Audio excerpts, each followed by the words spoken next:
My name is Sandra O'Connor, and I would like to welcome Recording in progress. My name is Sandra O'Connor, and I would like to welcome you to the Greensboro Planning and Zoning Commission meeting. Please note that this meeting is being conducted in person and online. If anyone participating online needs help with Zoom during the meeting, please email Luke Carter at lucas, lucas.carter @carter at greensboro-nc.gov. Members of the Commission are appointed by the City Council and serve without pay. The Commission reviews all original zoning and rezoning requests for the City of Greensboro. Each Commissioner normally visits each site prior to this meeting. The procedure used at all public hearings is as follows. Planning staff presents background information and makes a recommendation. The applicant will present a short summary on how he or she communicated with the neighborhood and why the request is reasonable. Other persons in favor of the request speak. We have a combined total of 10 minutes for the applicant and any of those in favor to speak. A combined 10 minutes is available. Then speakers opposed to the request share 10 minutes of speaking time. Those in favor of the request then have 5 minutes of rebuttal, and those in opposition to the request will share 5 minutes of rebuttal. Any commission member may ask questions once the presenter has completed their presentation. All commissioners are required to vote unless they have a conflict of interest. In an effort to run the meetings more efficiently, the Planning and Zoning Commission may reorganize the meeting agenda. Cases in which there has been no opposition expressed to the Planning Department and which Commission members do not feel necessitate in-depth discussion will be moved to the top of the agenda.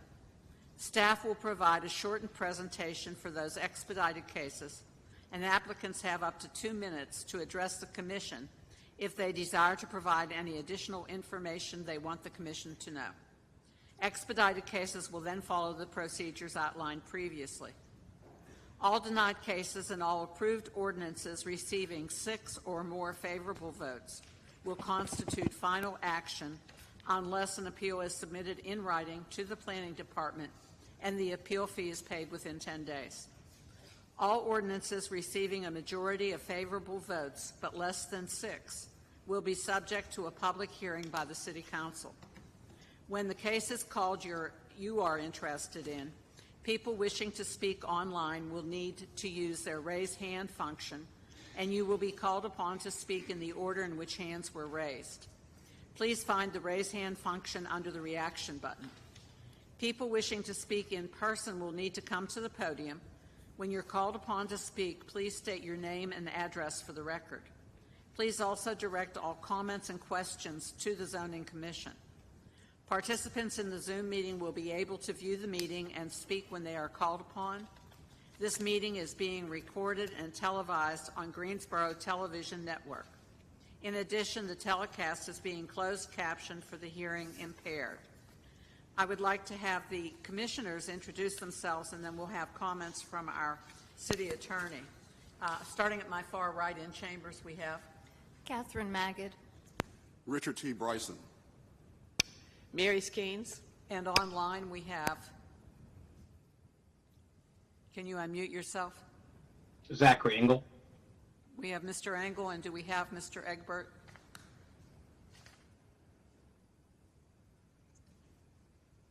I'm here. This is Andrew Egbert. I'm having some trouble. Thank you, Mr. Egbert. Those are the members who are present for our meeting. We understand Ms. Glass is delayed but will be here. And we would like to hear from the attorney, please. Thank you, Chair O'Connor. I'd like to remind everyone in attendance that when considering rezoning applications, the Planning and Zoning Commission makes determinations that are based on the land uses allowed under the proposed zoning district that's put forth in a rezoning application, and where applicable, any proposed conditions that are included with that application. I'd also like to note that the Commission cannot affirmatively offer conditions up, if you will, to the applicant applicant. Rather, any conditions that are part of a rezoning application must be offered by the applicant themselves. On another note, land use concerns can be wide-reaching and, by way of example, include impacts on public infrastructure, such as traffic concerns. These matters can be relevant when new land uses would be allowed by a rezoning. However, concerns that are not related to land use and the conditions of a rezoning application are not germane to the determinations made by this body. Such issues, by way of example, would include concerns about school impacts or crime rates. These sorts of matters may be referred to the Planning Department or the Technical Review Committee as appropriate. Thank you. Thank you. And I would like to acknowledge the absence of Mr. Alford and Mr. Peterson. Do I have a motion on the minutes from our April 10th meeting? I make a motion to approve table the minutes.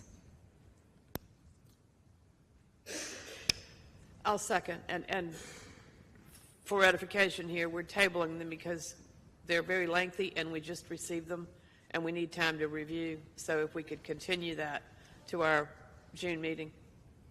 Thank you. So we have a motion and a second. We have to take votes by name since we have some members online. So those in favor of continuing the minutes, Ms. Magid? Aye. Ms. Skeens? Aye. Mr. Bryson? Aye. Ms. O'Connor, aye. Mr. Engel? Aye. Mr. Egbert? Aye. All right, we will continue approval of the minutes. Do we have any withdrawals or continuances? Yes, we do actually have one continuance request that I forgot to mention to you earlier. Case Z-23-05-006. This is for 1801 Coode Road and 1199 Pleasant Ridge Road.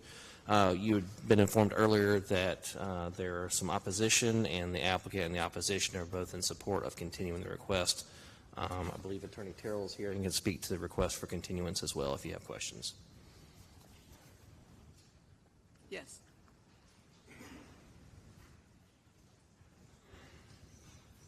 Good evening. I'm Tom Terrell, 230 North Elm Street, representing SMHM in matter 006. I've been on site with Mr. Brian Hatterley, the next door neighbor. He would actually be here to join me in the request, but he had a grandchild who was born in the last 24 hours. I think he is online. But we would like an additional month, and with your permission, we'll see if we can work some things out. Thank you. Are there any objections to the continuance? Seeing none. Chair O'Connor, there is a Brian Hatterley online with his hand raised. Thank you.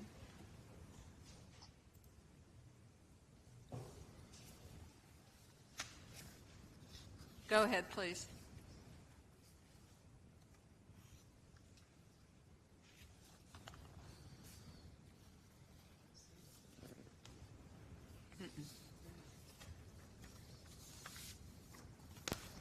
We've asked Mr. Hatterley to unmute himself. Hasn't done that yet. We'll chat with him and then see if he has anything else. I know there may be. Oh, I'm sorry. Too many grandkids today. No. So Mr. Terrell and I have discussed, and it's in the best interest of all involved to continue this so we might have further discussions. So I'm representing people in the neighborhood, and we're all in favor of that continuance. All right, thank you very much. So we have no objection to continuing the case. Do I have a motion?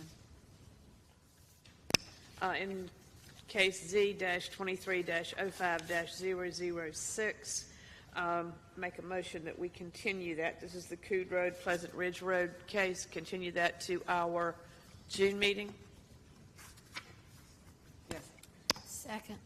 Okay, we have a motion and a second, and we welcome Ms. Glass to the meeting. We knew that you were running a little behind. We'll take a vote. Ms. Magid? Aye. Ms. Skeens? Aye.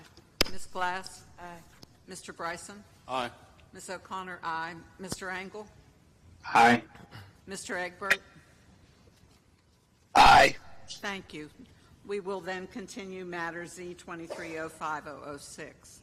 And then for our expedited agenda, Yes, we do have a couple of items that are eligible for expedited review this evening. The first item is item Z-23-05-010, which is for 4507 and 4509 McKnight Mill Road, and an associated request with that, Z-23-05-015, which is a portion of the I-840 right-of-way that is directly adjacent to those properties.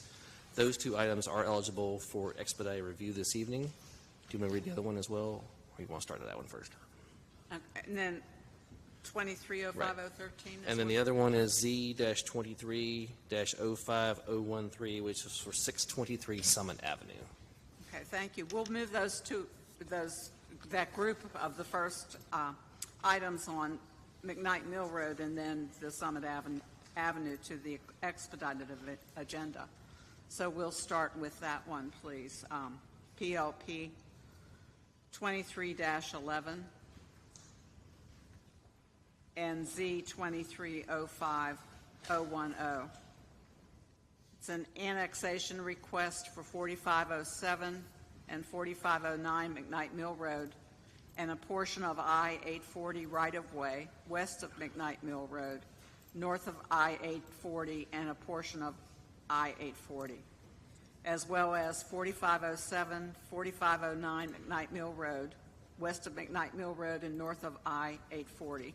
An original zoning from County Agricultural and County RS30, residential single family, to CDR7, conditional district residential single family 7, with the following. Do we need to read in the conditions? Yes, I apologize for the technical issues. This is. It's okay. Give me 1 second here. I'll just try to. The following conditions: permitted uses shall be limited to a maximum of 37 dwelling units, and for the property identified as 4507 and 4509 McKnight Mill Road, generally described as west of McKnight Mill Road and north of I-840, 10.976 acres. Shall I also read in the associated? The annexation piece, yes. Yes. Go ahead and please do that if you will. And I Okay. apologize again for the technical issues. Also a portion of I-840 right-of-way and annexation original zoning request from County AG Agricultural to City R7 residential single family 7. Is there anything left to say, Mr. Kirkman? No, thank you. I'll give a very brief presentation to the commission. Again, the request is for annexation to bring these properties into the city's jurisdiction and then to assign original zoning for the private property to city CDR7 conditional district residential single family, and then for the associated highway right-of-way to city R7 residential single family. North of these requests is currently zoned County AG agricultural and city CDR7 conditional district residential single family. East of the subject properties are zoned agricultural in the county as well as city R3.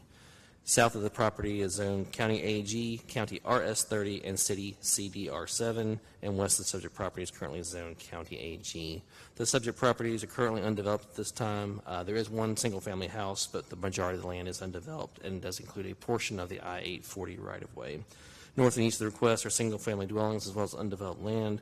South of the requests are single-family dwellings, undeveloped land, and I-840, and west request is also a portion of I-840. Staff has concluded that these requests are consistent with the goals of the comprehensive plan and is recommending approval of both the annexation and the original zoning requests. And I would remind the commission we have 3 actions on this. Yes, thank you. Is the applicant here? Would they like to make any comment on the expedited agenda? You'd have up to 2 minutes if you need to clarify anything. Okay, hearing none, if there's no objection, we'll close the public hearing. And I will be looking for 3 motions. The first one would be on annexation. I'd like to help with this. I'd like to make a motion to annex PLP 23-11, a portion of Interstate 840 right-of-way. Mary Skeen, second. Thank you. We have a motion and a second on the annexation. Ms. Magid? Can I clarify for the commission? It's Yes. both the properties at 4507 and 4509 McKnight Road, as well as the portion of the highway right-of-way. So just to be clear, that's Thank all you for of the that's being annexed. clarification. Yes, there's a lot there. Thank you. Ms. Magid? Ms. Skeens? Aye. Ms. Glass? Aye. Mr. Bryson? Aye. Ms. O'Connor, aye. Mr. Engel? Aye. Mr. Egbert? Aye. Thank you very much. I'd like to make a motion for the zoning for Z 23-05-0010. The Greensboro Planning and Zoning Commission believes that its actions to recommend approval of the original zoning request for the property at 4507 and 4509 McKnight Mill Road from County AG Agricultural and County RS 30 Residential Single Family to CDR 7 Conditional District Residential Single Family 7 to be consistent with the adopted GSO 2040 Comprehensive Plan, and considers the action taken to be reasonable and in the public interest for the following reasons. The request is consistent with the Comprehensive Plan's future build form map and future land use map. The proposed CDR7 zoning district permits uses which fit the context of the surrounding area and limits negative impacts on the adjacent properties. The request is reasonable due to the size, physical conditions, and other attributes of the area, and it will benefit the property owner and the surrounding community, and approval is in the public interest. Mary Skeens, second. Thank you, Ms. Skeens. Is there any question or discussion? Seeing none, we'll take a vote. Ms. Magid? Ms. Skeens? Aye. Ms. Glass? Aye. Mr. Bryson? Aye. Ms. O'Connor, aye. Mr. Engel? Aye. Mr. Egbert? Aye. Thank you. And then we have one more motion to make, please. In case Z-23-05-015, the Greensboro Planning and Zoning Commission believes that its action to recommend approval of the original zoning request for the property at a portion of I-840 right-of-way from County AG Agricultural to City R7 Residential Single Family 7 to be consistent with the adopted GSO 2040 Comp Plan, and considers the action taken to be reasonable and in the public interest for the following reasons. The request is consistent with the comprehensive plan's future built form map and future land use map.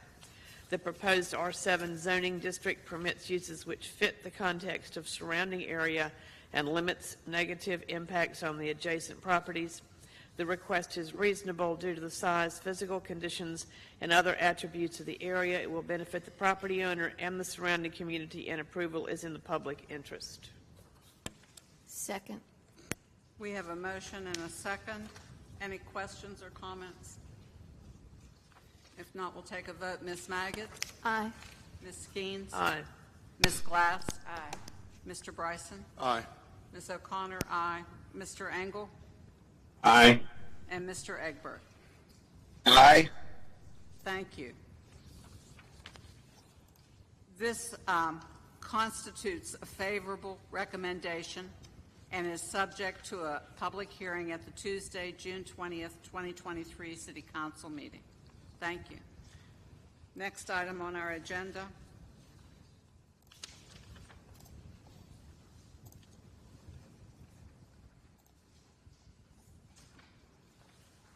On our expedited agenda is Z 230513.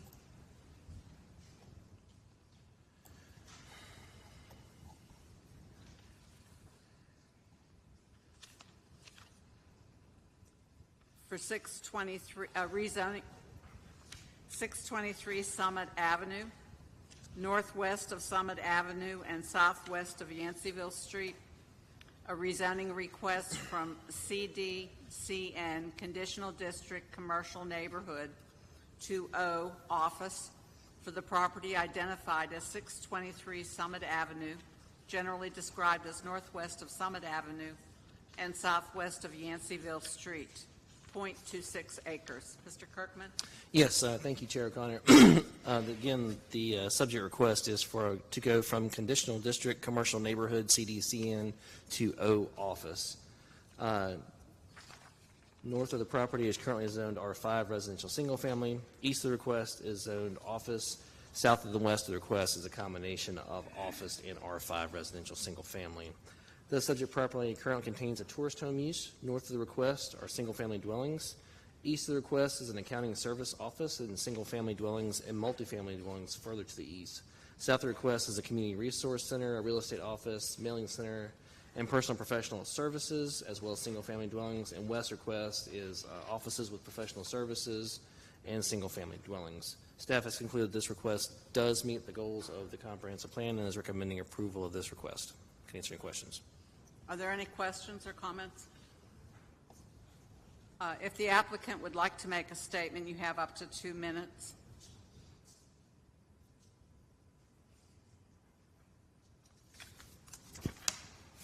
Seeing none, without objection, we'll close the public hearing. Do we have any questions or comments? If not, we would entertain a motion, please. Madam Chair, item Z-23-05-013, the Greensboro Planning and Zoning Commission, believe that is action to recommend approval of the rezoning request for the property at 623 Summit Avenue from CDCN Conditional District Commercial Neighborhood to O Office to be consistent with the adopted GSO 2040 Comprehensive Plan. It considers the action taken to be reasonable and in the public interest for the following reasons. The request is consistent with the comprehensive plan's future built form map and future land use map. The proposed O zoning district permits uses which fit the context of surrounding area and limits negative impacts on the adjacent properties. The request is reasonable due to the size, physical conditions, and other attributes of the area. It will benefit the property owner and surrounding community, and approval is in the public interest. Second. Thank you, Mr. Bryson and Ms. Maggid. We have a motion and a second. Any discussion? Seeing none, we'll take a vote. Ms. Maggid? Aye. Ms. Skeens? Aye. Ms. Glass? Aye. Mr. Bryson? Aye. Ms. O'Connor, aye. Mr. Engel? Aye. Mr. Egbert? Aye. Thank you. This approval constitutes final action unless an appeal is submitted in writing to the Planning Department and the appeal fee is paid within 10 days. Anyone may file such an appeal. All such appeals will be subject to a public hearing at the Tuesday, June 20th, 2023 City Council meeting. All adjoining property owners will be notified of any such appeal. Thank you. That concludes our accelerated agenda, so we will revert now to the agenda as posted.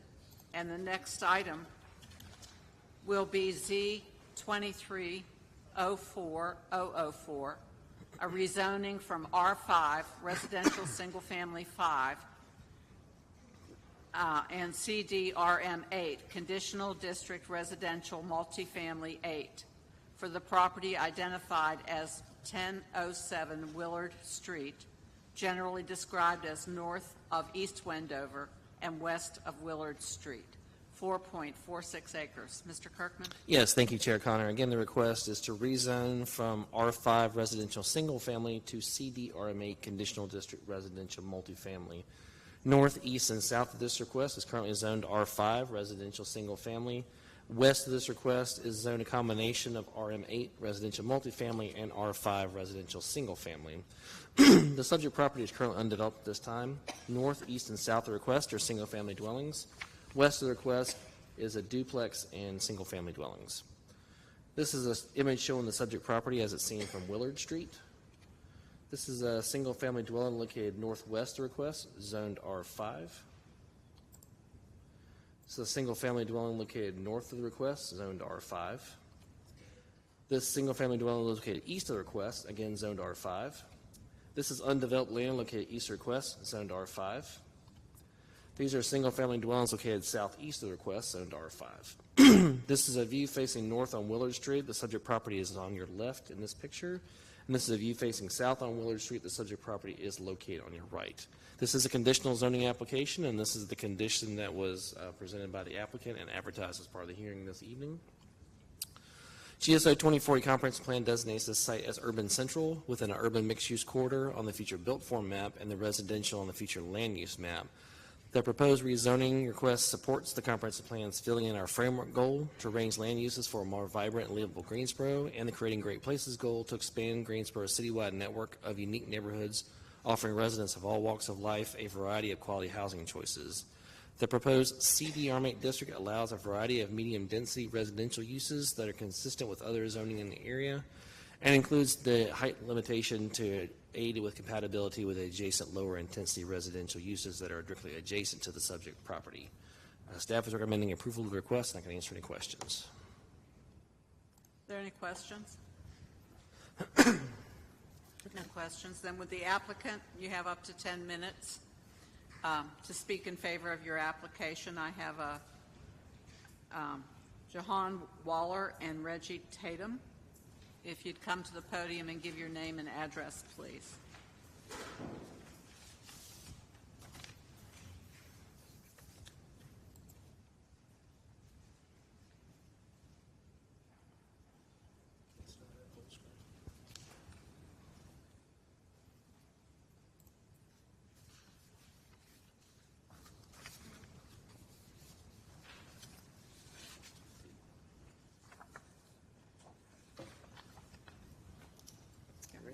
Thank you.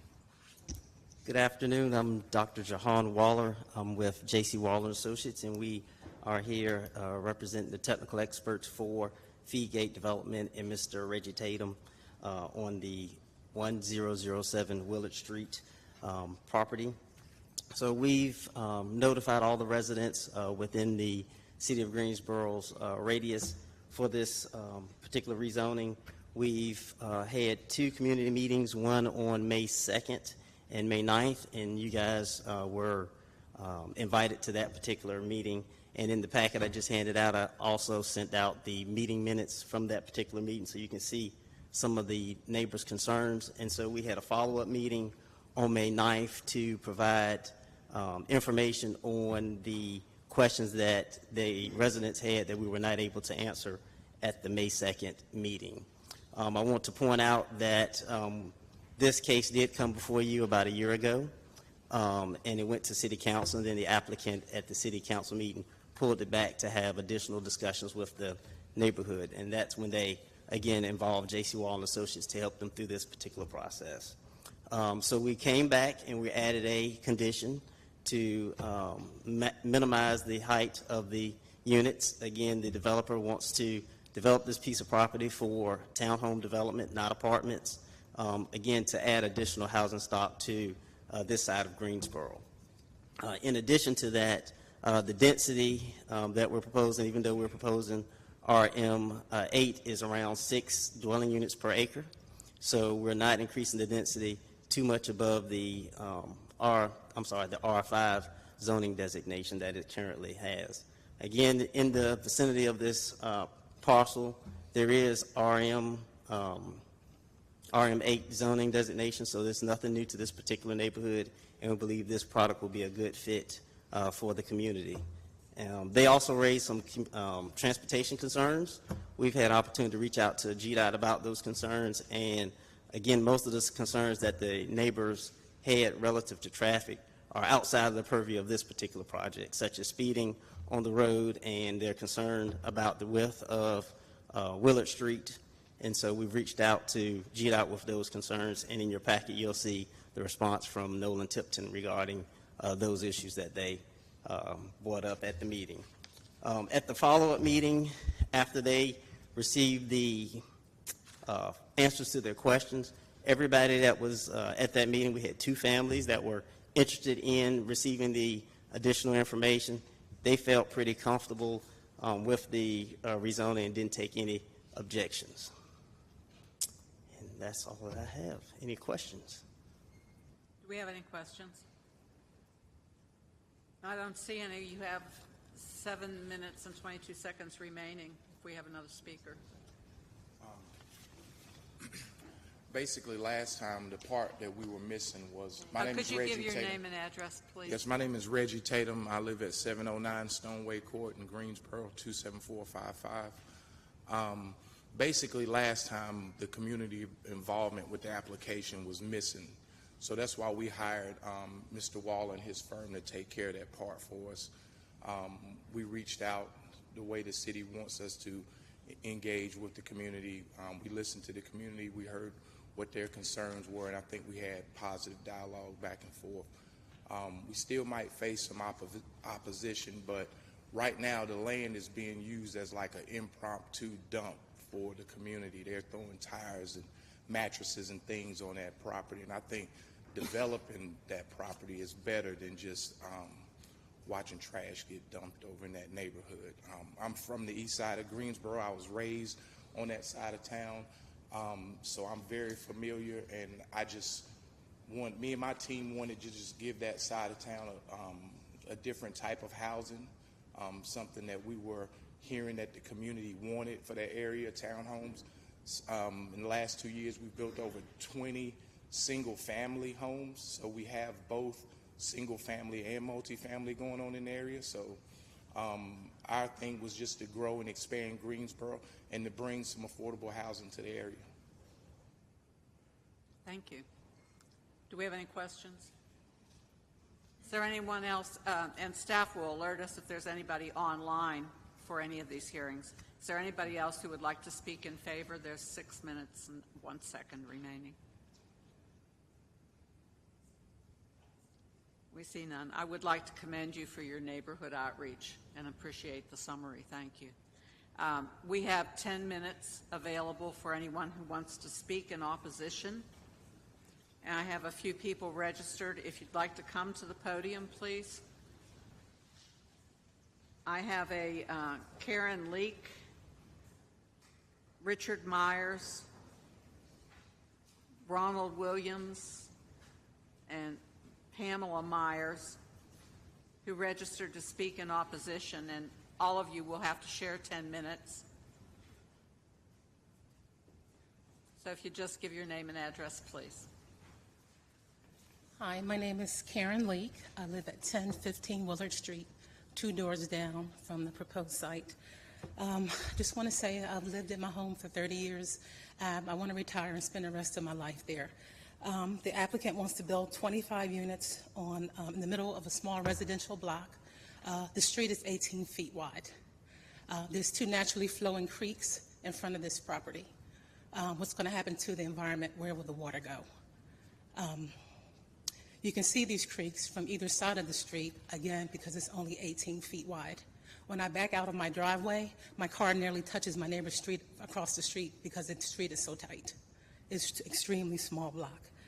A standard street in Greensboro is 30 feet wide. A subdivision is 36 feet wide.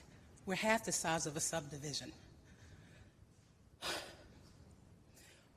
The ramifications of building in the back of existing residents. Can we see the map again? It's shaped like a flag lot, where half of the development will be behind existing residents.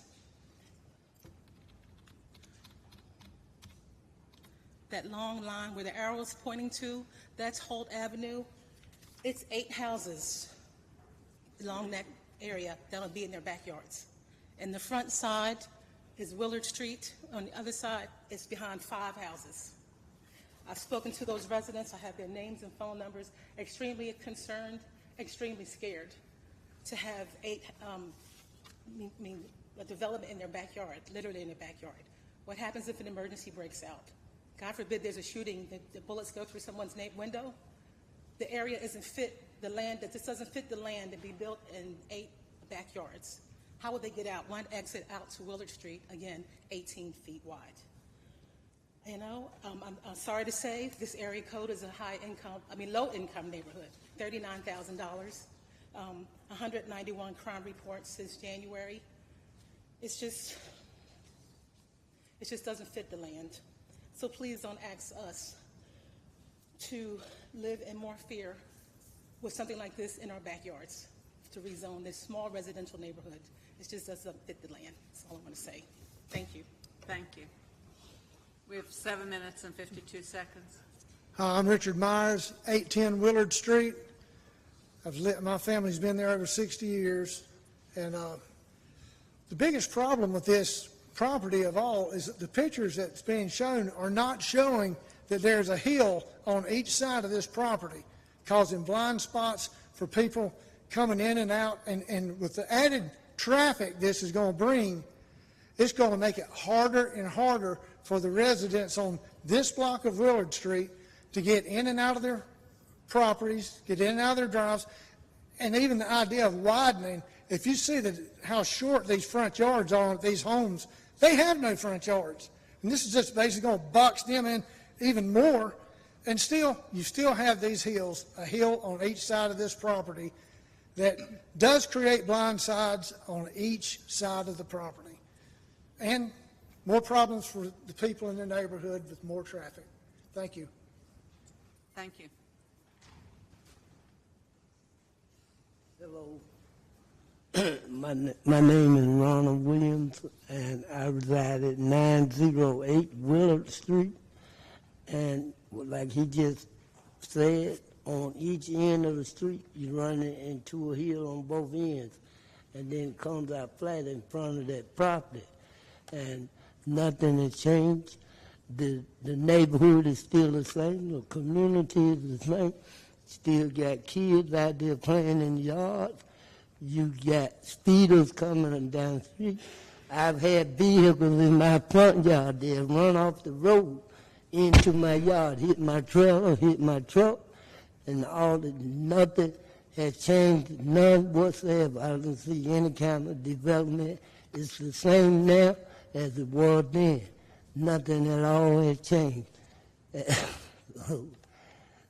So I really don't see the purpose there. As far as the trash goes, you got trash on the side of the road all over the city, and this company cannot do anything about that trash.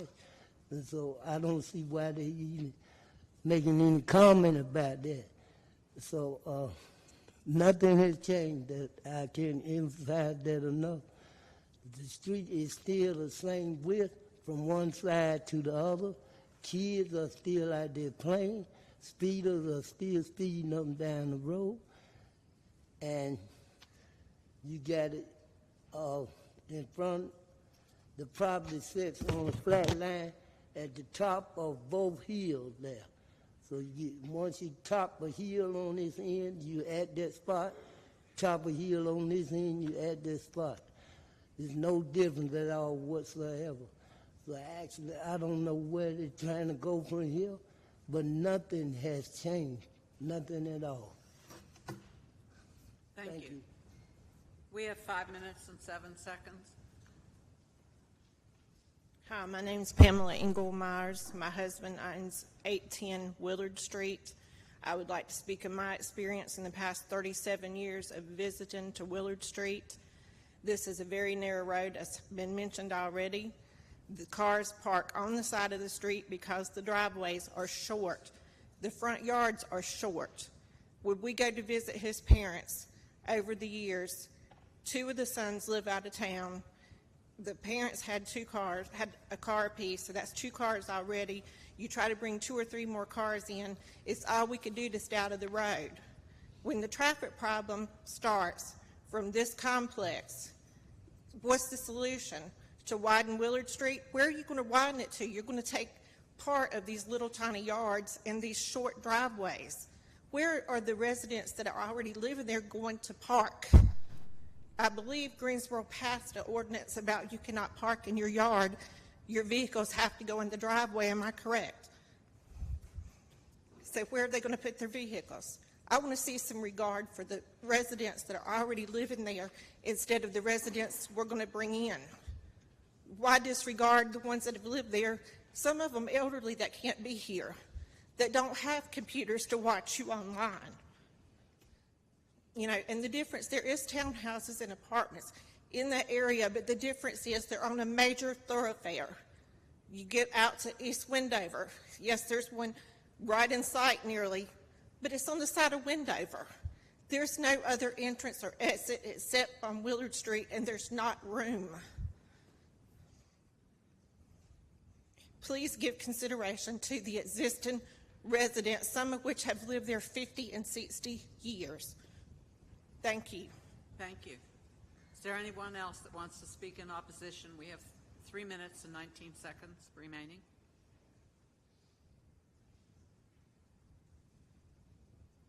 Seeing none, then the applicant has up to 5 minutes of rebuttal time.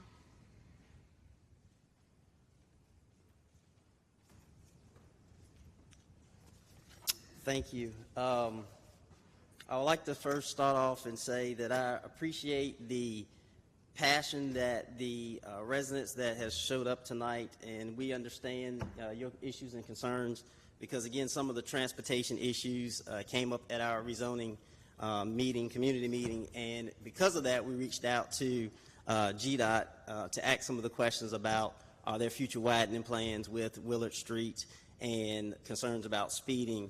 And again, all of those, the widening of Willard Street, other than the frontage of this particular property, which would be part of the technical requirements of the development, but widening Willard Street as a whole is outside the purview of this particular project and property.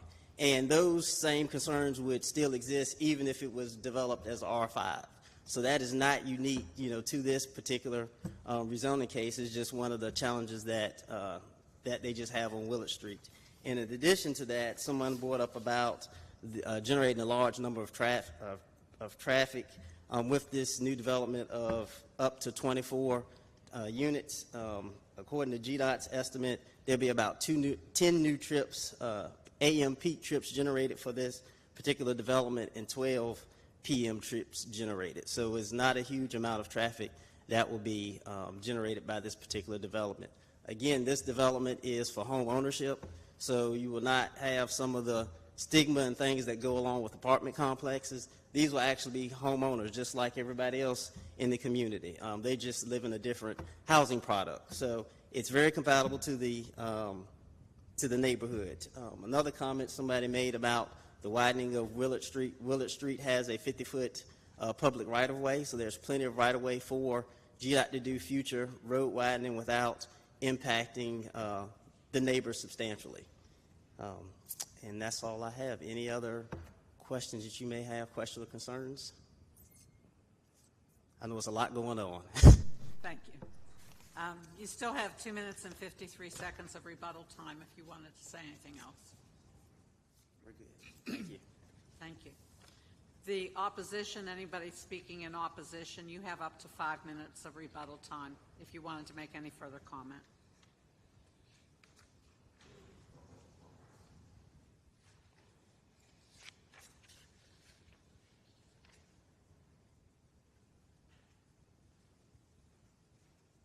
If you'd please repeat your name and address for the record. Thank you. Pamela Ingle Myers, and we own the home at 810 Willard Street, and I have 37 years of experience with that home.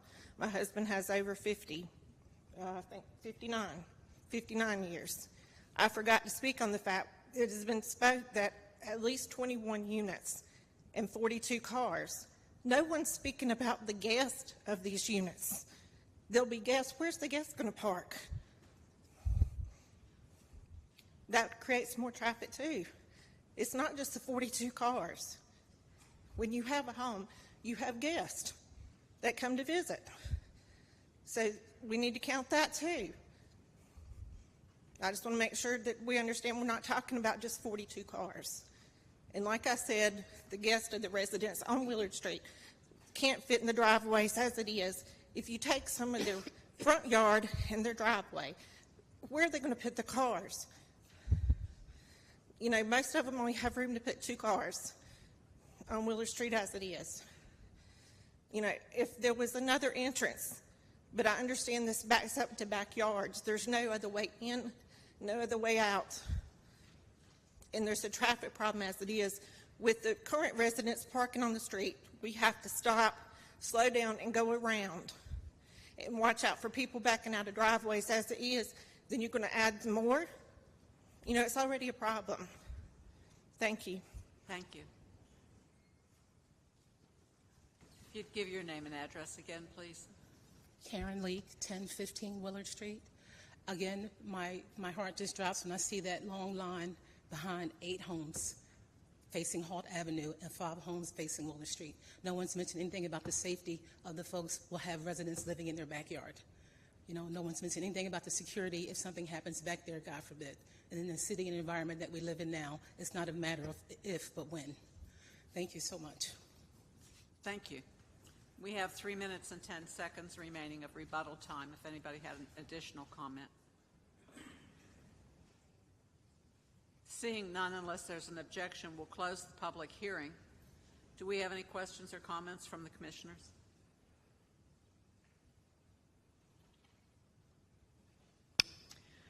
Mary Skeens, this is a much, much improved product than what was brought to us a year ago. Density and a lot of other factors. And homework was done in talking to GDOT. So we've got GDOT responding that they have no complaints about speeding. They're not aware of any issues. Widening is, although there is space there because of the right-of-way, they're not planning on widening it. And I realize that this sketch plan is for illustrative purposes only, but I also know that this is a topographically challenged piece of property. Based on the sketch plan that was submitted, there's not going to be but the side of one building that backs up to the houses behind this property. And that's where it drops off in that corner. So you couldn't build on it anyway, just from a challenged development standpoint. There is guest parking that's shown on this site plan. Some stubbed in areas that I'm assuming will be for guest parking. You've got long driveways, single car garages, and long driveways. So there's space for a car in the garage, a car behind that car, and then still some driveway left. And there's guest parking. So I feel you have addressed a lot of the neighborhood concerns, and it's a much improved product. I certainly want to hear what some of the other commission members think at this point. Any other comments? Well, I'd just like to say, Ms. Magan? I agree with Commissioner Skeens that this is a much more improved product. You're talking about 15 to 25 town home units that will be owned by homeowners, not rented. And the product, the zoning previously was an R5. R5 on 4.46 acres would be up to 22 homes that could be built on this property as it exists right now. I'd just like to explain that to the homeowners, that at any point in time that could occur. And we really appreciate your concerns, but thank you for a much more improved project. Any other comments? If not, I would entertain a motion. Madam Chair, item Z-23-04-004, the Greensboro Planning and Zoning Commission believes that its action to recommend approval of the rezoning request for the property at 1007 Willard Street from R5 Residential Single Family 5 to CDRM 8 Conditional District Residential Multifamily 8 to be consistent with the adopted GSO 2040 Comprehensive Plan and considers the action taken to be reasonable and in the public interest for the following reasons. The request is consistent with the Comprehensive Plan's future built form map and future land use map. The proposed CDRM 8 zoning district, as conditioned, permits uses which fit the context of surrounding area and limits negative impacts on the adjacent properties. 3, the request is reasonable due to the size, physical conditions, and other attributes of the area. It would benefit the property owner and surrounding community, and approval is in the public interest. Thank you, Mr. Bryson. Mary Skeens, I'll second. Thank you, Ms. Skeens. We have a motion and a second. Any further comment? Not, we'll take a vote. Ms. Maggot? Aye. Ms. Skeens? Aye. Ms. Glass? Aye. Mr. Bryson? Aye. Ms. O'Connor? Aye. Mr. Engel? Aye. Mr. Egg? Aye. Thank you. This approval constitutes final action unless an appeal is submitted in writing to the Planning Department and the appeal fee is paid within 10 days. Anyone may file such an appeal. All such appeals will be subject to a public hearing at the Tuesday, June 20th, 2023 City Council meeting. All adjoining property owners will be notified of any such appeal. Thank you. Our next item is Z 23-05003, a rezoning request from R5 Residential Single Family 5 to CDO Conditional District Office for the property identified as 3623 Irwin Street, generally described as west of Irwin Street and north of Sharon Avenue, 0.22 acres. Mr. Kirkman? Yes, thank you, Chair Connor. Again, the request is to rezone from R5 Residential Single Family to CDO Conditional District Office. North, east, and south of the subject property are currently zoned R5 Residential Single Family. West of the subject property is zoned RM12 Residential Multifamily. The subject property currently contains an unpermitted building. North, east, and south of the request are multifamily dwellings, and west of the request is a manufactured home park. This image shows the subject property as it's seen from Irwin Street. This is a single-family dwelling that's located north of the request, zoned R5. This is a single-family dwelling located east of the request, zoned R5. This is a single-family dwelling located south of the request, zoned R5. This is the manufactured home park located west of the request, zoned RM12. This is a view facing north on Irwin Street. The subject property is on your left. And this is a view facing south on Irwin Street. The subject property here is on the right. This is a conditional zoning application, and this is the condition that was offered by the applicant and advertised as part of the hearing this evening. GSO 2040 Comprehensive Plan designates this property as urban general on the future built form map and as residential on the future land use map. Staff has concluded this rezoning request does not support the comprehensive plan, still in our framework goal to protect and enhance the unique character of every neighborhood. The CDO district, as proposed, does include a condition to limit some uses. However, this district has no relationship really to other non-residential uses in close proximity to the site and is located in the middle of a residentially developed area. The conditions do not limit the negative impacts on surrounding properties, and staff has concluded this request is incompatible with the existing uses on adjacent tracts, and we are recommending the denial of this request. Can you answer any questions? Thank you, Mr. Kirkman. Are there any questions? If not, the applicant has up to 10 minutes to speak in favor of your application. Mr. Boykin?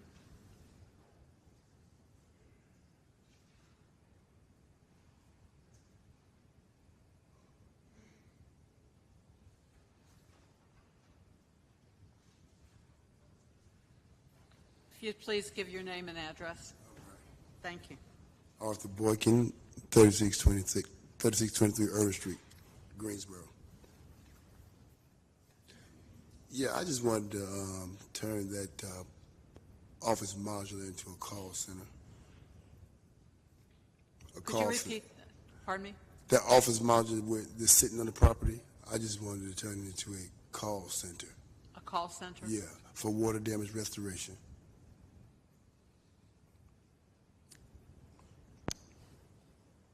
Does anybody have any questions? Mr. Boykin, how you doing, sir? How you doing? Doing well. Hope you are. How you doing? Good. Looking at the surrounding area.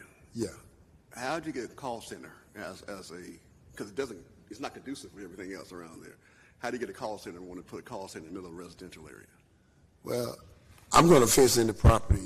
It's a trailer park sitting directly behind me and double wide right next and double wide across the street. And I can fence my property in so you won't even be able to see my call center. But It's going to be a 24-hour emergency call center for water damage restoration. Thank you, sir. Any other questions? Did you want to add any comments? You still have 9 minutes and 37 seconds. No. Okay. Thank you. Would anybody else like to speak in favor of the application? If not, would anybody like to speak in opposition to the application?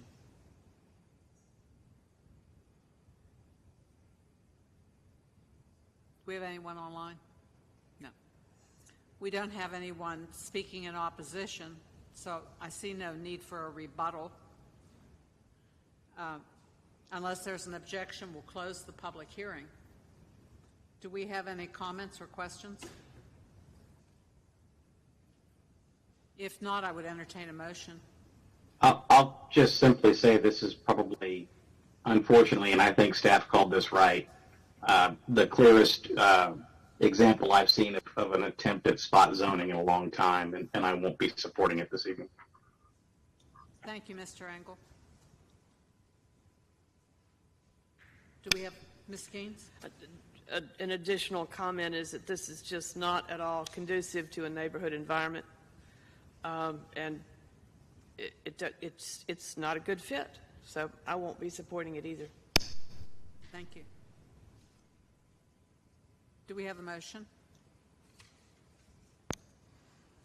Madam Chair, item Z-23-05-003, the Greensboro Planning and Zoning Commission believes that its action to recommend denial of the rezoning request for the property at 3623 Irwin Street from R5 Residential Single Family 5 to CDO Conditional District Office to be inconsistent with the adopted GSO 2040 Comprehensive Plan and considers the action not reasonable and not in the public interest for the following reasons. The request is inconsistent with the comprehensive plan, future built form map, and future land use map. The proposed CDO zoning district as condition does not limit negative impacts on the adjacent properties, nor does it permit uses which fit the context of surrounding area. 3, the request is not reasonable due to the size, physical condition, and other attributes of the area. It will be a detriment to the neighborhood and surrounding community, and denial is in the public interest. Second. Thank you, Mr. Bryson and Ms. Maggid. Any other comments or questions?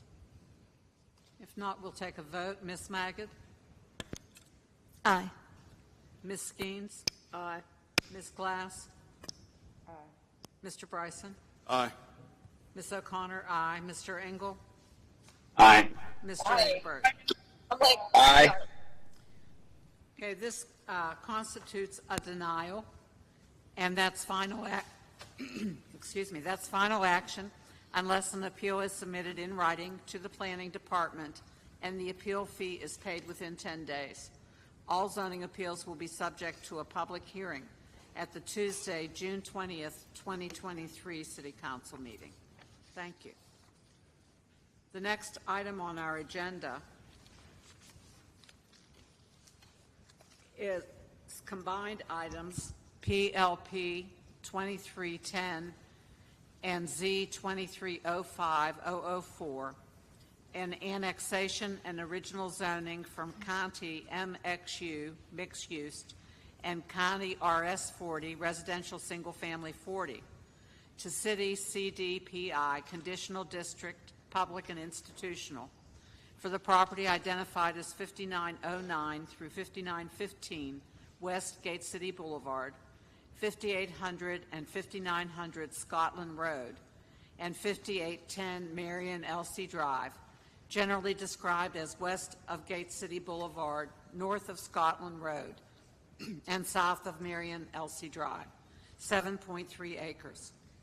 Also, item PLP 2310 and Z 2305-014, an annexation and original zoning request from County MXU mixed use, County RS 40 residential single family 40, County CZHB conditional zoning highway business to City CM Commercial Medium for the property identified as a portion of Westgate City Boulevard and Queen Alice Road rights-of-way, generally described as west of Gate City Boulevard right-of-way, from the intersection of Queen Alice Road to the intersection with Scotland Road and Queen Alice Road right-of-way, from the intersection with Marion Elsie Drive to the intersection with Westgate City Boulevard, 2.8 acres.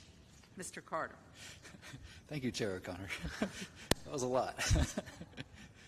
All right.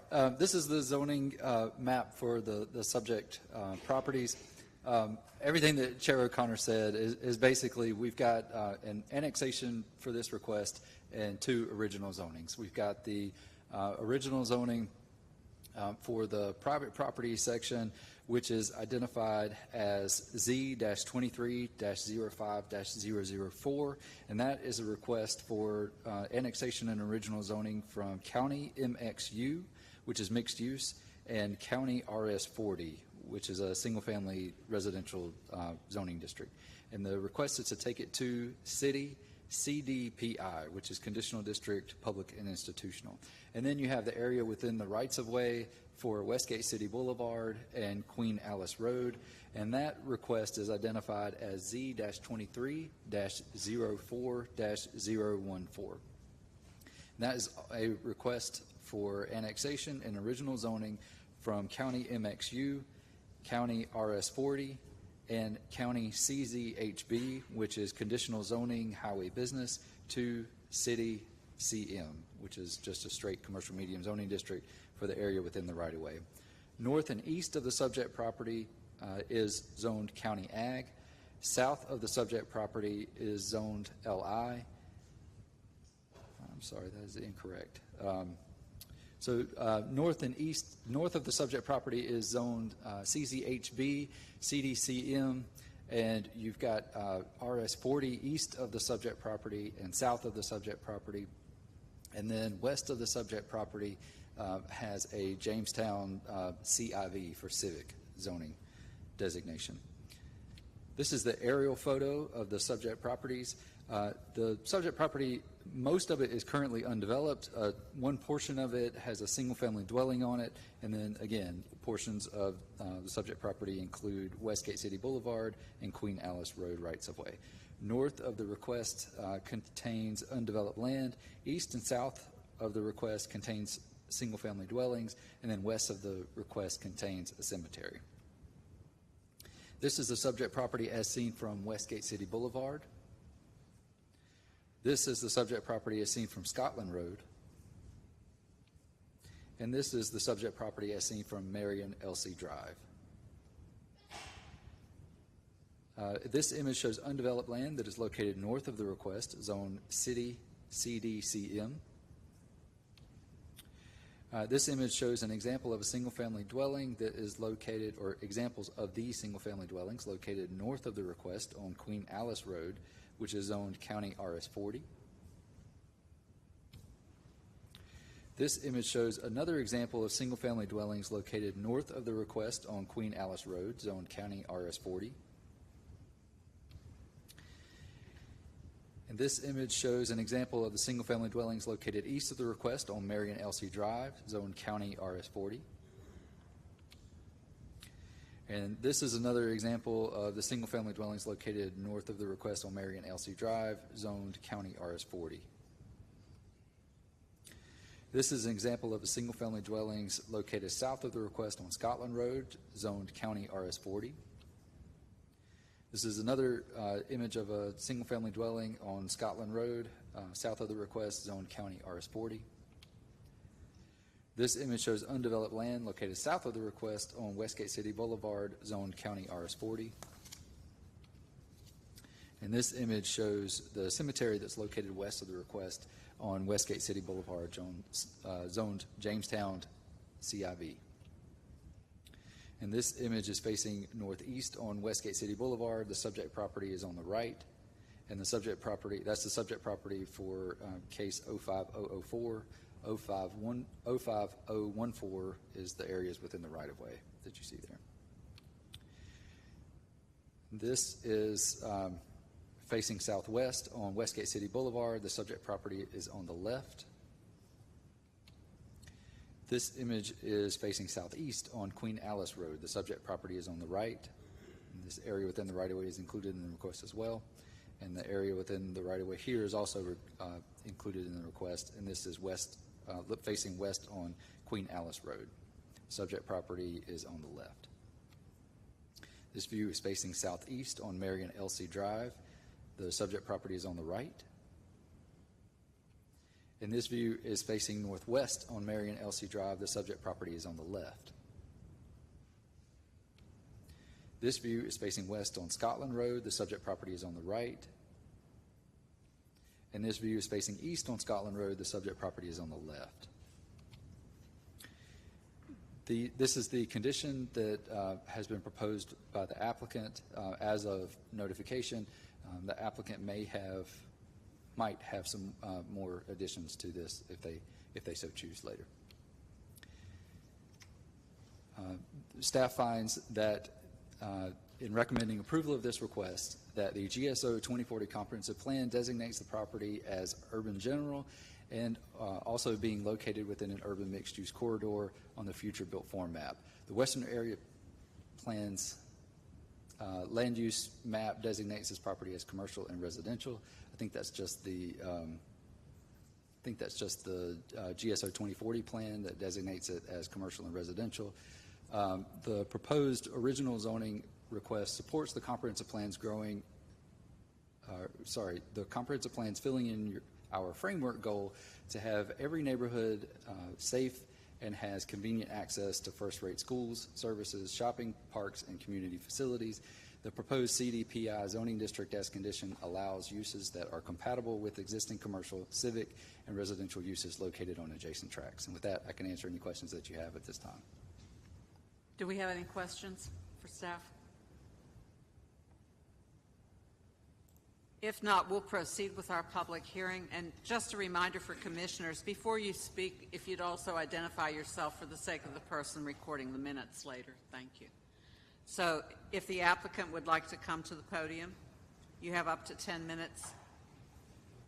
And if you'd give your name and address, please.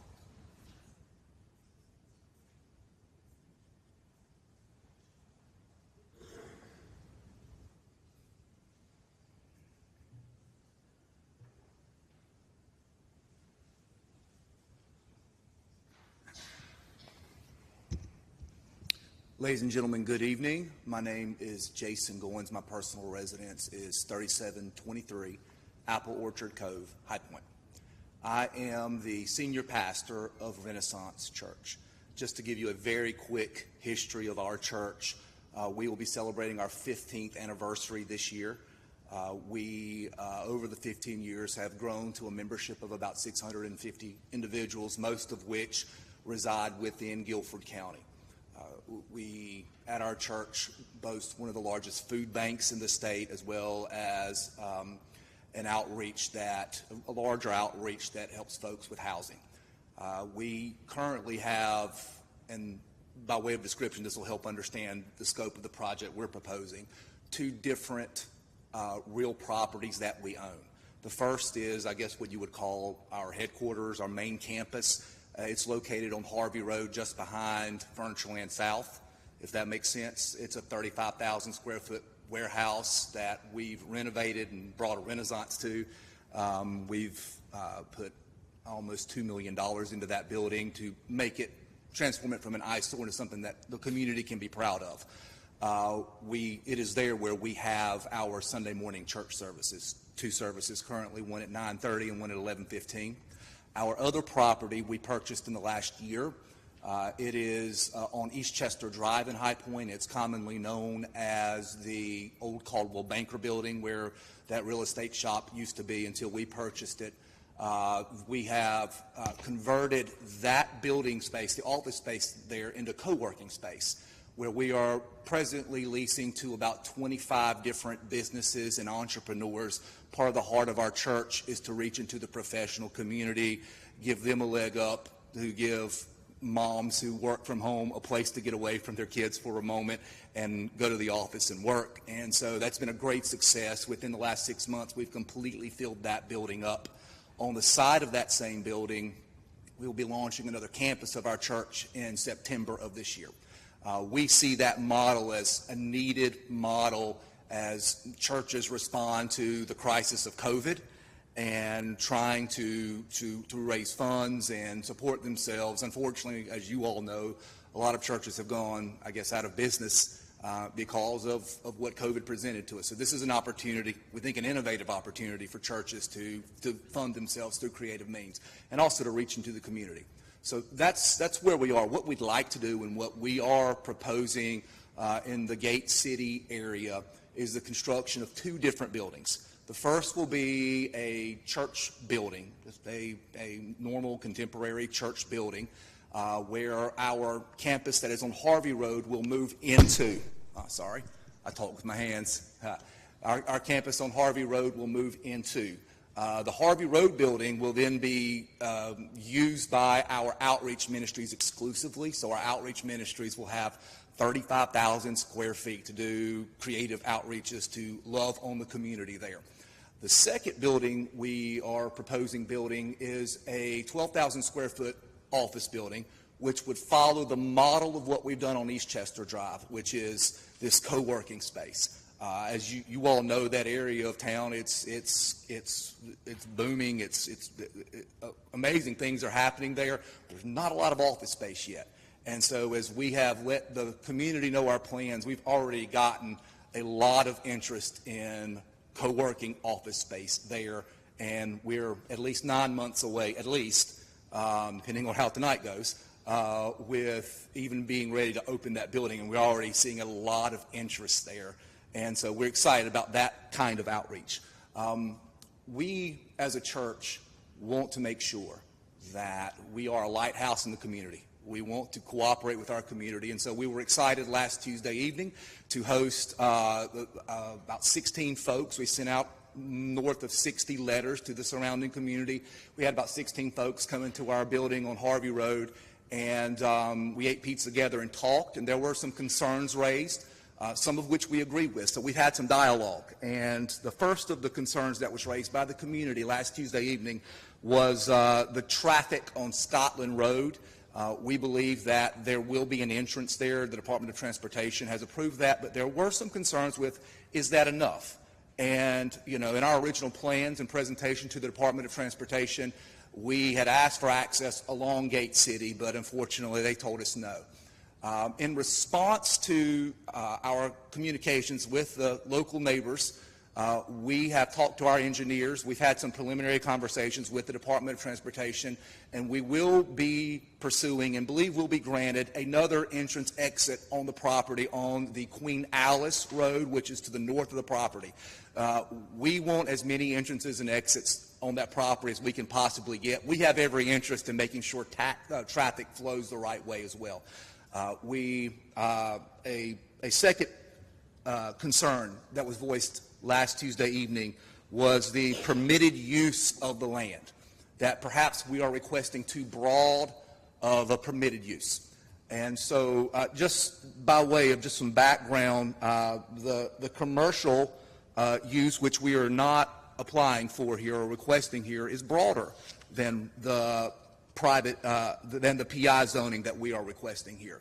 And so we've already narrowed down our request. However, in continued communication with our neighbors, including another Zoom meeting last Friday evening, so we invited all of our neighbors to come back and let's just keep talking.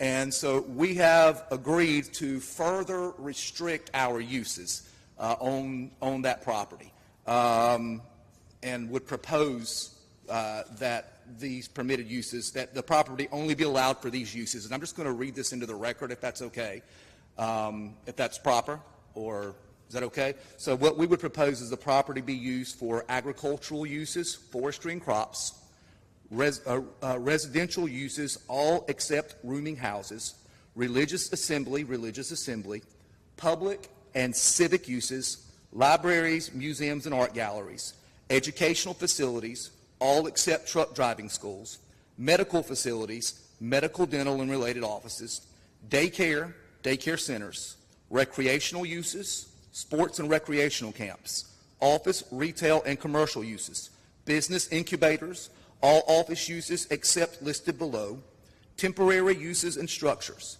arts and craft shows, carnivals and fairs, Christmas tree sales, outdoor religious events, recreation uses, indoor recreation clubs and lodges, eating and drinking establishments, mobile food vendor motorized, mobile food vendor pushcart, accessory uses and structures that are customary. We believe giving some flexibility, again, we've restricted our proposal, some flexibility allows the church to grow, and it allows us to continue to explore novel ways for the kingdom of God to grow. I also understand that the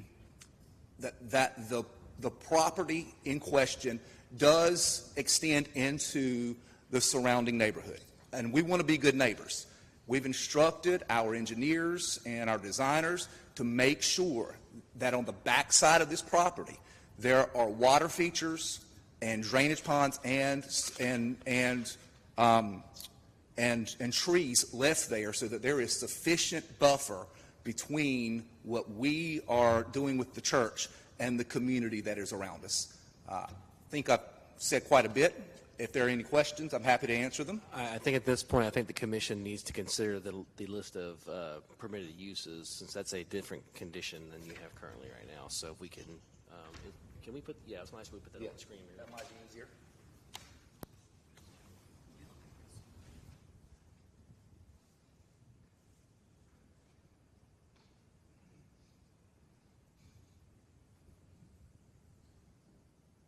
So we need to vote on the permitted uses or the added restrictions. I want to make sure I understand. Yeah, Ms. Skeens? And it's actually, I believe, on both sides of the page, so I can flip it over if you need me to. But Yeah, so we'll suspend your time for now while we discuss this. Okay. Mr. Goins, this list are things you will not be doing. Is that? This list of things that we will be doing. We would like to remain open. All right. The concern from the neighborhood was, well, we don't, and they can speak for themselves, but we wouldn't want, say, a Taco Bell restaurant there. And so we want to make sure that it's clear we're not putting anything like that there. For instance, under residential uses, he has the exception, no rooming houses. Well, I'm curious as to what residential uses that you would be anticipating. None. But you want the ability to do it. Am I understanding this correctly? I think we listed the exception as no rooming houses. So my understanding is we're accepting all of the of that. So you're accepting all the residential uses that are permitted? Yes. So in the PI district, the only residential uses that are allowed are upper story residential, where you have a non-residential on the ground floor, and then several uses in the group living category. That's where the rooming house exclusion comes from. But you can do assisted living facilities, life care communities, private dormitories, fraternities and sororities. Those are the types of residential. So it would not be single family, multifamily, your typical residential use mix. Those are not allowed in PI zoning anyway. Homeless shelter?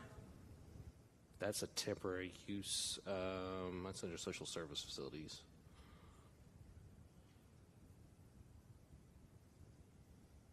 And we haven't seen this yet, so we're trying to read through this as well. These were arrived at in communication with the neighbors even today.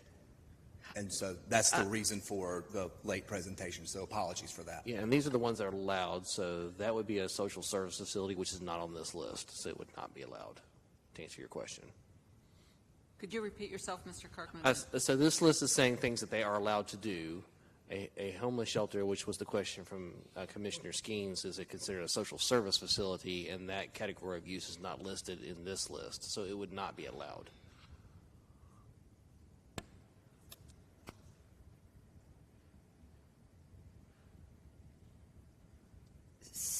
So, under the PI, would there be medical facilities listed?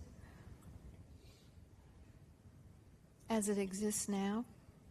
Well, they've added that back in as a possible use, if I'm understanding this correctly, and that's what I'm confused about. These are some very, very broad uses. Right. And I want to be sure that everyone is in agreement as to what that really means. So you've said you would, all right, you said you'd like to do, include medical facilities. What would that be? So in leasing to other entrepreneurs in the community, we have at our other location had a doctor's office ask if they could lease from us. Now, we've not done that, but we would like to keep open that option. Okay. Would that have to go under the category of a different category than a PI? No, a medical-related office is an allowed use in the PI district. Okay. Didn't know that. So I believe, to help this, these uses are allowed in the PI district, the list he has here. So I will be clear, best I can tell from Right. We're not trying to add anything. So there's nothing being trying to added restrict that's not ourselves. allowed already in PI, but he's limiting it then to just these uses within the PI district. So I think the commission really needs to take one action of whether or not to accept the condition. I know you're trying to clarify what this means, but that's where we're trying to get to at this point. So is this being suggested as an additional, it would be condition number 2? Is that where we are? I think this actually would effectively replace condition number 1, the wording that's there now, because this would have, they're going to, the rooming house, for instance, would not be allowed. Let me check real quick with other staff. Yeah, 'Cause, well, yes, this is not, normally what we see is what they're not going to do that is permitted, and now we've got something that says it's permitted, but we're going to list it. So it's a little confusing. It's just not our normal approach. Yeah. And this was done when you worked with the community, Yes, discussing yes. what your church normally does at your other facilities and so forth. Right, right. And that's why you felt it was important to write it down. But these uses are permitted right now by right under P&I. Right. You can do them. But we're restricting ourselves to the other permitted uses within PI as saying we're not going to be doing those things. So there are, as you know, many other uses within PI. We're not going to be doing those things in an effort to just accommodate our neighbors. Is there more clarification by leaving it the way it is, where you have said permitted uses except, and you took out the noxious uses, which is usually what we see. Mm-hmm. These other uses that you've listed are permitted. It's okay. Yeah. So would it make a little more, for clarity's sake, to leave it the way it currently is worded? yeah, oops, there it goes. We're looking through this, and we do see some conflicts between what was proposed and advertised as part of the hearing and what's on this list. So I think either at this point we need to move forward with the currently noted conditions for the hearing, knowing that this will then go on to City Council, or we need to take a few minutes for staff to work with them and try to clarify these things.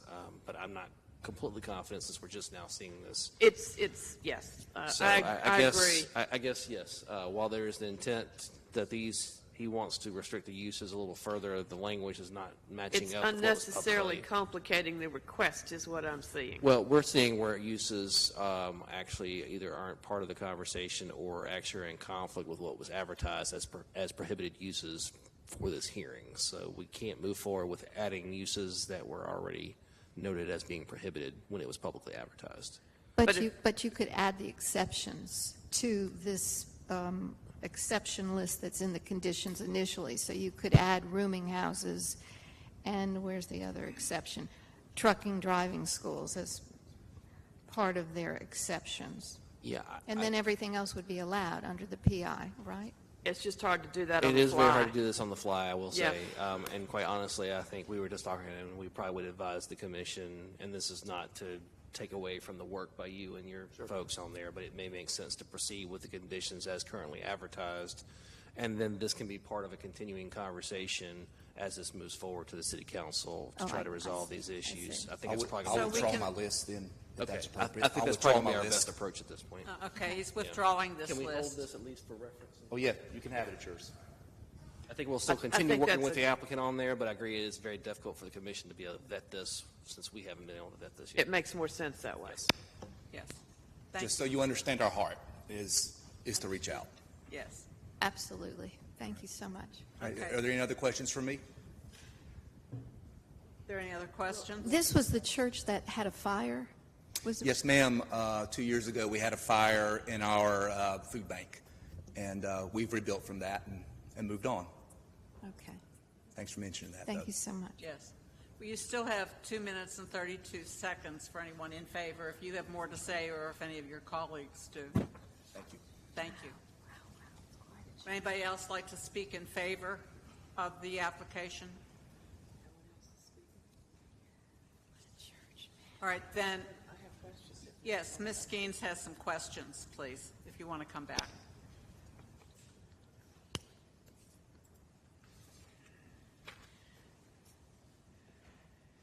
Yes. You were talking about future uses and potential future buildings. And we've got a piece of property, as you noted, that really extends into the Sedgefield neighborhood. Under this particular zoning, you can build it, well, even 50 feet. You're also looking at a bee planting yard, which is, what are the dimensions on that, Mr. Kirkman? A type B yard is going to be an average 25-foot width. I'll have to look up the planting rate, but it's an average 25-foot width. What we don't have in front of us, and some of the concerns that we received in emails, was the proximity of your buildings to existing residential. Sure. And how that's going to be buffered. Yes, ma'am. And let me give you an example. Muir's Chapel Road and the Westover Church. They built right up as close as they could to the line, and there's a 50-foot brick wall that overlooks the patios at Hamilton Village. And that's what I'm trying to avoid here. Sure. Is we've got a residential environment. You can go up to 50 feet, but we don't have a sketch plan, so we don't know where those buildings are going to be. Sure. If we can pull the map back up, potentially I can show you what our plans are, if that would help. Well, it would help, except in order to enforce it, it has to be a condition. Sure. Well, the back triangle of the property is almost an 8-acre piece of property. The back piece of the property, which does admittedly extend into the surrounding area, that's going to be a tree buffer zone. So all of our plans show the trees remaining, and then our engineers are also saying that they're going to be putting a pond there as well. So there are no plans to build on that back portion. I'm told we can't, in fact, because of the rules with trees and things like that. What about the two houses that were not included in the request, where the property narrows? Right. So those properties those two properties have been noticed of everything that, all these proceedings. I've not had any contact. I don't think we've had any contact with them at all that I know of. But as drawn, there will be trees to one side of them, but to their left, admittedly, there will be parking there. Okay. That's all. Yes, ma'am. Any other questions? Thank you for now. We'll see if there's more later. All right. Thank you. Anybody else, again, want to speak in favor of the application? If not, we have up to 10 minutes combined for anyone in opposition to the application. I have some people signed up. We have Glenn Cryfield, Johan, Nicole Choate, anyone else, but you can share 10 minutes. Please give your name and address.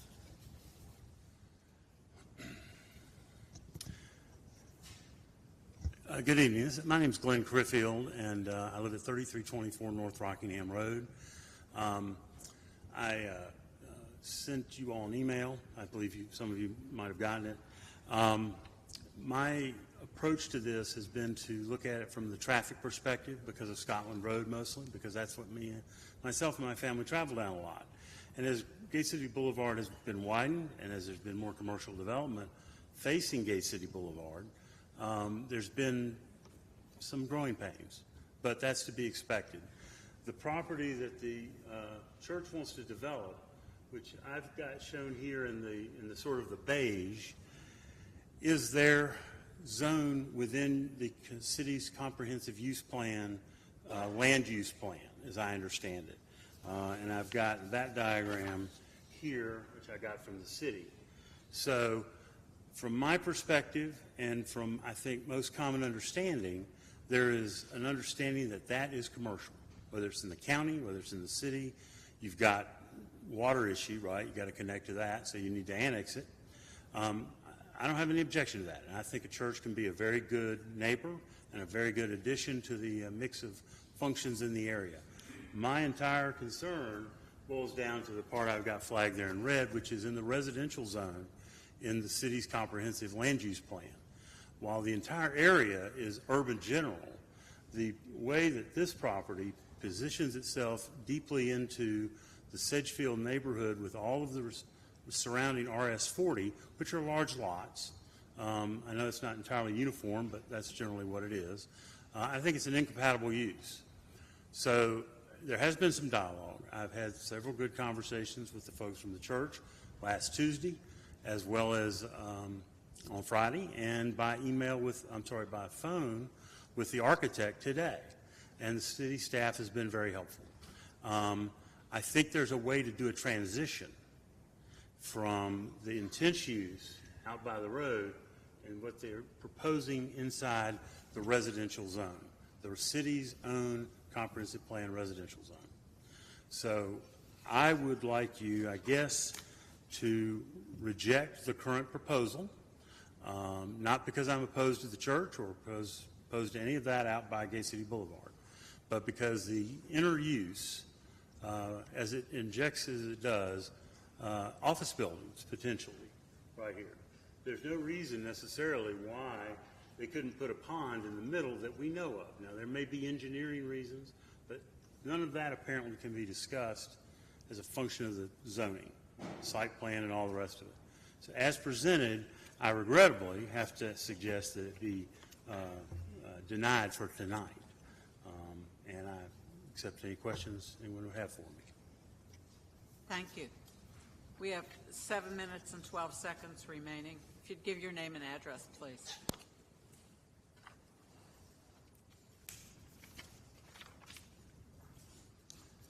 Yeah, my name is Johan Betschart. I live on 5602 Scotland Road in Greensboro.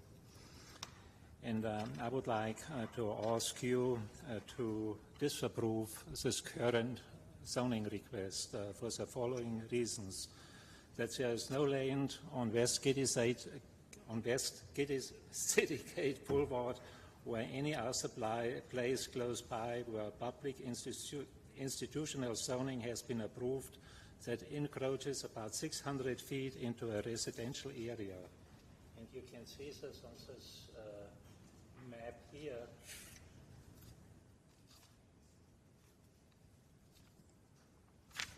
It's hard to see, but this top lot is actually residential, and then was a commercial, what Mr. Crystal said, would start, we would actually reach 650 feet into residential area where houses are around this property.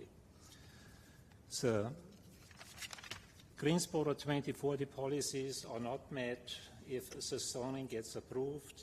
The filling in our framework says that fill-in development should strengthen and add value to the community and not create adverse impacts to our daily life. The proposed CDPI zoning is not intended for smaller public institutional uses customarily found within residential areas. It says public institutional district is intended to accommodate mid and large size public and institutional uses which have a substantial land use impact or traffic generation potential. The current proposed zoning would add another high traffic generator on Scotland Road and jeopardize the safety and residents and public in general. It was noted in the staff report that there was no traffic impact study required. Based on the traffic and what was outlined, who was going in and out of this on access to this property, with 650 seats, seating capacity in the main worship hall, there would be a traffic coming in of 160 cars and traffic coming out of 160 cars. And when the services are back to back, we would have a traffic of 324 cars. This is based on a ratio that 1 car and 4 people in it, which is actually very high. Normally, it's maybe 1 to 3.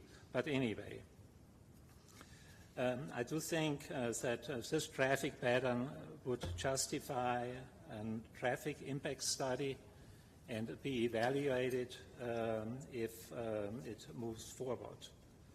Scotland Road is one of the busiest collector streets in Sedgefield. Scotland Road is curvy, hilly, and it's very difficult to see traffic coming from either direction. Now, Scotland Road is classified as a collector street. And the collector street is supposed to be 10 to 12 feet wide, one line. So when I go out and measure Scotland Road, we have 9 feet width for each line. The designation for that would be a local street, not a collector street. Based on the fact that Scotland Road is not a collector street, the PI zoning would not apply because they need to have access to a main street or a collector street.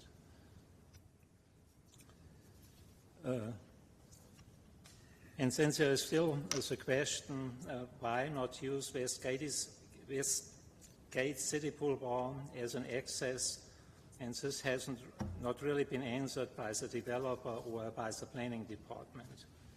Based on these facts, I would encourage you to deny this application. Thank you very much. Thank you. We have 2 minutes and 40 seconds remaining. If you'd give your name and address, please. I'm Nicole Schote, and I live at 5817 Mary and Elsie Drive.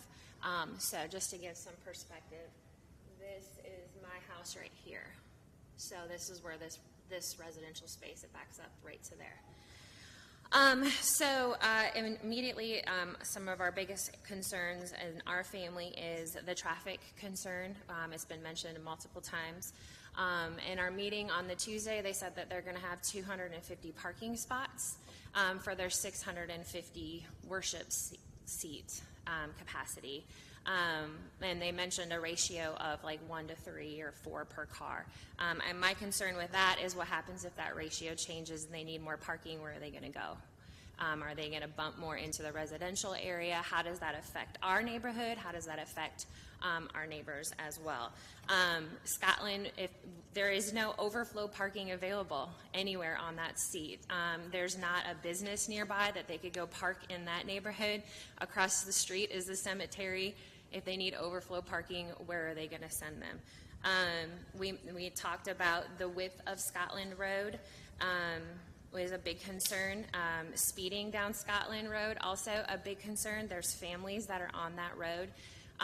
We had some new neighbors move in, and they had to put a sign up that says, please slow down because children are around, because people go fast. So we're going to increase traffic with this church moving into the neighborhood. So it's going to impact the residents.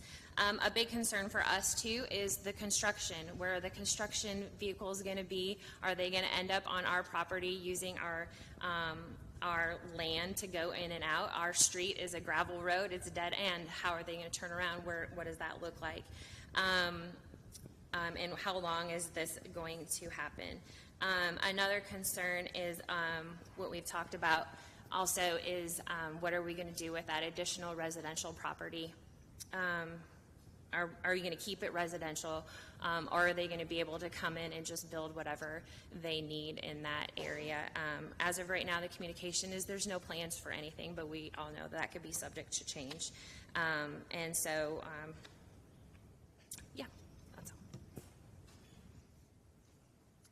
Thank you. We have 22 seconds. I can do it. Jennifer Cannon, 2000 Thayer Circle. I just wanted to second what all of my neighbors have said over the past 10 minutes.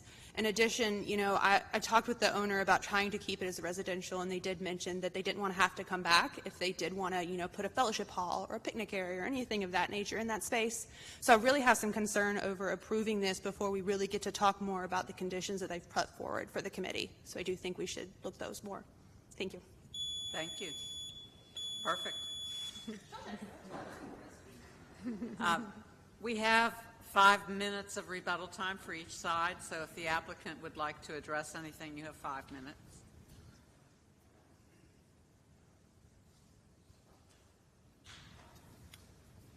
Again, my name is Jason Goins. My address is 3723 Apple Orchard Cove, High Point, and 22 seconds is impressive. I wish I could get preachers to stick to that kind of stopwatch. Just a few things. There's been much mentioned about the width of Scotland. The Department of Transportation is requiring that we do some upfits to the road there. And so those upfits, we believe, will remedy the issues that have been mentioned here tonight. We are, again, I've mentioned this, working and believe that we will be adding a second entrance on the northern side of the property on Queen Alice.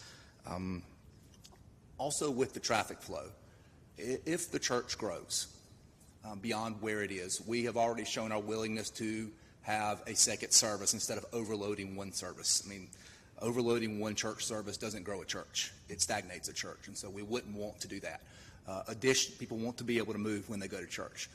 Additionally, we are looking into the possibility, if necessary, of having a policeman on site to direct any confusing traffic patterns that might be there. Again, it is in my interest as a pastor to make sure that my parishioners have the best experience possible, and I don't want them to have any of these issues either. So we're going to work to make sure that doesn't happen. As for the development of the property, just emphasizing again that the buildings are going to be on the front of the property. The parking is behind the buildings. Additionally, we're surrounded by right-of-way, so there are setback lines from the roads that will be enforced as well. So there will be plenty, we believe, of buffer and cushion between the buildings and the rest of the community. That's all I have to say. Wasn't quite 22 seconds and not nearly as succinct. But if there are any other questions. Thank you. Thank you. Does anybody else want to speak in favor of the application? If not, we have up to 5 minutes of rebuttal time for those in opposition. And if you just, when you come, repeat your name, please.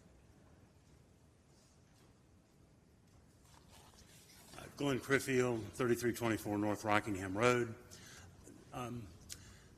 The applicant has been very good in their interactions with me, and they have communicated to us via the Zoom call on Friday, and they sent an email on Wednesday after the Tuesday night meeting talking about sort of their approach. I think that the problem with this all boils down to the residential section within the city's comprehensive plan zoning maps, the way they line up. The statements about, parking, police presence, current plans to develop. I do not want this church to fail at all, but the challenge you'd have is that the zoning would survive their ownership of it, if I'm not mistaken.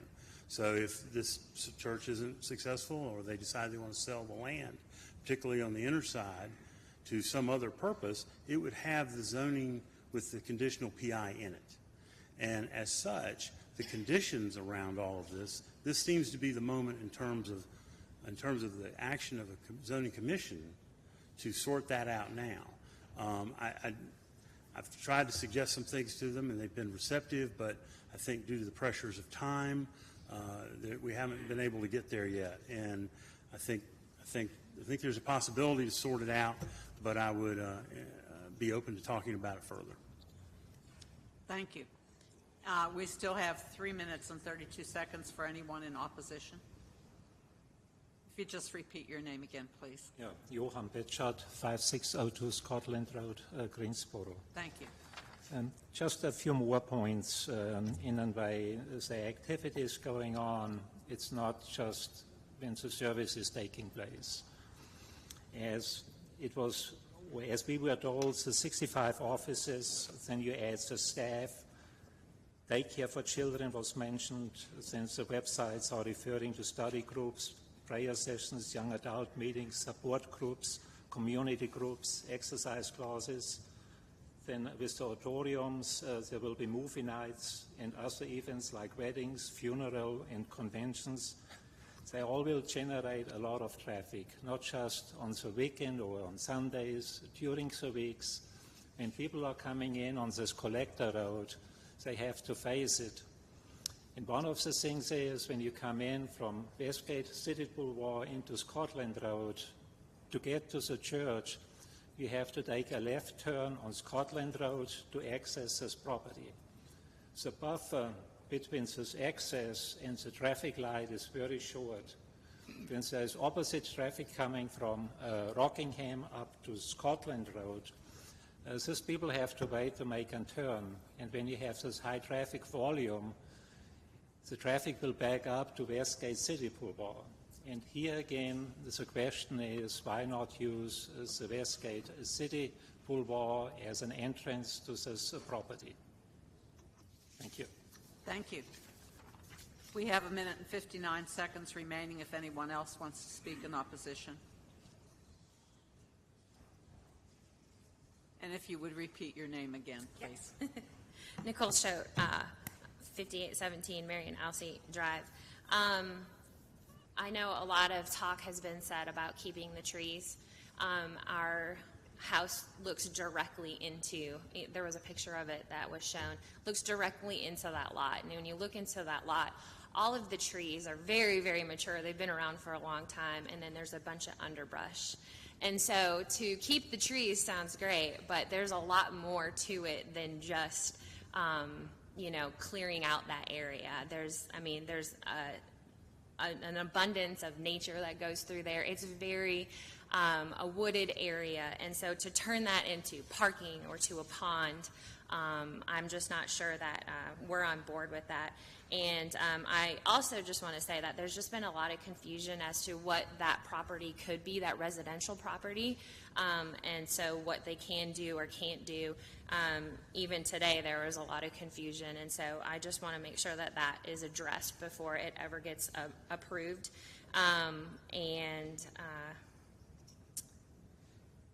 Yeah, I think that's just about it. Thank you.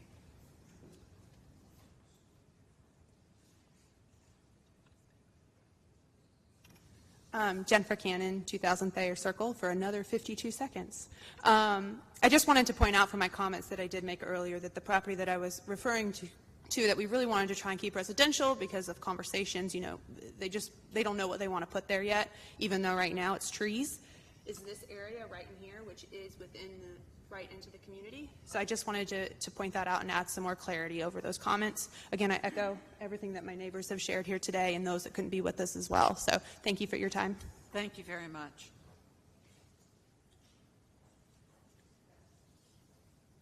We have 25 seconds. Johan Betschart, 5602 Scotland Road, Greensboro. I wanted to make one more point because all the zoning is confusing and there's not, I think, a clear decision on this property at 5810 with the right-of-way and how everything works together. As I understand from Mr. Carter, that still issues that the street front is not given, and I'm not quite sure if I understand all this right, but it's confusing. And also a concern is that the width of this property here, if it has 100... Thanks. Okay, thank you. Thank you. Are there any questions or comments from commissioners?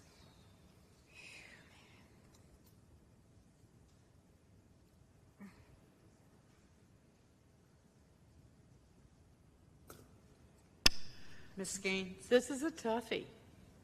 And I understand and I hear the concerns about the RS-40, but bearing in mind that with water and sewer out there, it will be developed, if it's left residential, into typical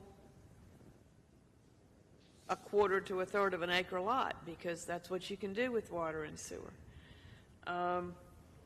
Currently, it's in the county, and it doesn't have water and sewer run to it, but it will in the future. So that's going to change at some point in time, whether it's this church or whether it's a builder that comes in and takes trees down and builds houses. This piece of property, except for the two houses facing Scotland, is an island unto itself as far as contiguous. It's an island. It's an island. And here again, I'd like to hear some other thoughts from some of the other folks. Churches typically are not potentially noxious uses because it's not a 7-day-a-week process. And yes, they have other activities, but yoga classes aren't going to crowd the roads. So that's something to consider.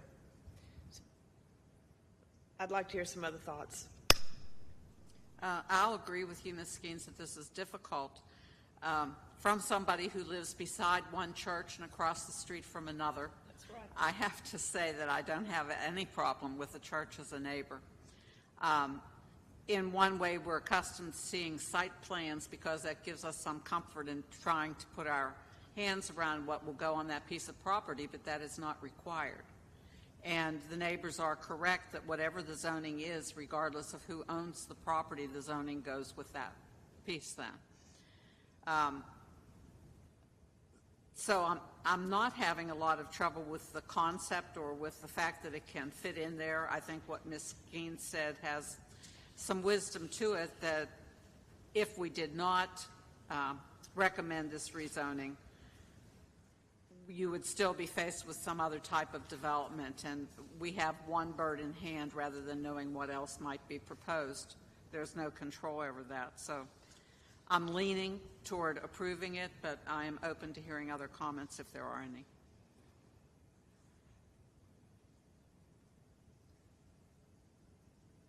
If not, how many? I'll simply add, just looking at this and having spent time out there, you know, that area has obviously grown considerably in the last 8 to 10 years.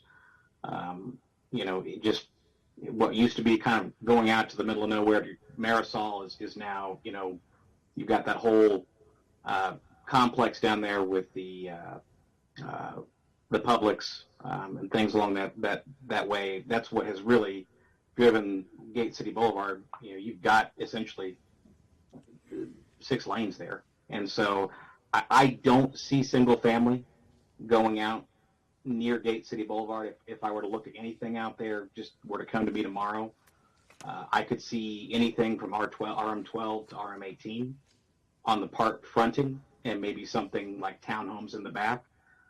Thinking about that conceptually, this is probably not as high of an intense traffic use as what I would envision potentially coming to us in the future. And since I am hearing that, I do believe that this is going to be a good neighbor. So I'm going to support it tonight, knowing that this is going to go to council because of the structure of it. Those conversations can continue. Hopefully the petitioner will do a better job of getting with staff prior to that meeting, and we'll get things lined up a little better. Thank you, Mr. Engel.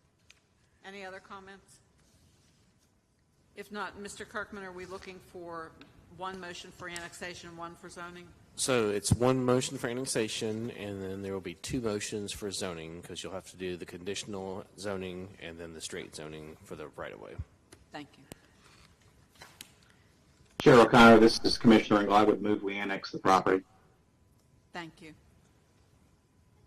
Second that. And just say that it would be for the portion on Westgate City Boulevard and Queens Alice Road, and also the portions on Scotland Road and Marion Chelsea. All of this property has to come Right. in as part of the annexation, yes. Okay, so we have a motion and a second for the annexation. Any further discussion? Take a vote. Ms. Maggot? Aye. Ms. Skeens? Aye. Ms. Glass? Aye. Mr. Bryson? Aye. Ms. O'Connor, aye. Mr. Engel? Aye. Mr. Egbert? Aye. All right. And then we need two separate zoning motions.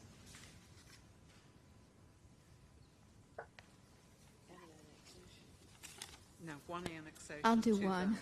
I'll do one if someone does the other. Okay.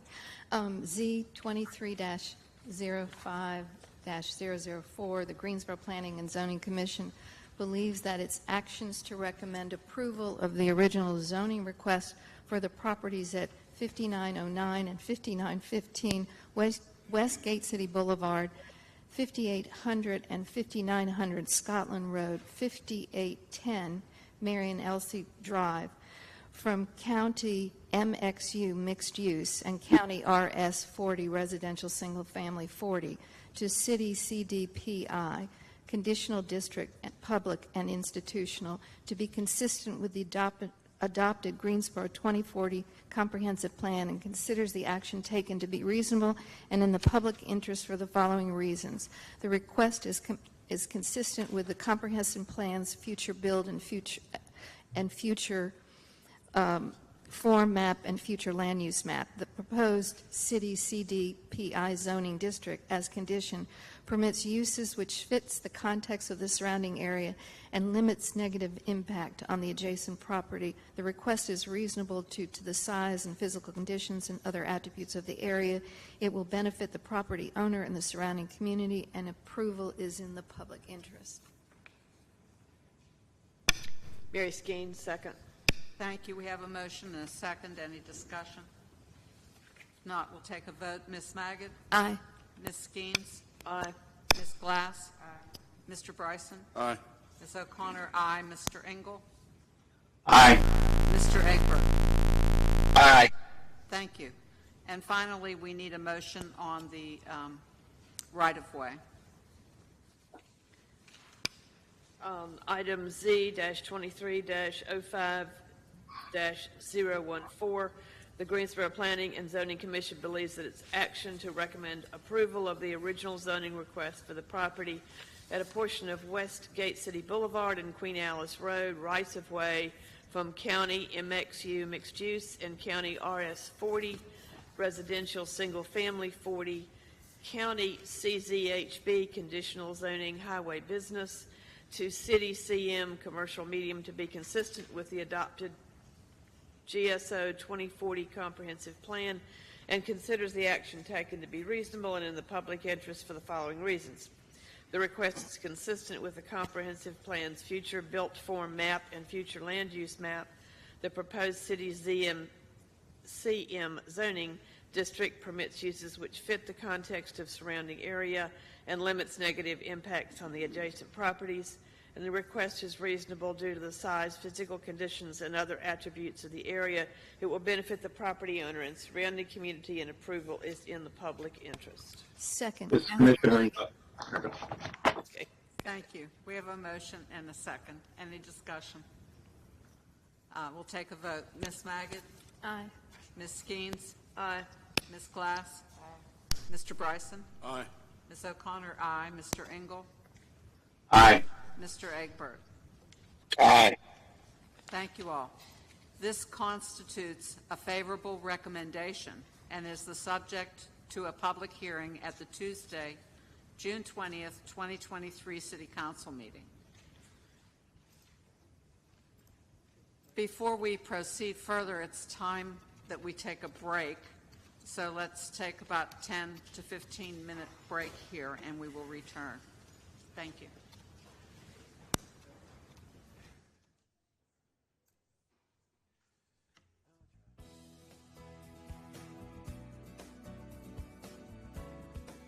Recording stopped.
You might guess by the name that when you visit Jerusalem Market on Elm Street in downtown Greensboro, you're going to enjoy delicious Middle Eastern food. What you might not know from the name is that you'll be treated like family. So our father started Jerusalem Market, the grocery store, the deli, in 1989. And frankly, as soon as I could reach the counter, I was helping Dad, just doing what I could, whether it be running the register or just stocking shelves. But, you know, we always observed them cooking because my dad loves to cook and my mom loved to cook too. So growing up, we were always around a lot of the food and exposed to the recipes. And we weren't necessarily like right there helping, but you got to watch and see what goes in everything. And you learn by, you know, osmosis. You learn by just picking it up. So that was always, you know, it wasn't really asked of us, but we wanted to help in the store. And it really got us going, and really just that's what got us started with the love of the food and the love of the food, like the culture through the food. Growing up, you know, meals were important. We always ate together as a family. Always made it a point on Sundays to, because my dad worked nights a lot of times running the original store, working night and day. So a lot of times, you know, during the week, we'd just be eating with Mom and eating with Dad, and always on Sunday. It was like you had to be there for Sunday dinner. But it was, mealtime always meant just basically sharing your day and sharing some, you know, some food. We made it a point to sit at the table, and you know, when you're younger, you don't always appreciate that, but it's really awesome, and I'm glad that we were kind of forced in a good way to do that. But yeah, cooking was always important in our family. A lot of us, you know, a lot of my family likes to cook and would always bring food over. A lot of times we had aunts and uncles that lived close proximity. If they made a dish that they had extra, they'd always bring some to share.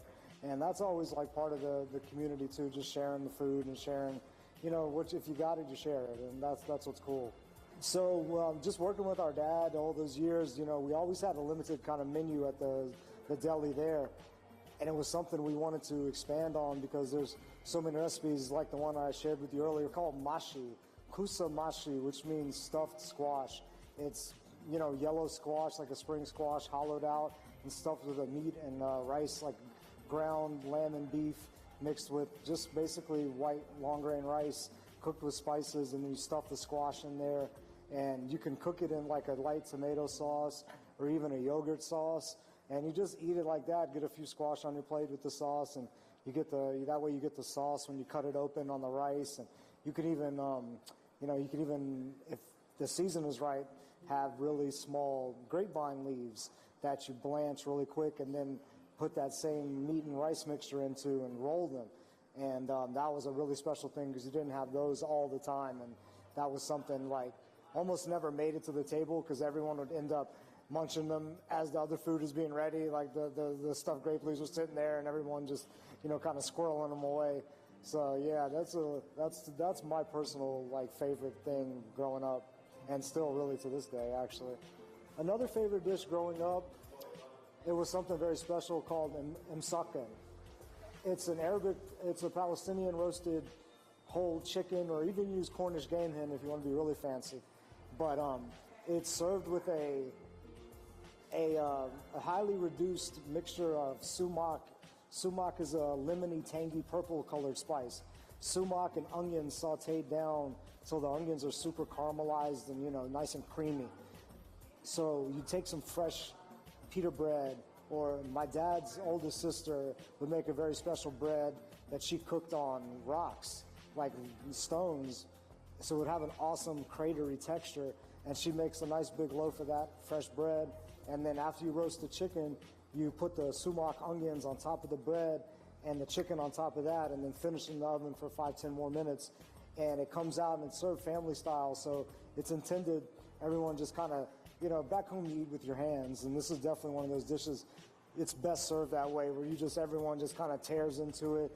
You dip you tear the chicken off, you dip the chicken into the onions, and you get the bread, and just eat bites of it like that. It's really intensely flavored and just awesome, just clean, crisp flavors, and it's something that always reminds me because my aunt's bread is super special, and it's good with the pita bread, but that was always taking it to another level, you know. So yeah, when people enjoy the food and really appreciate where it comes from, and you know, if my grandmother's recipes, you're eating the same thing like we used to eat, it really opens, it really touches our heart, because it's really, that's kind of the deepest, especially in our culture, it's the most genuine way to show gratitude is to feed somebody and to share something that you prepared for yourself with them. And the fact that our guests can appreciate that on the same level is really awesome. It feels like we're almost feeding you in our house, in our home, and that's one thing we really like to focus on here, is keeping that personal touch and being able to interact with our guests and really see how much they appreciate and enjoy it, because it makes it rewarding to bust your butt and work hard here if people appreciate it on that level.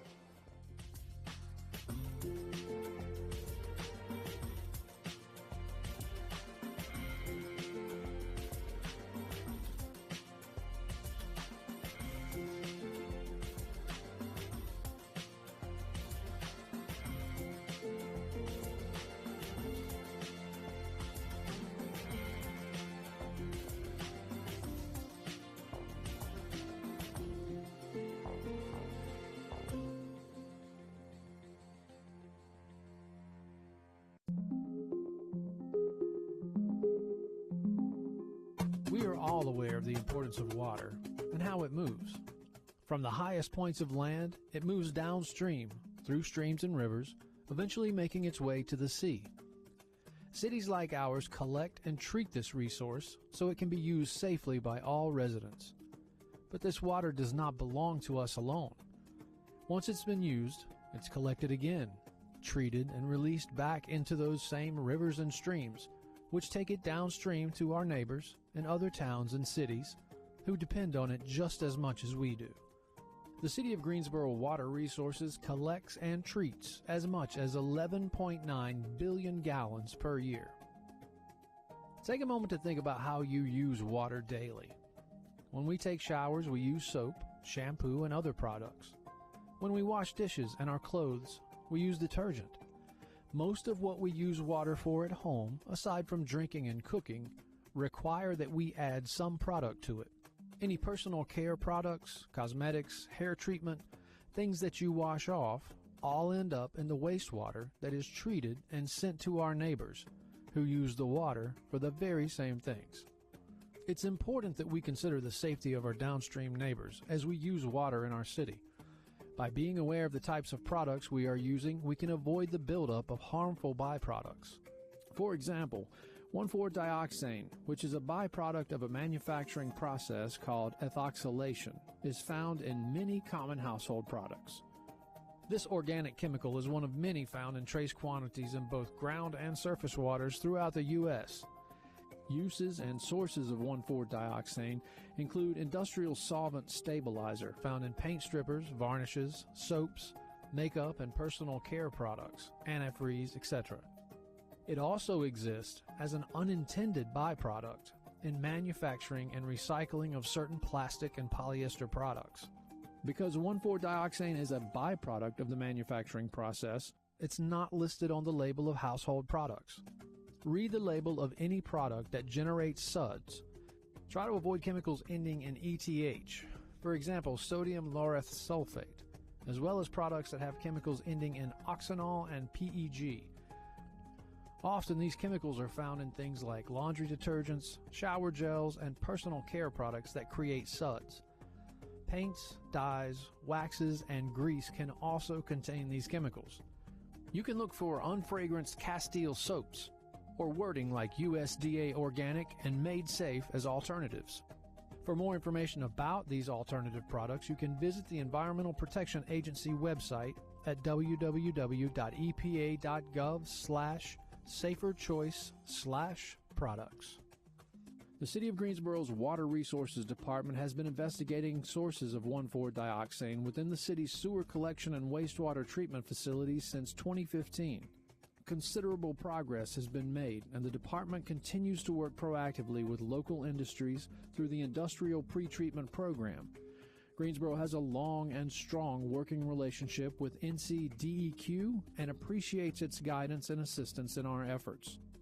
Through these partnerships, the city fully commits to developing a management strategy to further reduce the release of 1,4-dioxane into waterways that may potentially impact downstream communities who rely on the Hall River and Cape Fear River for their source water. For more information, please visit the City of Greensboro's Water Resources Department online at greensboro-nc.gov/water.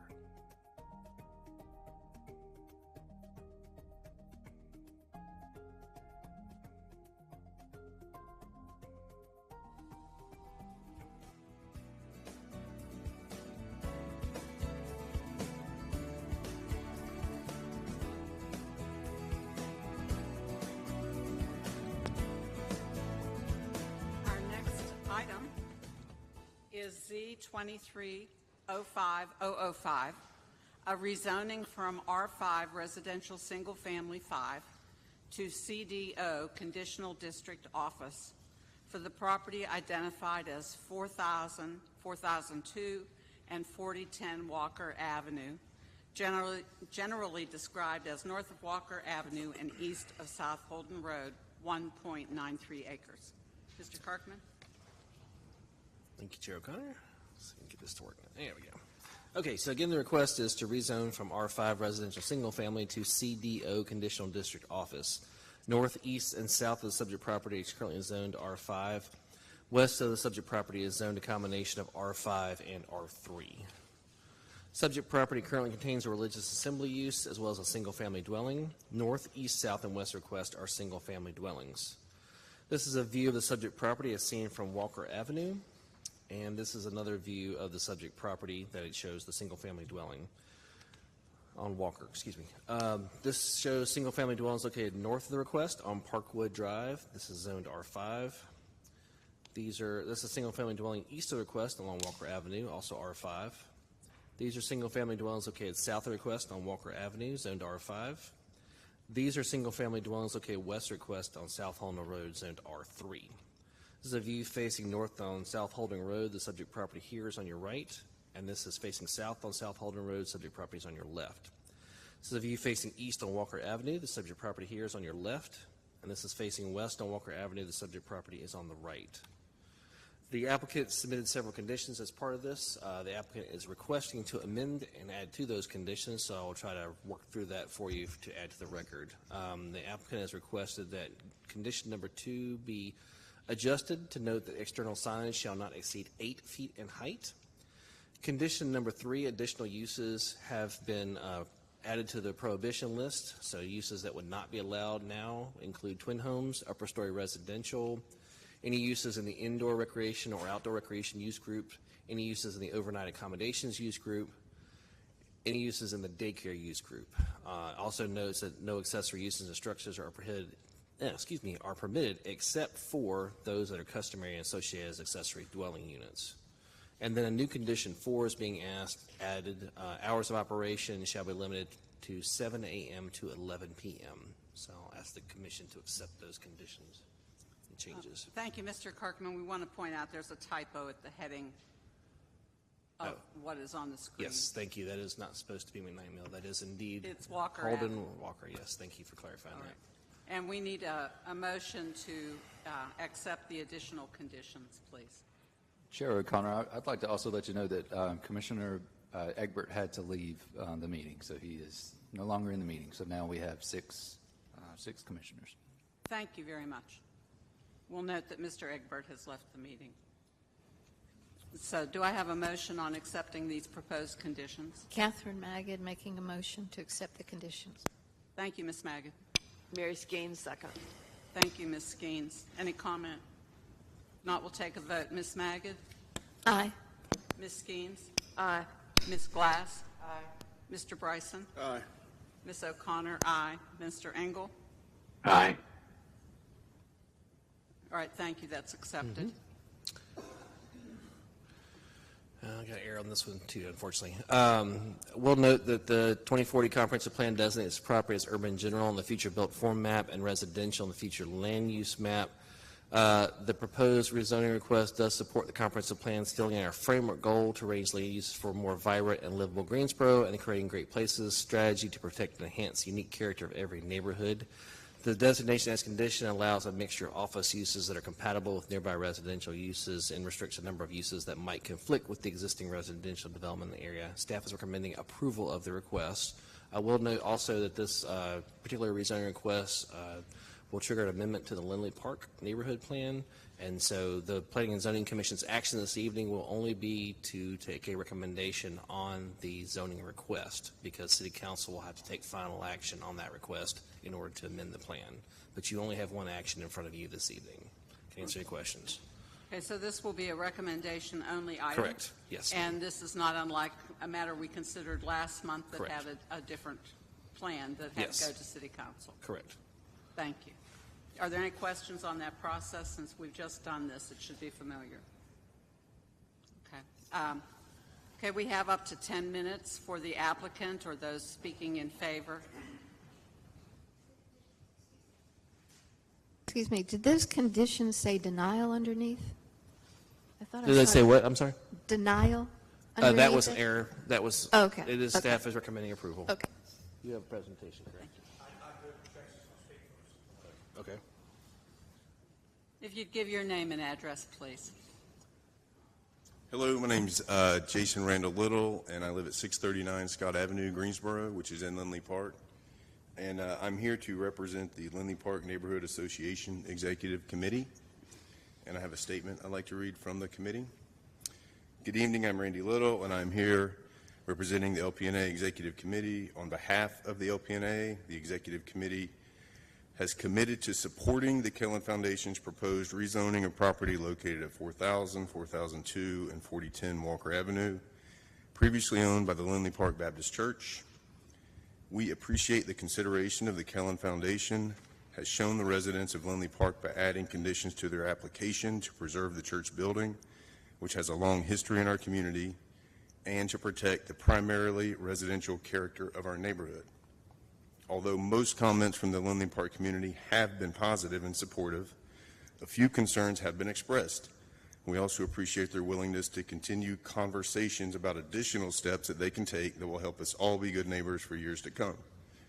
Those concerns include increased vehicular and foot traffic along Walker Avenue, buffering single-family residences against noise, light intrusion, and other disturbances, odors, vermin, and noise issues related to type and placement of solid waste and recycle containers, location of signage on Walker Avenue, and setting a precedent for additional non-residential uses along Walker Avenue.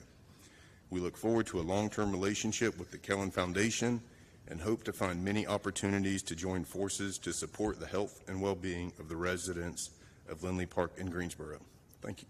Thank you very much. I'm sorry, I didn't hear what organization you represented. The Lindley Park Neighborhood Association. Thank you. Those concerns include increased vehicular and foot traffic along Walker Avenue, buffering single-family. Thank you.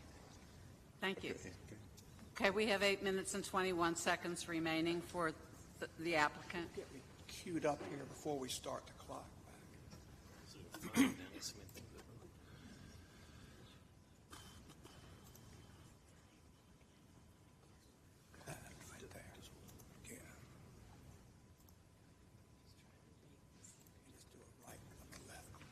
Which one of these buttons do I? We'll figure this out. Good evening. I'm Tom Terrell, 230 North Elm Street, representing the Kellen Foundation. I think I can be a little bit quicker now that we've heard a very positive report from the association. I do want to make a couple of very quick points. The first is that remaining a church here is not an option. The church has closed its congregation. There's no market for another church. There has to be some sort of a logical, reasonable change to another use, and of course it will not be single family. Now, we believe that conditional district office works perfectly for this site. This property is on a 4-lane divided major thoroughfare. It's on the outer edge of their neighborhood. It's not in the middle. The built form, that condition will not change. There is a house I'll show you in a minute that was part of the donated property. Now, we have added numerous conditions that are in your packets, and the Neighborhood Association actually participated in the creation of most of those conditions. We are grateful, and thank you again to Jason Little for speaking on behalf of the Neighborhood Association. We handed up prior to this some many letters from the church itself and from members of the community asking you to support this. I did want you to see some of the buffers to the neighborhood to the north. On the left-hand side, that is taken from a distance away. If you stand at those bushes that remain green throughout the year, they're about 12 to 15 feet in height. They are not short. And the same, this is behind the building. That is what exists right now. Those are evergreen shrubs. Now, here's another view that shows a 6-foot stockade fence that's already there at a higher height, plus those bushes that give you a sense of their height. And this is the house next door. At some point, it could be used for office, but in the immediate future, we believe it will be continued as residential. Certainly, it will only be used for what is allowed in this zoning. We are grateful for the staff's report and the recommendations that this has compatibility with the land use plan and the neighborhood. Dr. Kelly Graves could not be here today to speak. She is at a conference in Texas, but in her place we have Dr. Mickey Dew and Dr. Marion Earls. Thank you. Good evening. I'm Dr. Mickey Dew. I live at 2403 Camden Road, Greensboro, 27403. I'm a psychologist who's practiced in Greensboro over 30 years and a proud member of the Board of Directors of the Kellen Foundation and chair of the building committee for this Walker Avenue location. As Mr. Terrell said, most of this site has never been residential and will not become residential under any scenario. Rezoning it, we believe, allows for a heavily conditioned office zoning that best illustrates how an organization like Kellen can make use of a former church on a major thoroughfare. If you didn't know, the Kellen Foundation provides help for the uninsured and underinsured of Greensboro, Guilford County, and other areas of the state for free, so that people who do not have access to help can get the help that they deserve. Our mission is to prevent, treat, heal. It is not crisis intervention, and we do it all with no fees to our clients. We work to promote healthy living and emotional and behavioral health to prevent problems and crises before they occur. We're proud to serve Greensboro and Guilford County and every zip code in Greensboro. We're funded by United Way, the Similalic Foundation, and Guilford County Schools, with whom we have multiple collaborative projects and also many grants. We offer outreach, educational services, prevention programs, and we work to pull partners and community systems together to build resilience and help the whole person. We also hope to have other like-minded nonprofits that serve families and children located there in the building, which we plan to call the Hope Hub, so that those needing help only have one location to go to instead of having to go to multiple locations all over town. Over half of our sessions are actually held by telehealth or Zoom, so they're not actually in the building, and we also have 10 other locations across the county and the state. But this property is planned to be our main office building as well as the planned future location of the Hope Hub. The rezoning of this property would provide the Kellen Foundation the opportunity to reduce or hopefully eliminate our waiting list of 2 or 3 months for people who really need to be seen. It would also allow us to have meeting space for all of our staff, because right now we can't all meet because there's no room in our current building. So we will be here to provide help and services to those in Greensboro, Guilford County, and the state, and we'll do it for free if you will allow us this rezoning request. Thank you so much for your time. I know it's getting late. Thank you. Hello, I'm Dr. Marion Earls. I'm a pediatrician who's been practicing in Greensboro for about 35 years. My specialty is developmental and behavioral pediatrics, and I've just had the privilege of becoming president of for the Kellen Board, which is very exciting. So many families nationally have been and are experiencing adversity, and the impact on the healthy mental and emotional development of children is staggering. When I say children, that's infants, children, and middle-aged children and adolescents. The American Academy of Pediatrics recently appointed me chair of the new AAP Council on Healthy Mental and Emotional Development, advising the Academy's strategic response to the mental health needs of the nation's pediatric population from infancy through adolescence. I'm so impressed that Kellen is only one of 2 organizations in North Carolina that has been endorsed by the National Child Traumatic Stress Network. The other institution is at Duke. Kellen has relationships with Harvard and with UCLA in this work. They engage interns from local colleges in learning to address the needs of children and families. Like the AAP, Kellen has a focus on strength-based approach and trauma and resilience-informed care for children and their families. Kellen provides evidence-based therapies, not medication prescribing, which, if it was indicated, would be done by primary care or by psychiatry. As a pediatrician, it is so important for this care to be available for children and families when concerns are identified. I have colleagues around the state who don't have this in their community.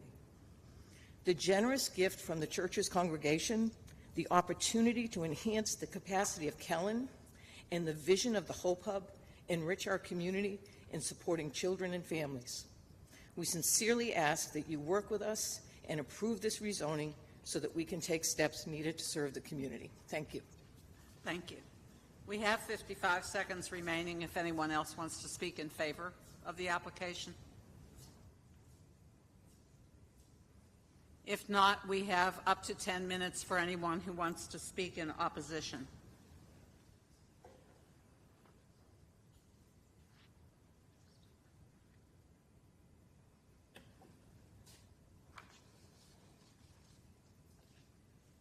Seeing none, we will close the public hearing.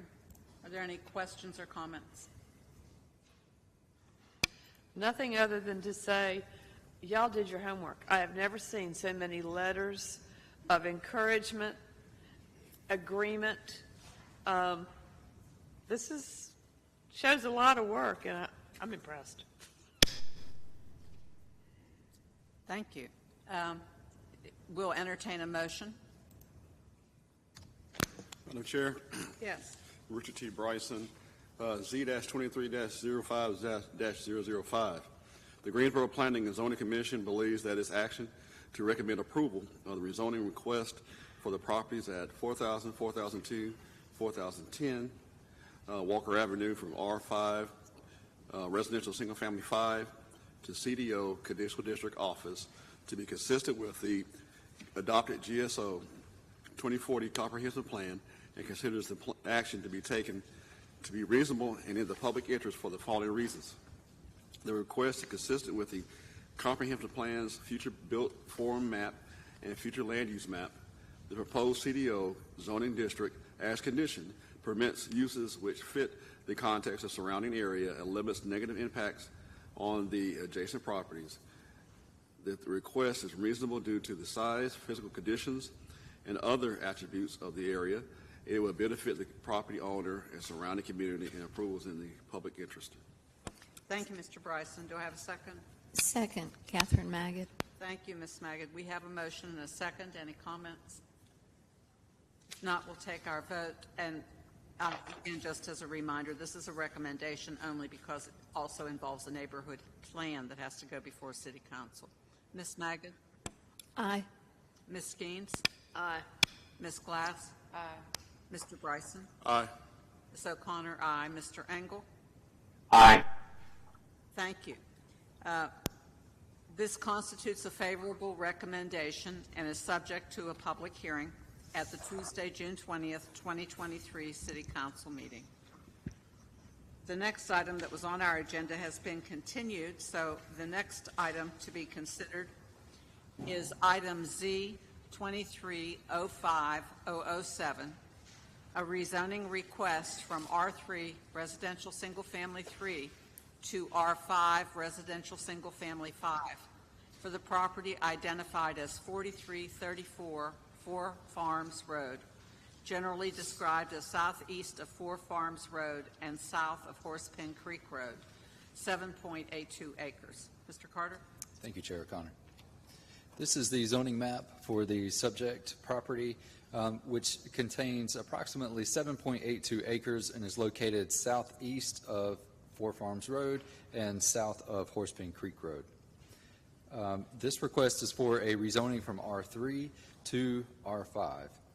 North and south of the subject property is zoned R3. East of the subject property is zoned CD RM8 and RM8 farther southeast. West of the subject property is zoned R3 and R3 with a special use permit for a tourist home and bed and breakfast. This is an aerial photo of the subject property, which contains a single-family dwelling.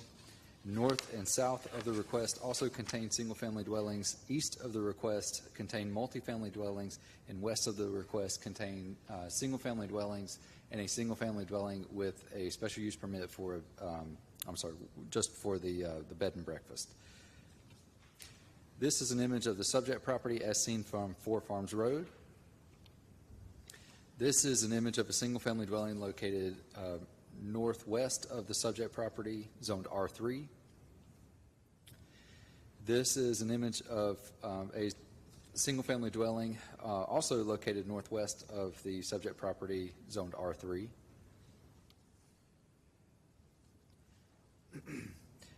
This image shows a single-family dwelling also located northwest of the subject property, zoned R3. This is an image of the multifamily dwellings located east of the request, zone CDRM8. This image shows a single-family dwelling located south of the request, zoned R3. This is another single-family dwelling located south of the request, zoned R3. This view is facing northeast on Four Farms Road. The subject property is on the right. And this view is facing southwest on Four Farms Road. The subject property is on the left. There are no conditions that are proposed with this request, as it is a straight rezoning. And in recommending approval, staff concludes that the comprehensive plan currently designates this property as urban general on the future built form map and residential on the future land use map. The proposed rezoning request supports both the comprehensive plan's Creating Great Places goal to expand Greensboro's citywide network of unique neighborhoods offering residents of all walks of life a variety of quality housing choices, and the Building Community Connections goal to maintain stable, attractive, and healthy places to live and raise families. The proposed R5 zoning district permits similar uses to the existing R3 zoning, but allows a greater flexibility of individual lot configuration and a small increase in residential density. The request is consistent with the residential zoning designations of the surrounding properties. With that, I can answer any questions that you have at this time. Do we have any questions? Not at this time. Thank you. Thank you very much. So we have up to 10 minutes for the applicant. If you'd like to come and identify yourself with your name and address, please.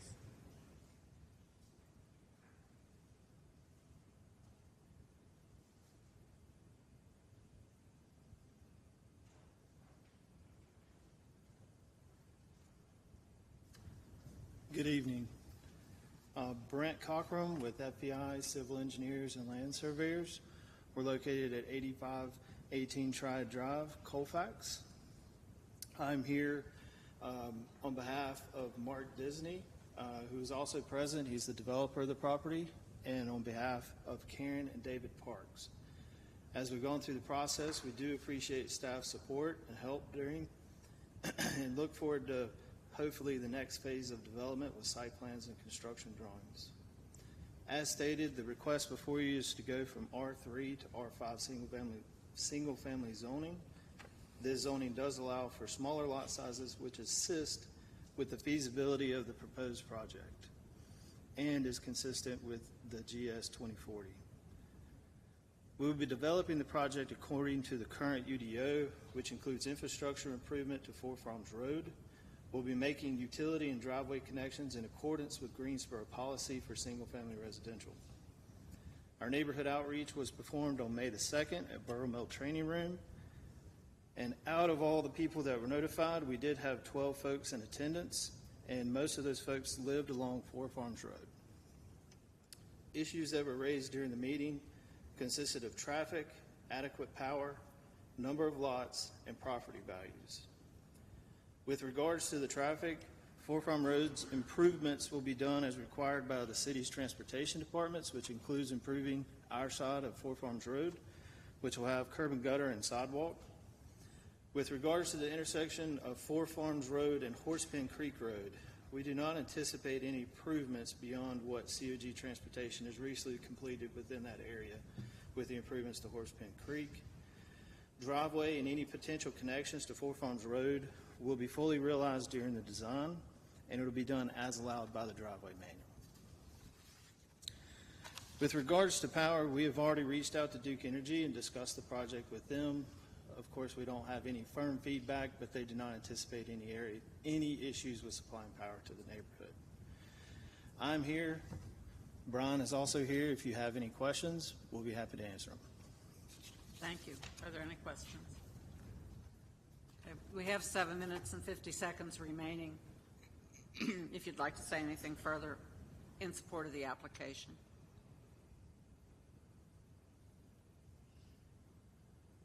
If not, we have up to 10 minutes available for anyone opposed to the application.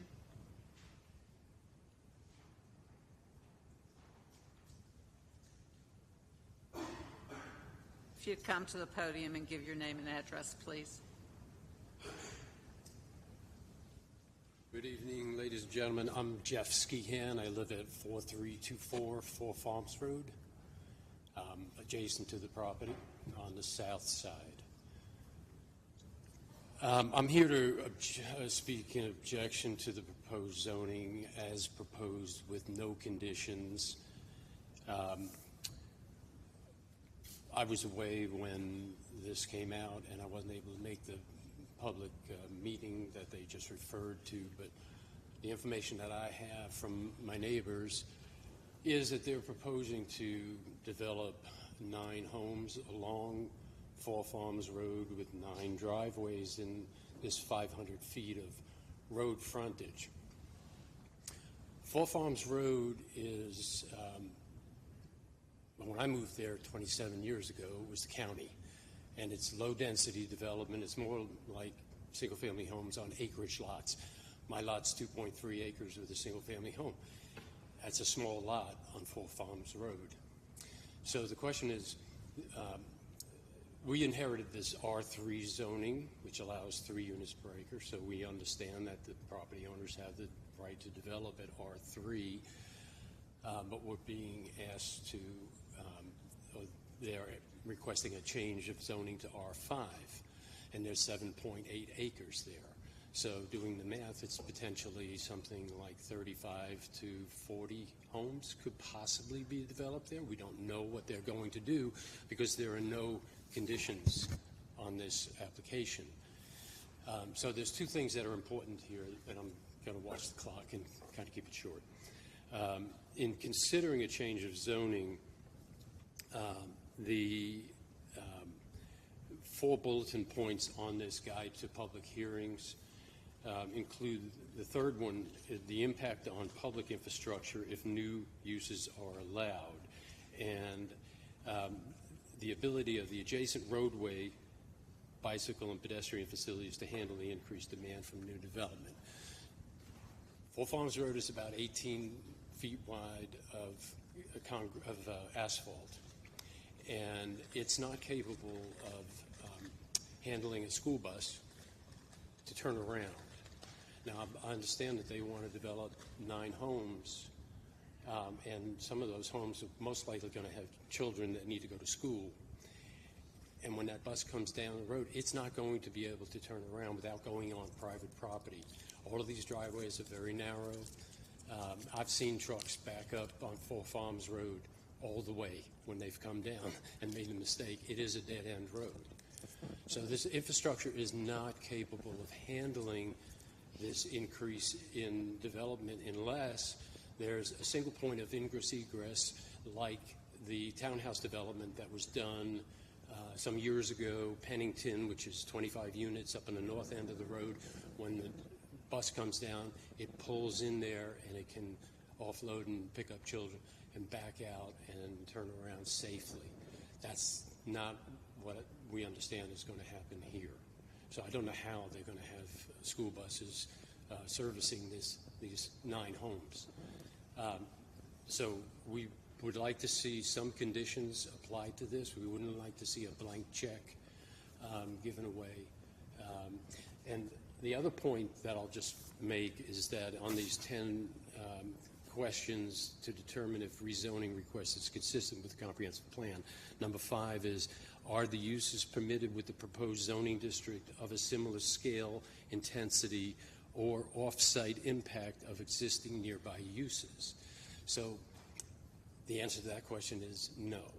There's 5 units per acre versus what exists there, which is very low density development. So it's not consistent. It is like, it is like plopping down a high density development. Now I'll point out one other thing about the development density. On the staff report, the summary at the end points out that it's a small increase in residential density. To go from 3 units to 5 units is 67% increase in density. 67%. That's really not small. So we would like to see some conditions, understanding that they have the right to develop this property, and try to protect the safety of the use of the road, because there are no sidewalks, and there will only be a sidewalk on that 500 feet of frontage. The rest of the road, when 2 cars pass each other, there's no room for pedestrians. One last point, when I was leaving my home to come here, and I drove up to the Horse Pen Creek Road, and I'm making a right to get on Battleground Avenue, the bus was coming in, and it had to wait for me to go out for it to make the turn onto Four Farms Road. Just to underscore that point, it's really critical that there be some single point of access with a wide enough road for a bus to pull in and pull out. Thank you. Okay.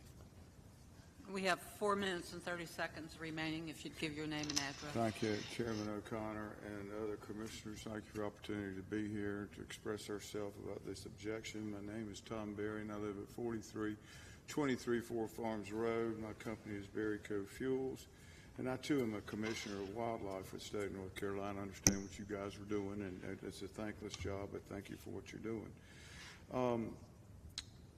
Commissioners, our neighborhood is opposed to the zoning from R3 to 5, which is a rezoning with no restrictions. We're not opposed to the density. What we're opposed to and adamant about is to not allow 10 curb cuts within 500 feet that would be approximately 12 feet wide, which would make it a mere, the yard's a mere maybe 600 feet or no bigger than a garage. Our neighborhood is well established with larger lots. The proposed development is way out of character with our neighborhood. Greensboro has a great history of considerate zoning that takes into consideration of developers and neighbors alike. This zoning does not. The developers are asking you to approve a zoning with no conditions of the zoning. No sketch plan, no idea what they're going to do. It would allow them to put in mobile homes, a cell tower, minor utilities, daycare, bed and breakfast, junk car, motor cars, and other unsightly, non-harmonious structure. You could have a business in the home. We're all about our neighborhood. The developer came in with a story, and when change requests were made, their only response was, we can't make that work. We can't make any money. In essence, they would not consider a request for conditions by the neighbors.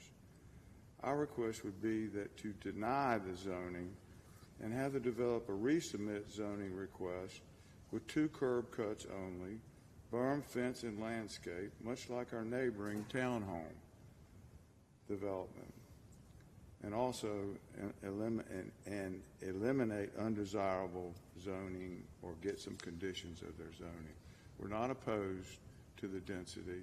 We've got apartments around us. We've got townhomes up the road. We just don't want the curb cuts coming out on the road. You know, I can get into, if you can imagine, you know, 10 houses where there's only 2 right now. Obviously, it's not harmonious with our neighborhood. So we sincerely would like you to deny this zoning and let them come back with some sort of interior cul-de-sac, put up some berms, and create an environment on the interior instead of the environment on the outside where it's dangerous. You get a parked car along the side of the road there, you can't, there's no way to pass. I mean, one car's going to have to go obviously in their lane or the other lane, and it would cause for congestion. So those are my thoughts. Thank you very much for your time. Thank you. We have 1 minute, 27 seconds remaining if anyone else wants to speak in opposition.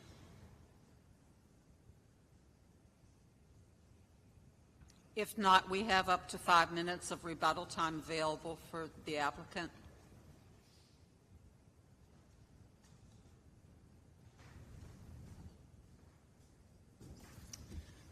Yes, in response and some clarification to some of the issues that were raised and concerns, currently the road frontage as an R3 would allow 6 driveways. That is maintaining the existing driveway that is currently serving the house that's there.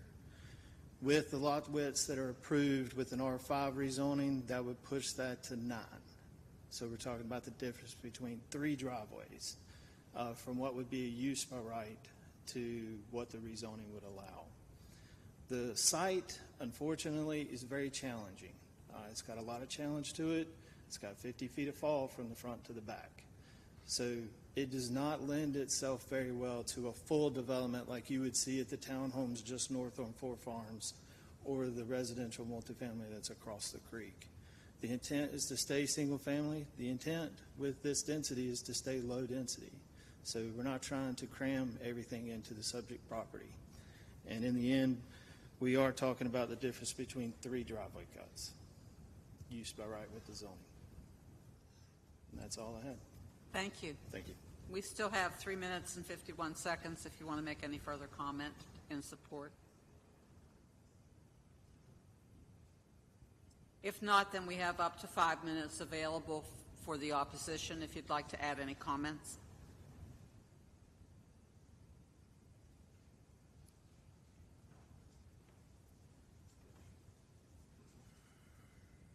You know, commissioners, if you repeat your name again so they have it. Excuse me, my name's Tom Berry, 4323 4 Farms Road. Thank you. Again, thank you for what you're doing here. Their difficulty with making this property work for them is not the community's problem. They have chosen this property and are trying to make it work at our loss, at our detriment, and it's making it unsafe for those that they sell to. I don't see any mention in here of HOA. I don't see any mention in here of objections to these things that we mentioned. You know, 10 trash cans on the street. You know, the bicycles, the garage doors up.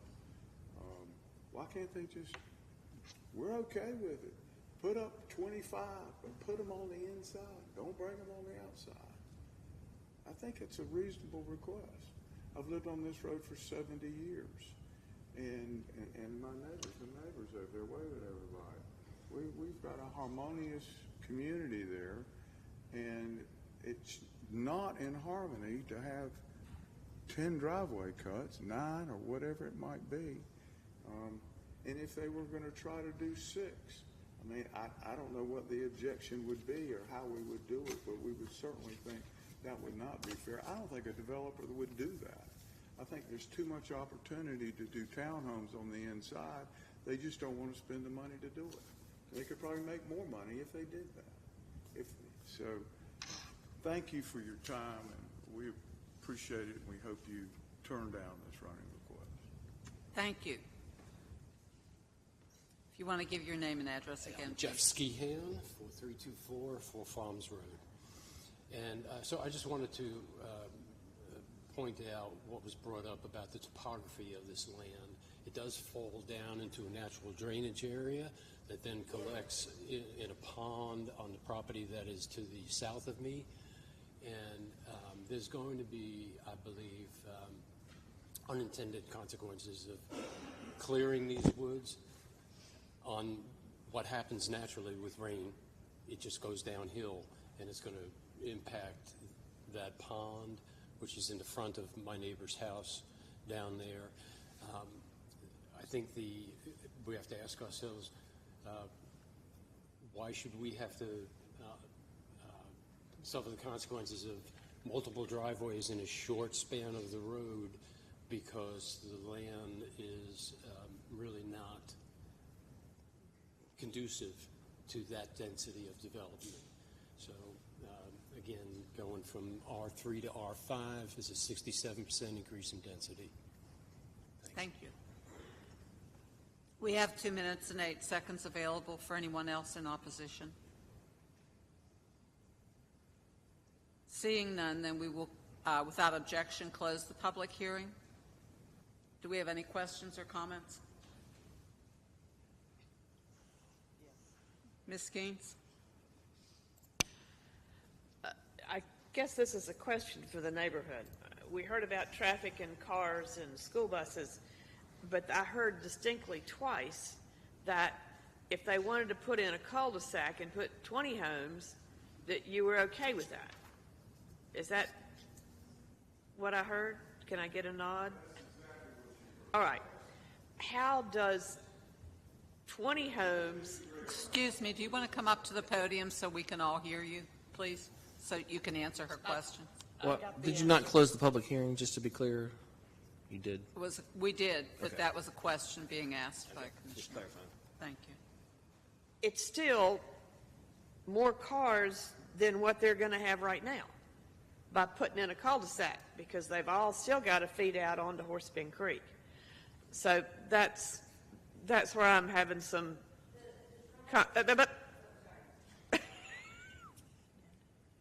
I just wanted to clarify that you were okay with cul-de-sac with 20 homes, but you're not okay with 9 driveway cuts and 9 houses. I'm confused. I'm sorry, the hearing is closed. Yeah, I just wanted to make sure I heard what I heard. Okay. Any other comments? Oh, and the list of things that Mr. Berry ran through about it could be a cell phone tower. It could, when I checked because he sent us a letter, none of those uses are allowed without either special use permits or rezoning. Yes, most of those require a special use permit. The cell tower, the manufactured home was mentioned as well. The home-based business is allowed in any residential dwelling, so that's not going to change as far as that right to do a home occupation, R3 versus R5. So yes, you're correct. What we are talking about is an increase in density from R3, from R3, what it currently is, to R5. Correct. The basket of uses, if you will, that's allowed today versus the basket of uses that would be allowed with the change, those are basically the same uses. Okay. And I believe, Mr. Kirkman, that with R3, we're required to have 75-foot frontage, and a lot could be 12,000 square feet.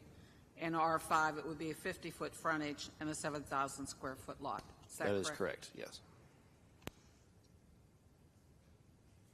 Any other comments from commissioners or questions? If not, I would entertain a motion. Madam Chair, Richard T. Bryson, Z-23-05-007. The Greensboro Planning and Zoning Commission believes that its actions to recommend approval of the rezoning request for the property at 4334 4 Farms Road from R3 Residential Single Family 3 to R3 Residential Single Family 5 to be consistent with the adopted GSO 2040 Comprehensive Plan, and considers the action taken to be reasonable and in the public interest for the following reasons. The request is consistent with the comprehensive plan's future built form map and future land use map. The proposed R5 zoning district permits uses which fit the context of the surrounding area and limits negative impacts on the adjacent properties. The request is reasonable due to the size, physical conditions, and other attributes of the area. It would benefit the property owner and surrounding community, and approval is in the public interest. Second, Catherine Magid. Thank you, Ms. Magid. We have a motion and a second. Any other comments? Not, we'll take a vote. Ms. Magid? Aye. Ms. Skeens? Aye. Ms. Glass? Aye. Mr. Bryson? Aye. Ms. O'Connor? Aye. Mr. Engel? Aye. Thank you. This approval constitutes final action unless an appeal is submitted in writing to the Planning Department and the appeal fee is paid within 10 days. Anyone may file such an appeal. All such appeals will be subject to a public hearing at the Tuesday, June 20th, 2023 City Council meeting. All adjoining property owners will be notified of any such appeal. Thank you. Next item on our agenda is item Z23-05008, a rezoning request from CDBP, Conditional District Business Park, to CDLI, Conditional District Light Industrial, for the property identified as 640 and 640 YY Knox Road and 401 Old Birch Creek Road, generally described as east of Old Birch Creek Road and west of Knox Road, 145 acres. Mr. Kirkman? Yes, thank you, Chair Connor. Again, the request is from Conditional District Business Park to Conditional District Light Industrial. North and south of the north and south of the property is currently zoned County AG Agricultural. East of the subject property is zoned a combination of County AG and County RS40 MH Residential Single Family with a manufactured home overlay. West of the subject property is zoned County AG and County RS40 Residential Single Family. Subject property currently contains an industrial use and primarily undeveloped land. North, east, south, and west request are single-family dwellings and agricultural land. So the view of the subject property is seen from Knox Road, and this is a view of the subject property as seen from Old Birch Creek Road. This shows an undeveloped portion of land located north of the request on Old Birch Creek Road that's zoned County AG. This is land that contains single-family dwellings and an industrial use located north of the request on Knox Road, zoned County AG. This is a single-family dwelling located east of the request, zone County AG. This is undeveloped land located east of the request, zone County AG. This is a single-family dwelling located east of the request, zone County RS40 MH. This is a single-family dwelling and agricultural use located south of the request, zone County AG. It's a single-family dwelling located southwest of the request, zone County AG. This is another single-family dwelling located west of the request, zone County RS40. It's a view facing north on Knox Road. The subject property here is on your left, and this is a view facing south on Knox Road. The subject property is on your right. This view is facing north on Old Birch Creek Road. Subject property here is on your right, and this is south on Old Birch Creek Road. The subject property here is on your left. This is the condition that was submitted as part of the application and advertised as part of the hearing. GSO 2040 Comprehensive Plan designates this site as urban general on the future built form map and residential on the future land use map. If this rezoning is granted, the future land use will be adjusted to the industrial classification. The zoning request does support the comprehensive plan's growing economic competitiveness, big idea to increase and preserve the inventory of developable sites compatible with corporate and industrial uses, and the prioritizing sustainability goal to build economic resilience, expand local economies' ability to withstand and adjust to disruptions and changes at the regional, national, and global scales. The proposed CDLI district, as conditioned, permits all uses that have little or no adverse effect upon adjoining properties within that district. Staff notes generally care should be taken with respect to building orientation, materials, height, and visual buffers to ensure appropriate transition to the lower density residential uses on adjacent properties. Staff is recommending approval of the request and answering questions. Any questions? No. Thank you very much, Mr. Kirkman. We have up to 10 minutes for the applicant and anyone who wants to speak in favor.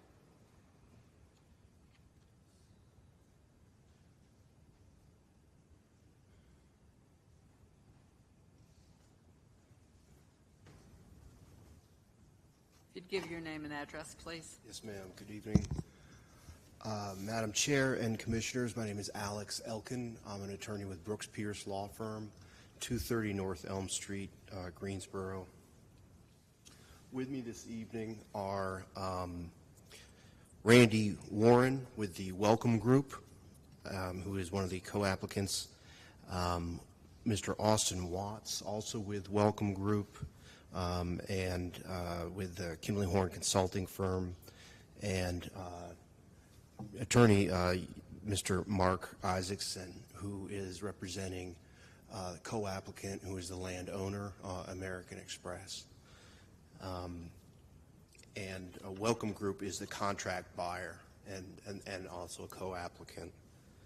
I'm going to address the background for this request, the purpose of the request, provide an aerial photo for you to review, as well as an illustrative sketch plan, and address transportation issues. Will try to be as brief as I can be, but also give you context for this request. And I believe staff has the two schematics loaded up, but I'd be happy to also hand up if I may approach.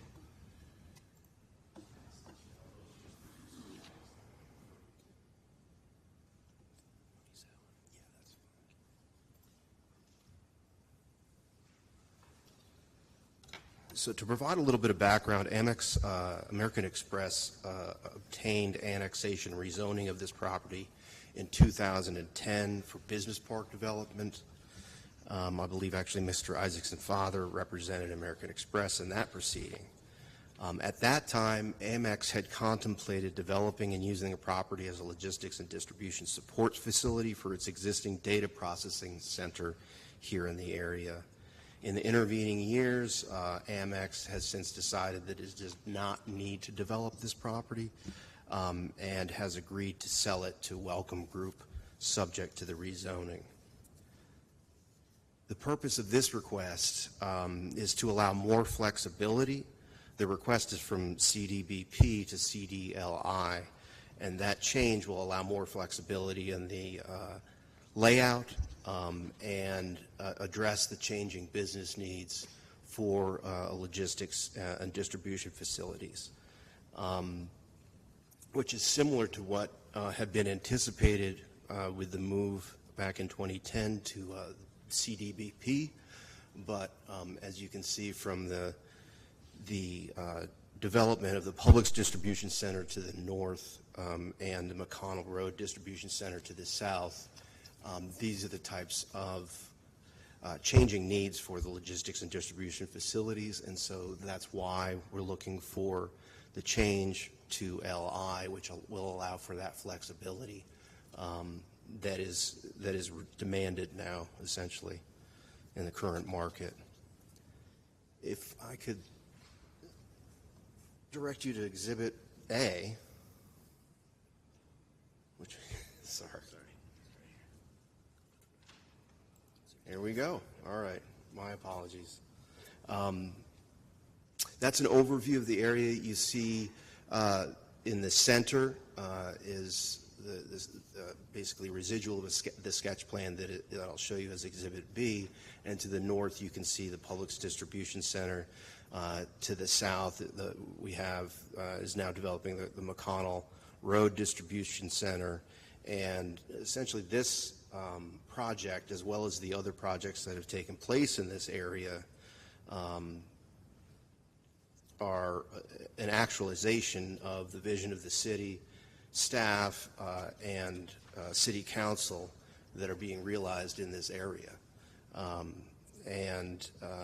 These distribution centers, including the proposed rezoning here tonight, will take advantage of the location near the improved interstate highway and other infrastructure, and that has been established over several years, really to support this type of development on in this location. And if I could click to Exhibit B, which I have successfully done, that is an illustrative schematic showing the potential development here that if the revised the rezoning is granted. And I would just point out a couple of things. One, you can see from the right of the schematic, the road coming in. That will be developed,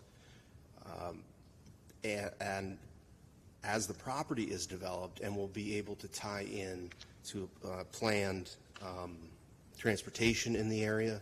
And Mr. Austin Watts can speak more to that if you have questions about that. And I would also point out the stream features and those buffers, which provide screening and will provide limitations, practical limitations on development that will protect neighboring properties, just as a matter of the property topography and environmental features. As to transportation, Kimley Horn conducted a transportation impact analysis, which has been submitted to the city and state DOT. Recommendations were made. I understand that's still in process of review by NCDOT, but recommendations have been incorporated that would allow for improvements to Knox Road at the project entrance.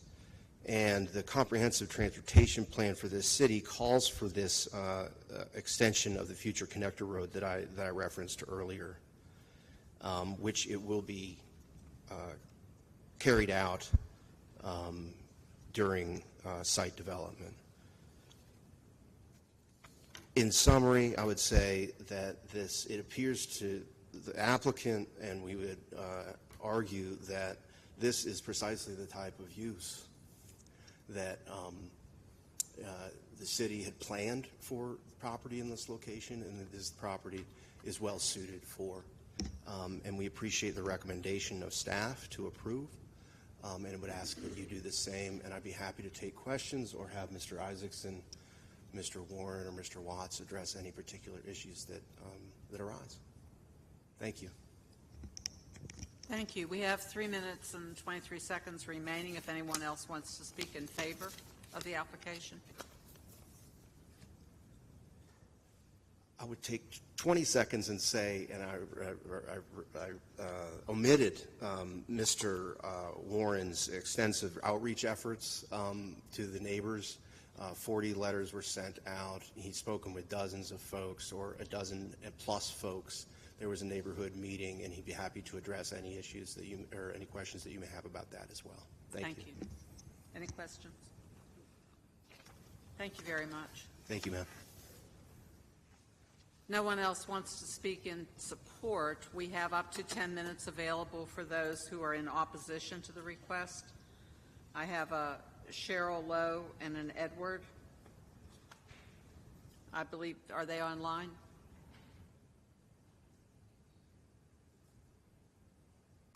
Yes, hi, this is Cheryl. My last name is Lowe, but it's spelled like Lowe, L-O-W-E. Yes. Can you turn your camera on, please? I'd be happy to. Thank you. You're welcome. Thank you. I live at 662 Knox Road, so my property borders the considered property both on the north and west side. And I want to thank Randy Warren with the Welcome Group. He met with me and my daughter and son-in-law, who are my neighbors at 668 Knox Road, and answered all of our questions and was flexible in meeting with us. And so I can't say that I'm really opposed to this. I just have concerns about the traffic, which has been the theme of tonight. But my understanding with the building that they are considering, there would be what I call commercial truck traffic on Knox Road.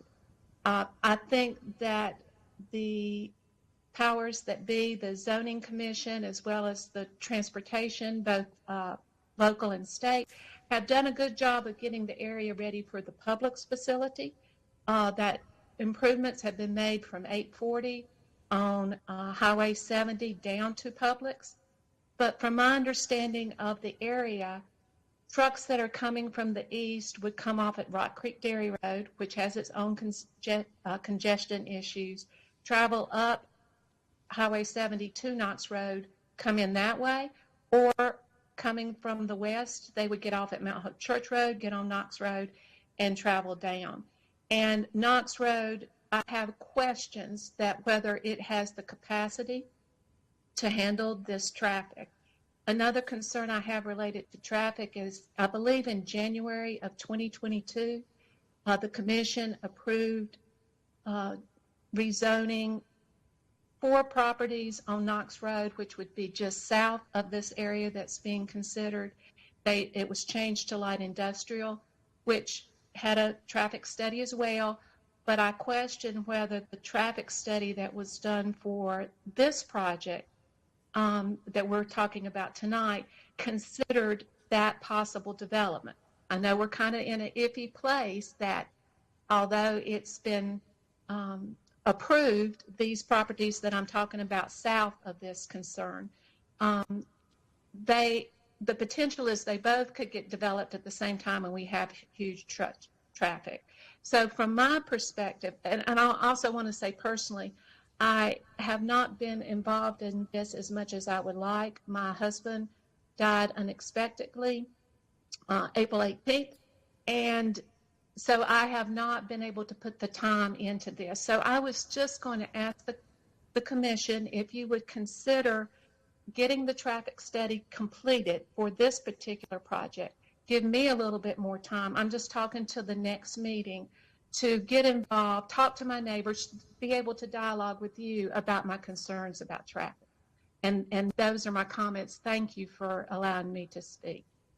Thank you very much. We have 6 minutes and 51 seconds remaining. Do we have another speaker in opposition? Yes, hello. Yes, could you give your name and address, please?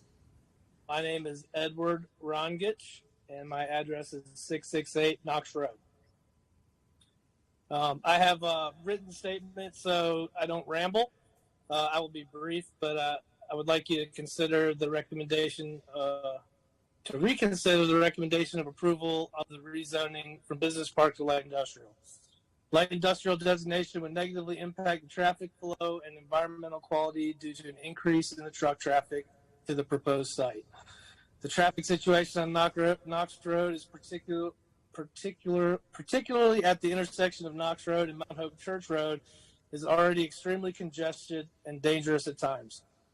Trucks often line up blocking the traffic in both directions, pass one another, and oftentimes on the other side, wrong side of the road in a blind curve up near Knox Road and Mount Hope.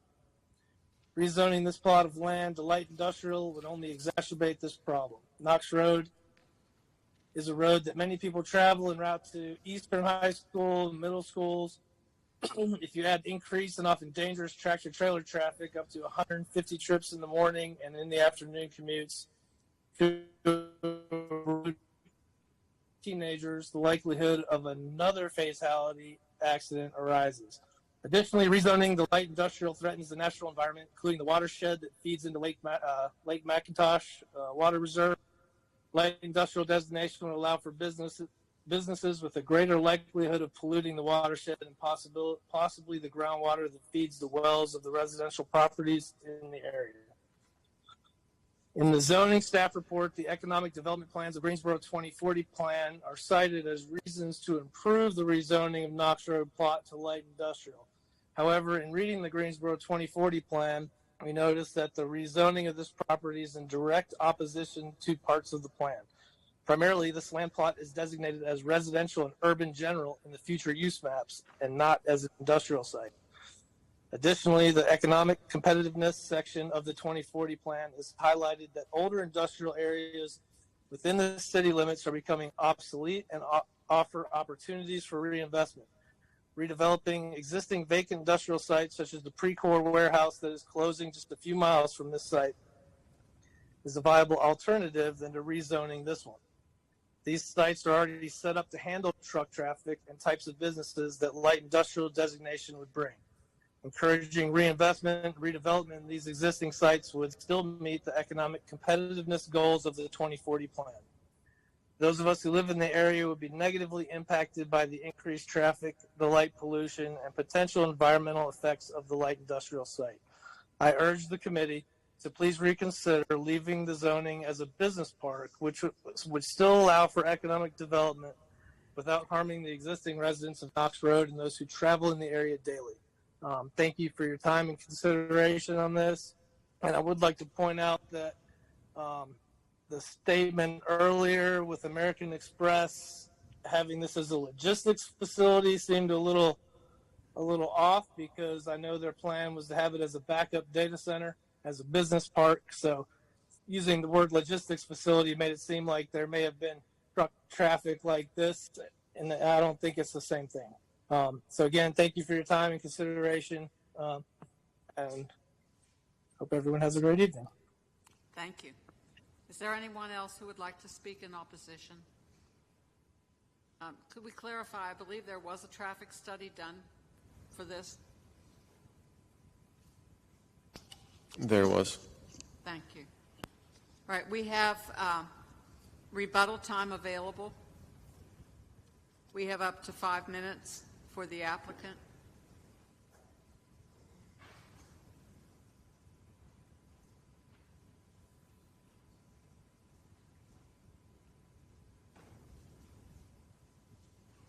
Alex Elkin with Brooks Pierce, 230 North Elm Street. Mr. Austin Watts with Kimley Horn will address what I understand the main issues that were raised, which are related to traffic. Thank you. Austin Watts with Kimley Horn, 200 South Tryon Street in Charlotte, 28202. Can someone pull up the site plan?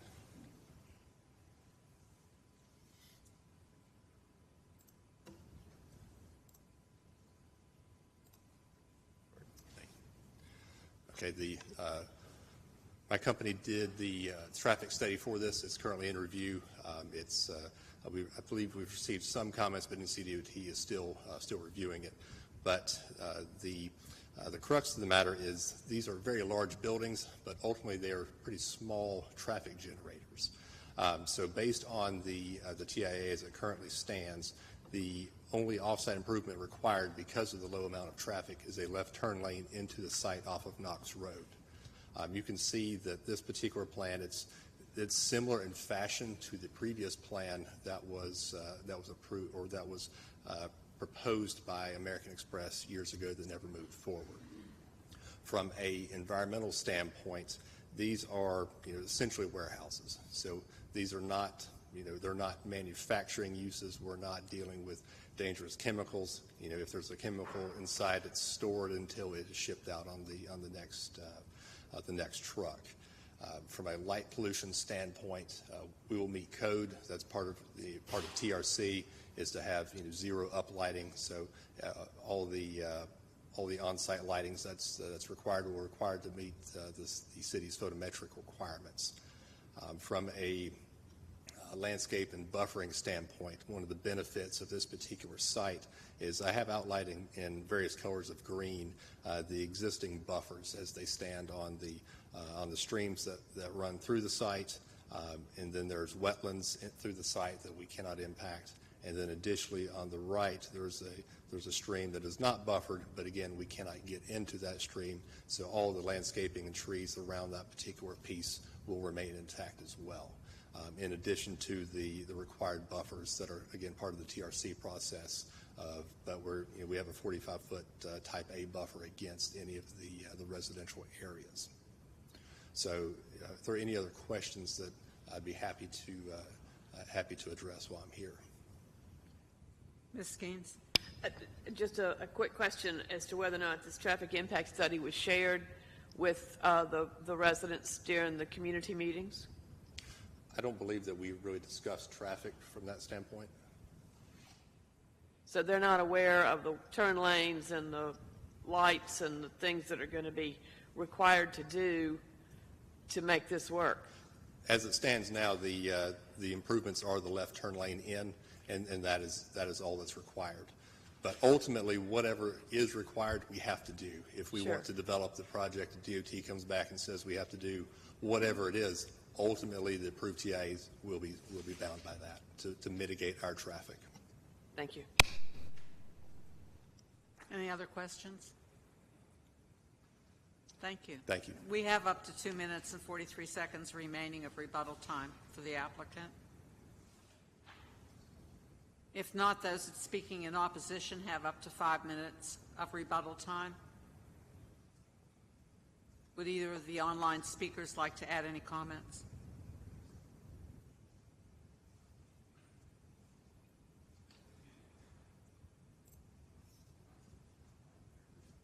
Sure. Just a moment, So- please. Just a moment. I'm sorry. You had 2 minutes. Do you want to use it? I'm sorry. We're going to go back to the rebuttal time for the applicant. We'll be right back with you, Mr. Rongich. My apologies, just real quick. Randy Warren, 111 West Lewis Street, representing Welcome Group for the applicant. Just to address the community engagement, the conversation was about the traffic improvement study that was presented to the city and to NCDOT. It's a very long report with a lot of data, and so it wasn't presented in full. We did talk about the improvements that we expected to make right on Knox Road, turn lanes, and any further requests from NCDOT or GDOT as far as those improvements we were prepared to address once we received those comments. So I just wanted to clarify that. Thank you for the clarification. There's still 1 minute and 21 seconds remaining in support of the applicant for rebuttal. Seeing none, we'll go back then to the 5 minutes of rebuttal time for those in opposition. And thank you for waiting, Mr. Rongich. If you would go now, please. Oh, yeah. Again, Ed Rongich.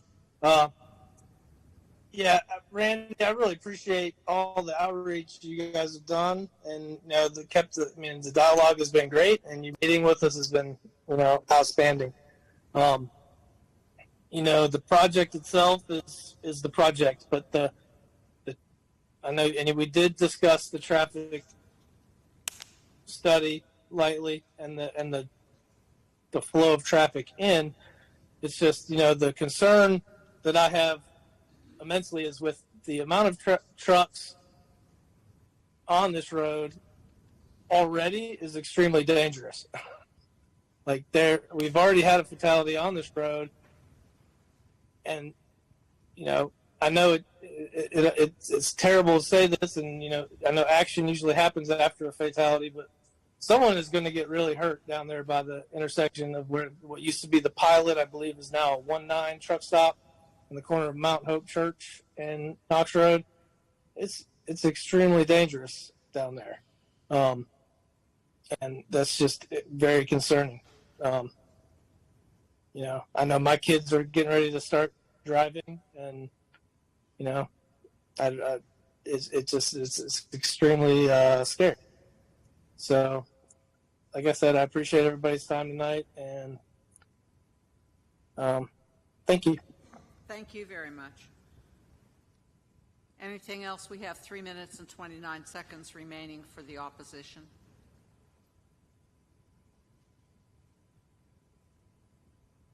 Okay, seeing none, we do? All right, please. Hi, this is Cheryl Lau again at 662 Knox Road. And my concern is the traffic and the possibility of the property, the 4 sites on Knox Road that are they're between my property and the considered property and the highway going up Knox Road to Mount Hope Church Road. And those 4 properties were rezoned as light industrial. If that goes through, along with this project, all of that truck traffic, I just can't see it on Knox Road. And that's why I would like, I hear them to say that the traffic study with the state is in process, but I would just wonder if we could wait till that gets done, let us dialogue with the state as well about both of these projects going through at the same time. Knox Road it's a 2-lane country road with curves and hidden driveways. And I like my son-in-law, Ed, who spoke, am just concerned about the safety related to the commercial truck traffic. Thank you. Thank you very much. 2 minutes and 18 seconds if anyone else wants to comment on opposition. Believe we've heard from everyone, so unless there's an objection, we'll close the public hearing. Do we have any comments or a motion? Two questions, Chair O'Connor. One, I would just encourage, there has been a traffic impact study. We got a summary in our paper. Mr. Tipton, could you reach out to Mrs. Lau and or perhaps you all connect and make sure she has a copy of that? And if I remember, if you could, let me know. When we do traffic impact studies, the way that it's always been explained to me is it does have to take into account the rezonings that we've already done in the area with regards to traffic on that road. Is that correct? That is correct, and this study does consider several other developments as background traffic in the future. Okay. And Mr. Kirkman, this question for you. Business Park does allow warehousing in it, does it not? It's just that there's a limitation on the size, so they couldn't go over like 100,000 square feet. Yeah, so the restriction is that you could allow a warehouse use, but it's limited to 60,000 square feet. That's why I knew it was something like that. Yeah. So they could, rather than these larger buildings, they could have is it possible they could have multiple buildings on the site? Yes, you could definitely do multiple buildings. So probably with the FedEx thing, just trying to tie it all together, they were probably not looking at having what is proposed. It appeared, at least for I could see, several 100,000 square feet of warehousing space. Is that kind of what I'm looking at? That's our understanding for the request, is to allow for additional warehouse square footage that would not be allowed today. Okay, thank you. So it's really, use-wise, it's pretty consistent. So yeah, that's all I have, Chair O'Connor. Thank you, Mr. Engel. I'd like to make a motion. Yes, Ms. Mag. Z23-05-008, the Greensboro Planning and Zoning Commission believes that its action to recommend approval of the rezoning request for the properties at 640 and 640 YY Knox Road and 401 Old Birch Creek Road from CDBP Conditional District Business Park to CDLI Conditional District Light Industrial to be consistent with the Greensboro 2040 Comprehensive Plan and considers the action taken to be reasonable in the public interest for the following reason. The request is consistent with the Comprehensive Plan's future build form map and future land use map. The proposed CDLI zoning district is conditioned, permits uses which fit the context of the surrounding area, and limits negative impact on the adjacent property. The request is reasonable due to the size, physical conditions, and other attributes of the area.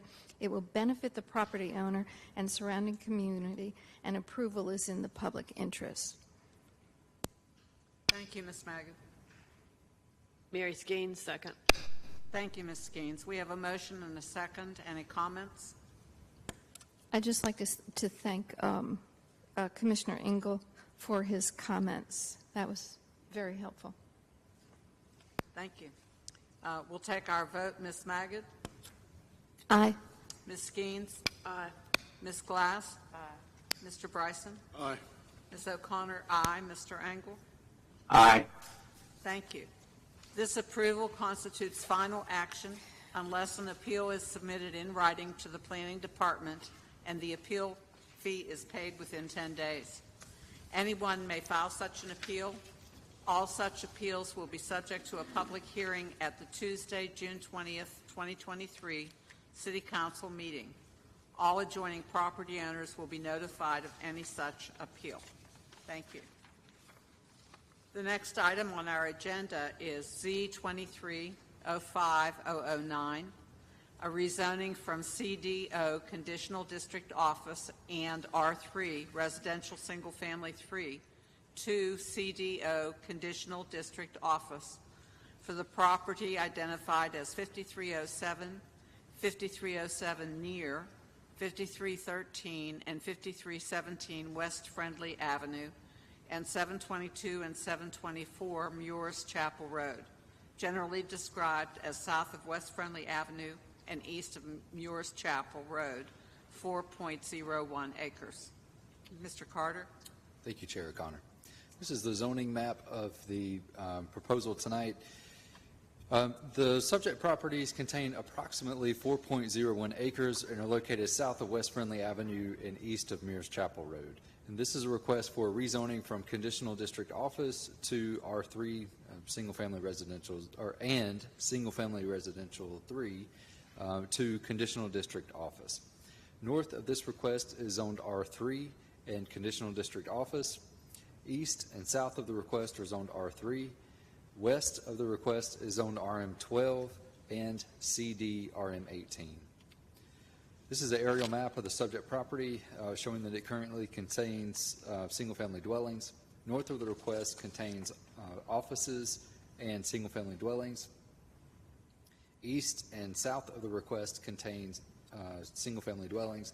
West of the request contain multifamily dwellings and a city water tower. This is an image of the subject property as seen from West Friendly Avenue. This is another image of the subject property as seen from West Friendly Avenue. This image shows the subject property as seen from Mears Chapel Road.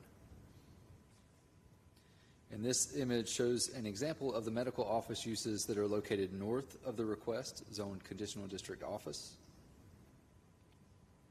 This image shows a daycare that's located north of the request, zoned conditional district office. And this image shows single-family dwellings located north of the request, zoned R3. This image shows an example of the single-family dwellings located east of the request on Cannon Road, zoned R3.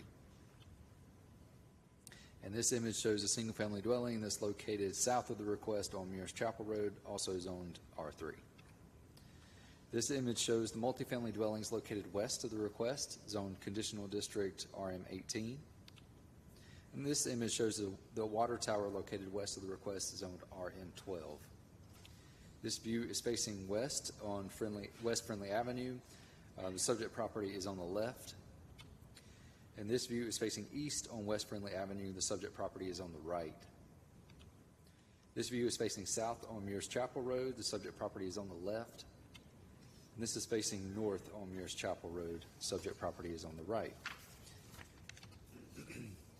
These are the conditions that were proposed by the applicant.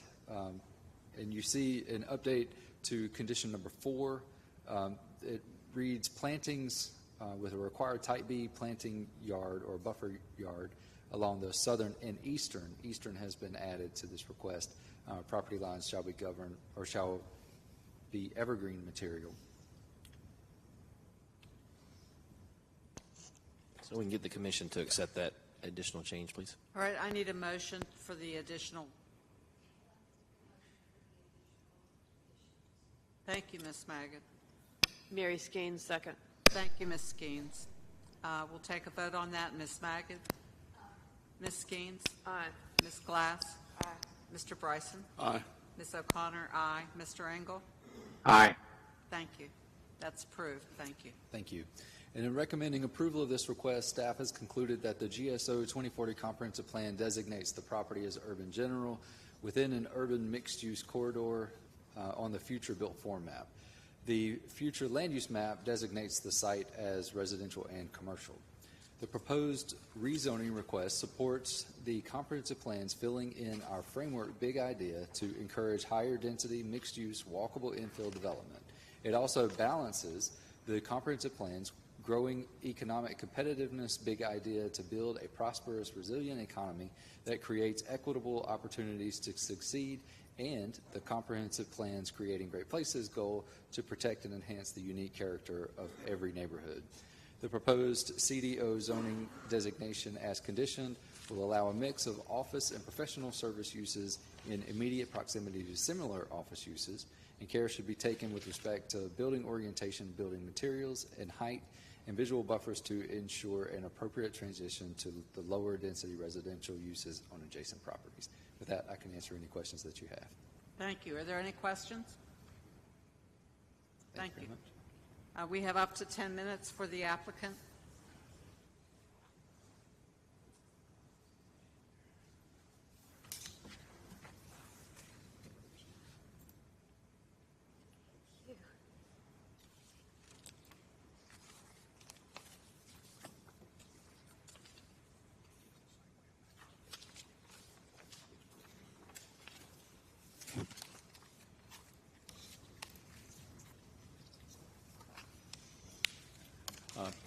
Thank you, Madam Chair, and members of the Commission. Good evening. It's Mark Isaacson, 804 Green Valley Road. I'm here this evening on behalf of John Lomax. John's here, and he'll have a few things to say in just a little while.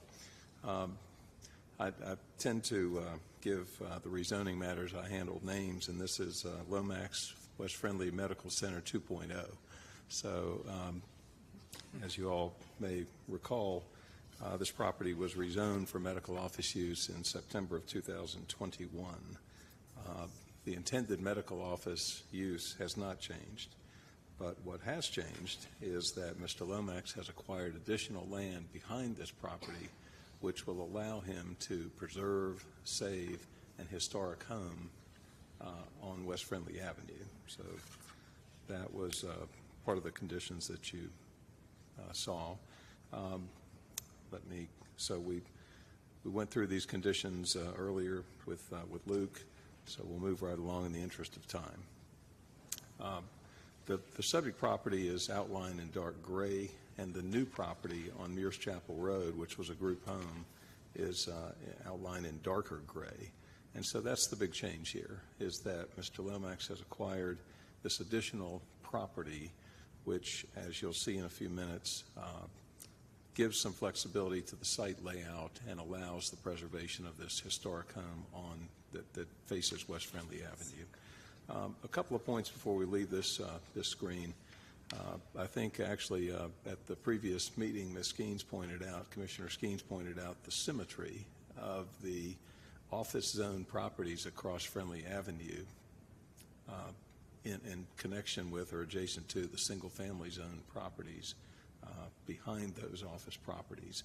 So there is, I think, some symmetry to the way this is laid out and the way those properties are laid out and the compatibility of those office uses with those residential properties. And then as Luke walked you through the area, you can see the variety of zoning districts and the properties here, the multifamily, the water tower, and the other uses in the area.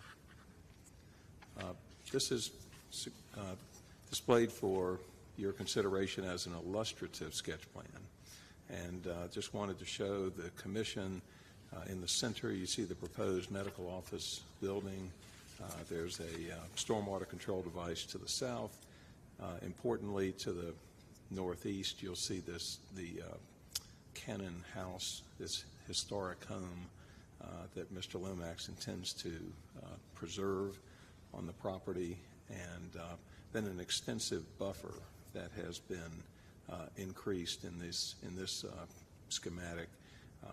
Also important, I think, to note is the transportation changes on Friendly Avenue. This allowed the access cut to be moved further east, away from the intersection. Secondly, the access cut on Mears Chapel was moved further south, again, away from the intersection. We think these are moves that will enhance the safety of the access into and out of this medical office property. And I'll let Mr. Lomax speak a little bit more about that when he is here. This is, again, for illustrative purposes, a rendering of the way the medical office building would look if this is approved, and just wanted to show the Commission a rendering of what this would look like. You can see a covered entrance for patients and those in wheelchairs, but essentially it's a two-story medical office building at the corner here. Lastly, we did send out a letter to neighbors in the area for the city's notification list. We did have a neighborhood meeting May 2nd at Trinity Church on Friendly Avenue, almost directly across the street from the property. I think about 15 people or so attended, many of the same people that we had in the previous rezoning process. I think that similar concerns were expressed as last time. We did discuss fairly detailed the preservation of the historic home and the access changes and the flexibility that the additional property does provide for the layout and safe access. there was a traffic impact analysis, transportation impact analysis update that was performed, and that is attached, a summary of which is attached as part of your report.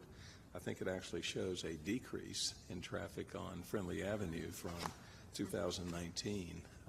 And so we think that the outer loop has had the desired and intended effect on transportation in this area. And so we're really here this evening to ask for an updated rezoning. It's essentially the same type of zoning that we have in place right now, but this really provides some flexibility for the layout. We think it's much desired and will work very well. A couple of points came up at neighborhood meetings that you may hear about. One is a condition to try to impose a condition to preserve this home. And we're concerned about that for a few reasons. Mr. Lomax needs some flexibility on that because it's a very old home and we're not really sure what we're getting into, quite frankly. So if something were to happen, asbestos were found or a casualty to the property, something of that nature, we just want to reserve some flexibility for the management of that. But I think it's safe to say that if Mr. Lomax didn't have quite a vision for this project, we wouldn't be here. He wouldn't have paid to acquire the additional land. And so with that, I'll turn it over to John and let you make a few comments. Hi, John Lomax, 212 South Elm Street, Greensboro, North Carolina, 27401. And thanks for having me tonight. We went through, like Mark said, over a year ago, the rezoning of this property, so it's already rezoned. I can already do the project. I took no pleasure in tearing down the historic house, the Kimberly Hayworth house, and so I listened hard to their neighbors about that. And during our civil engineering, we found that I could buy the group home next door on Muir's Chapel, and so it took a while to negotiate that, but got that done, and we're back in front of you tonight. I think this is a great compromise. We met with the neighbors. The neighbors at the end of the meeting told me they were happy that we were saving the house, and so I'm pleased to be a good neighbor. Thank you. Do you have any questions of me? Thank you. Are there any questions? I want to mention one thing, that the buffer that is shown on the plan, we intend to keep the trees in the 25-foot buffer. And it's well vegetated, so that the dark green buffer is all existing trees and shrubs. We plan on, I guess, working with the city to find out what we need to supplement to create the type B yard. But my intention is to save all those trees. Again, I grew up on that corner, and so this is my neighborhood. I played in those trees when I was a kid, so I'm happy to preserve them as well as the house. Thank you. Thank you. You have 2 minutes and 21 seconds remaining if there are any further comments in support of the application. Seeing none, we have up to 10 minutes for anyone speaking in opposition. Do we have someone online?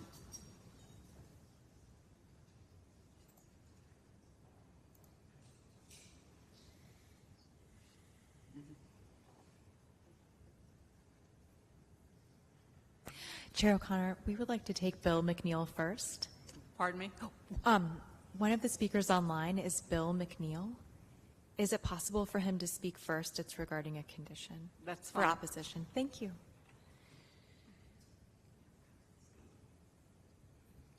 Yes, if you'd please give your name and address. Mr. McNeil. Yes, I'm Bill McNeil. I'm the co-clerk of the New Garden Guilford College Area Alliance. I reside at 1014 Gretchen Lane in Greensboro. Thank you for hearing this and hearing opposition. This case revisits the zoning, as Mr. Isaacson said, of historically residential property on West Friendly Avenue. In 2021, the staff report completely ignored the presence of the Kimley Hallworth House in the Guilford College New Garden Heritage Community. It's good to see that the staff report this time recognizes the site is in a heritage community. It's particularly worth noting in the staff report that the house at 5307 West Friendly Avenue is listed in the National Register of Historic Places, and that the proposed zoning will not affect its historic status. With this significant house acknowledged, we would ask, why not include the protection of this house as a condition of the zoning? We would like to trust the developer's word, but not as a matter of zoning. We recommend this become a condition and not just operate on good faith efforts. As much as we applaud the effort to design the office building in a way that retains the house, we contend that adding one more office building will do nothing to enhance the unique character of the neighborhood and advance what we consider a great place under the goal of the comprehensive plan to create great places. So we would ask that you have the developer reconsider much more carefully the condition to preserve the house that is shown on the site plan. It's being shown. We would like to trust that it will be retained. We remain concerned, very concerned about the expansion of office uses east of Mears Chapel Road. Conceivably, this could envelop the entire triangle formed by Mears Chapel and Friendly Avenue and Cannon. So 2 years ago, we asked the city planning staff to initiate an assessment, a study of the activity center that hasn't been started. We would hope that that could define clearly the extent of office uses. But please consider a condition that would preserve the house, the historic house. Thank you. Thank you. We still have 7 minutes and 22 seconds. We have another speaker online. Yes, we have Ms. Carol Salmon online. Yes. Are you able to hear me? And I have a PowerPoint. I'm wondering whether it's queued up and ready to go.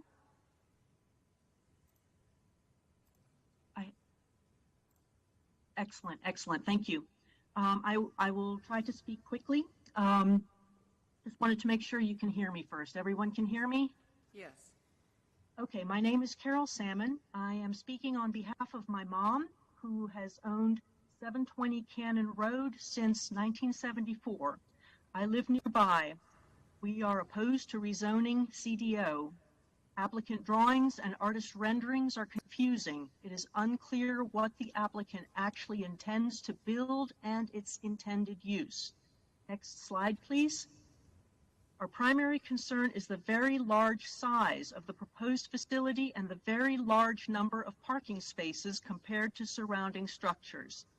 Next slide. The proposed number of parking spaces is double the number required. Next slide, please. The developer stated to local news media in 2021 that medical routes, quote, aren't here right now, unquote.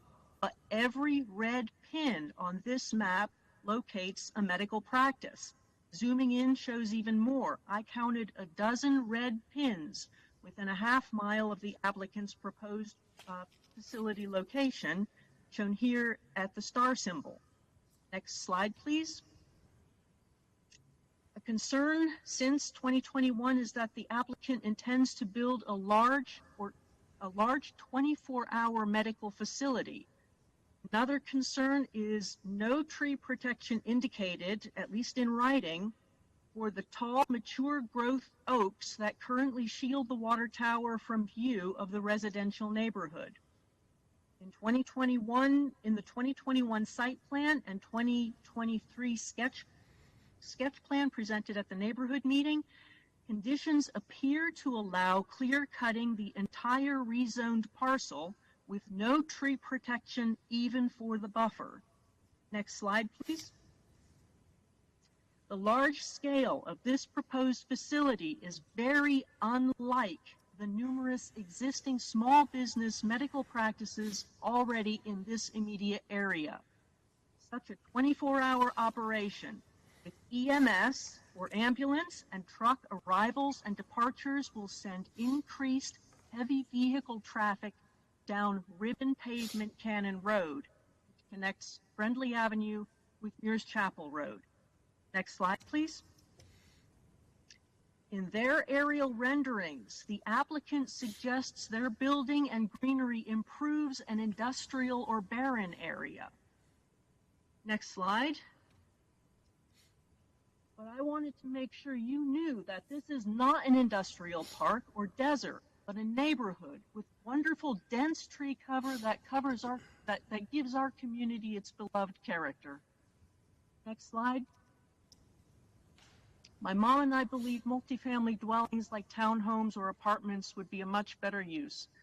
These would be desirable residences close and walkable to existing higher education, shopping, business, medical, and would support those same local established businesses without heavier commercial traffic increase. We would then also preserve as residential the westernmost extent of Moorhead Kaiser Grimsley school progression for future generations. In fact, multifamily residential seems ideal, with childcare available right across the street. Next slide.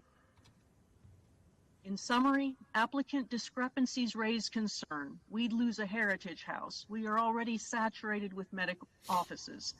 Cannon Road is unsuited for commercial traffic. Multifamily is more reasonable for this parcel. Please go back one slide. I ask that viewers carefully consider how large vehicles will try to flow through and around this triangular block. Thank you for your time listening to our concerns. This means a lot to us. Thank you. We still have 3 minutes and 16 seconds remaining. If there are any other speakers in opposition, do we have anyone online?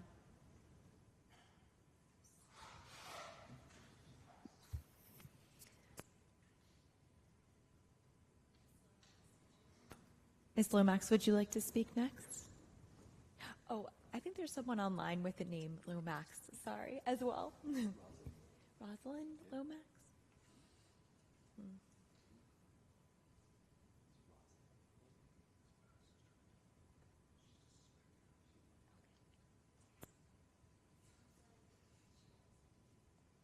Okay, we don't have any other speakers in opposition. Please, if you're online, please raise your hand so we know that you're intending to speak. All right, seeing none, we will give 5 minutes of rebuttal time to the applicant and then to the opposition. If you'd identify yourself again, please. Oh, yes. John Lomax, 212 South Elm Street, Greensboro, North Carolina, 27401. And I met with Miss Salmon. Actually, I went to junior high and high school with her. And I met her at the meeting we had, the neighborhood meeting. And we talked about her concerns. But already by right now, I can build what she was showing on the screen. I hope she realized that. All I'm doing by coming back is preserving the house that the neighborhood wanted preserved. So I'm making the condition better, in my opinion. To her other point about the planting yard, the type B planting yard, again, it's my intention to save every tree I can on the east and the south side of the site. So I think, again, I'm making the condition better than it was that I'm already by right able to develop. I think that was it. Yeah. Thank you. Thank you. Any further comment? 4 minutes, 6 seconds remaining. Madam Chair, is that Rosalind Lomax, did it get their hand up physically? Pardon me? Did Rosalind Lomax on the line get their hand up physically? No. She's a spectator. I sent her my link by mistake. She was not there to speak in the opposition. Okay, I was We saying- checked. Yes. Okay, she had her hand up. That's why Yeah. it's a gentleman there. He had his hand up. I didn't know. They're saying hello. I want to make sure. Thank you. Thank you for asking. All right. If we have no further rebuttal from those in support of the application, those opposed have up to 5 minutes of rebuttal time if you would like to speak again.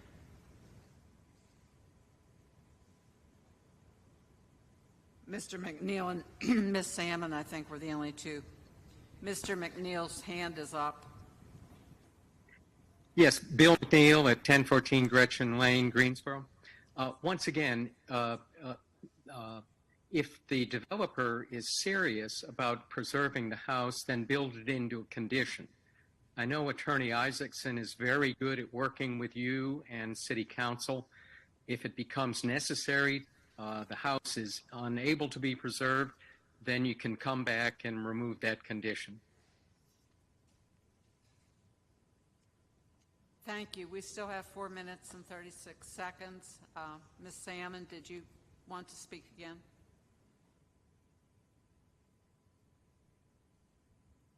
Yes, if you can hear me.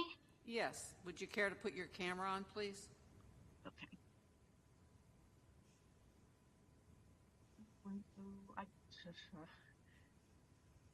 I don't know how to turn the camera on. I have the, in any case. If you just give your name and address again, please. Okay, it's Carol Salmon on behalf of my mother, who's owned 720 Cannon Road for the past 50 years. Again, I would suggest that with the advent of telehealth, that further speaks against any new medical office space and associated parking here in District 4. Okay, I think I can start my video.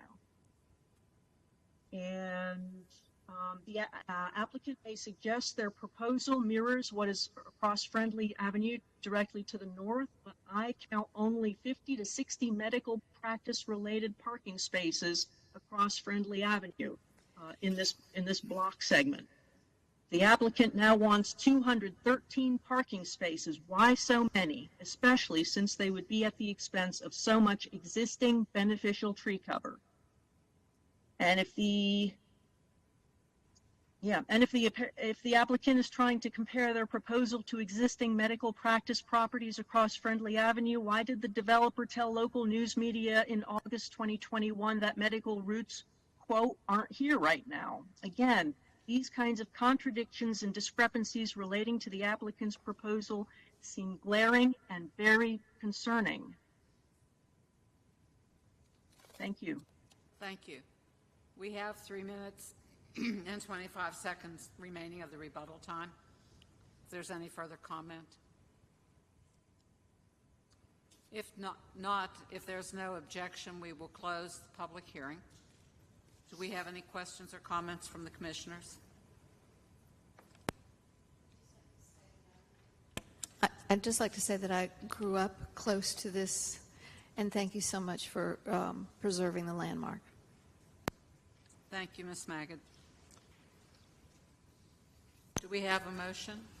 Madam Chair, Z-22-05-009, the Greensboro Planning and Zoning Commission believes that the action to recommend approval of the rezoning request for the property at 5307 near 5313, 5317 West Friendly Avenue, and 722 and 724 Muir's Chapel Road from CDO,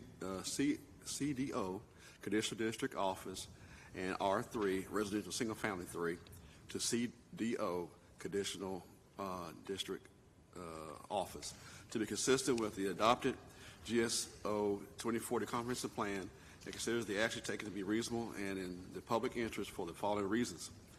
The request is consistent with the comprehensive plan's future built form map and future land use map. The proposed CDO zoning district as condition permits uses which fit the context and surrounding area and limits negative impacts on the adjacent properties. The request is reasonable due to the size, physical conditions, and other attributes of the area. It would benefit the property owner and surrounding community, and approval is in the public interest. Thank you, Mr. Bryson. Mary Skeens, second. Thank you, Ms. Skeens. Do we have any comments? Not, we'll take a vote. Ms. Magid? Aye. Ms. Skeens? Aye. Ms. Glass? Mr. Bryson? Aye. Ms. O'Connor? Aye. Mr. Engel? Aye. Thank you. This approval constitutes final action unless an appeal is submitted in writing to the Planning Department and the appeal fee is paid within 10 days. Anyone may file such an appeal. All such appeals will be subject to a public hearing at the Tuesday, June 20th, 2023 City Council meeting. All adjoining property owners will be notified of any such appeal. Thank you. Next item on our agenda is item Z 2305-011 and PLP 2312, an annexation and original zoning and rezoning from County HI Heavy Industrial, County AG Agricultural, and City R3 Residential Single Family 3 to City CDHI Conditional District Heavy Industrial for the property identified as 9067 and 9069 West Market Street, 609, 611, 613, and 619 Gray Wilson Road, 105 and 106 Bobby Lane, and 8839 Neville Road, generally described as southwest of West Market Street, southwest of Bobby Lane, and east of Gray Wilson Road, 123.84 acres. Mr. Kirkman? Yes, thank you, Chair Connor. So first off, I need to update the Commission on some changes to the request that occurred late this afternoon. The applicant's been working with several property owners in the area and actually is going to reduce the size of their request. The properties that are shown here and hatched on Gray Wilson Road are going to be removed from this request. So this is the map as it was previously advertised on there, and this is what the request looks like before you this evening on there. You are allowed to reduce requests once they are publicly advertised. You just can't increase those requests. So I ask you to keep that in mind because those are some of the properties that are zoned single family right now that we're going to change to heavy industrial.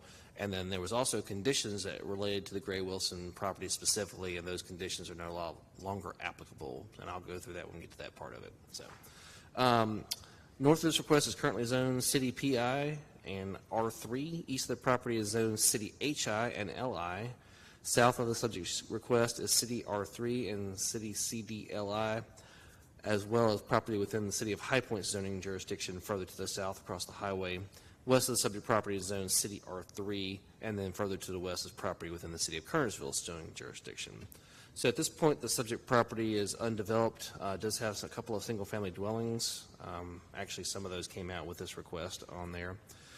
North of the request is a rail line, as well as a school, some industrial uses, and undeveloped land. East of the request is a steel fabrication facility, as well as a post office, some construction-related offices, and vehicle service. South of the request is Interstate 40, as well as some equipment rentals, uses, and single-family dwellings. And west of the request are single-family dwellings and undeveloped land. This image shows the northern portion of the subject property as seen from West Market Street. This is another view along the northern portion of the property, again as seen from West Market Street. This is the eastern portion of the subject property as seen from Neville Road. This was the western portion of the subject property as seen from Gray Wilson Road. Again, those properties on Gray Wilson Road have been removed from this request. We'll note a single-family dwelling here located north of the general request on Gray Wilson Road, zone City R3. This is a single-family dwelling located north of request on Krasinski Lane, also zone City R3. This is on McGuire Road, a single-family dwelling, zone R3. This is a school that's located north of request on West Market Street, zone City PI. This is a single-family dwelling located north of request on West Market Street, zone City R3. This is an industrial use northeast of request on West Market Street, zone City LI. This is the steel manufacturing use that's located east of request, zone City HI. This is a single-family dwelling located east of request on Neville Road, zone City R3. This is some other single-family dwellings located west of request on Gray Wilson Road, City R3. There's three of those, sorry. This is a view facing southeast on West Market Street. Subject property is on your right. This is northwest on West Market Street. The subject property is on your left here. It's a view facing west on Neville Road. The subject property here is at the end of the road. This is facing northwest on Interstate 40 here. The subject property is on your right. This is southeast on Business Highway 40. The subject property here is on your left. This is a view facing north on Gray Wilson Road. The subject property, well, at that point was on the right and left. Again, those properties have been taken out of the request.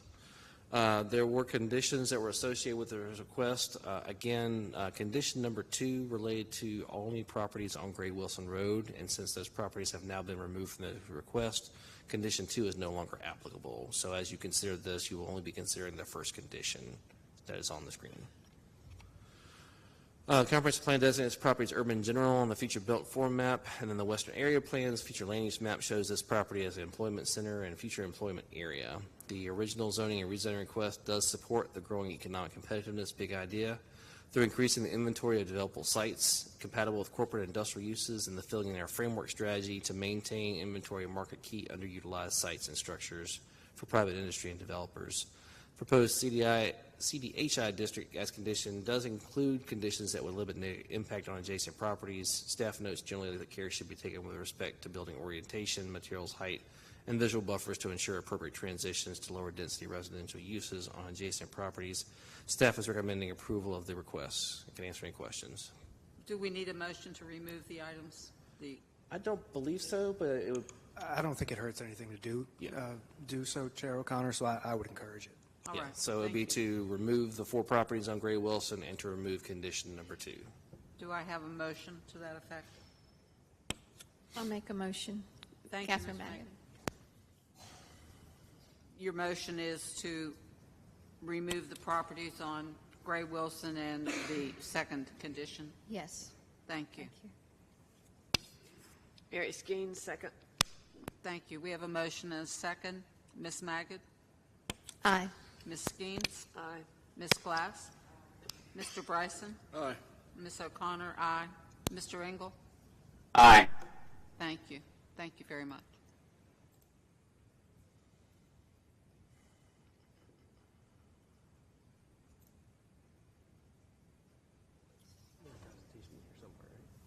Okay.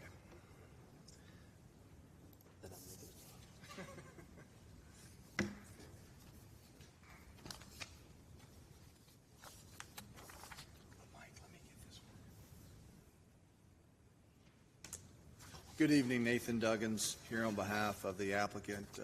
My address is 400 Bellamede here in Greensboro, Suite 800. We are here on behalf of a number of property owners.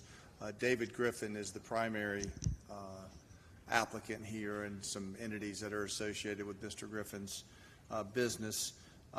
With me on Zoom tonight is Gary Rogers, who's with D.H. Griffin, and is here to answer any questions if those arise.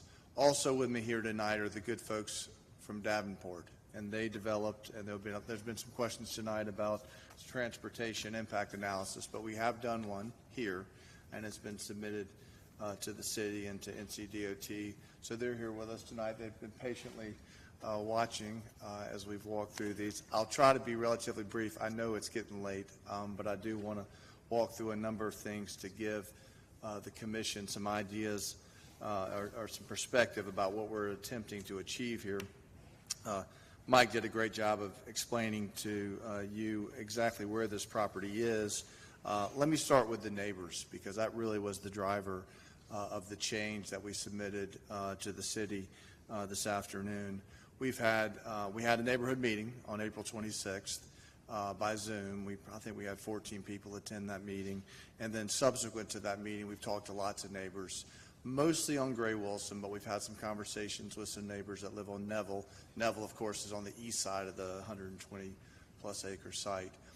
As a result of those conversations with the neighbors on Gray Wilson, we've decided, as Mike pointed out, to remove from the application the smaller parcels, very small parcels that sit along Gray Wilson. I don't know if y'all drove down Gray Wilson, but it's, I think David decided it's probably not ready for prime time.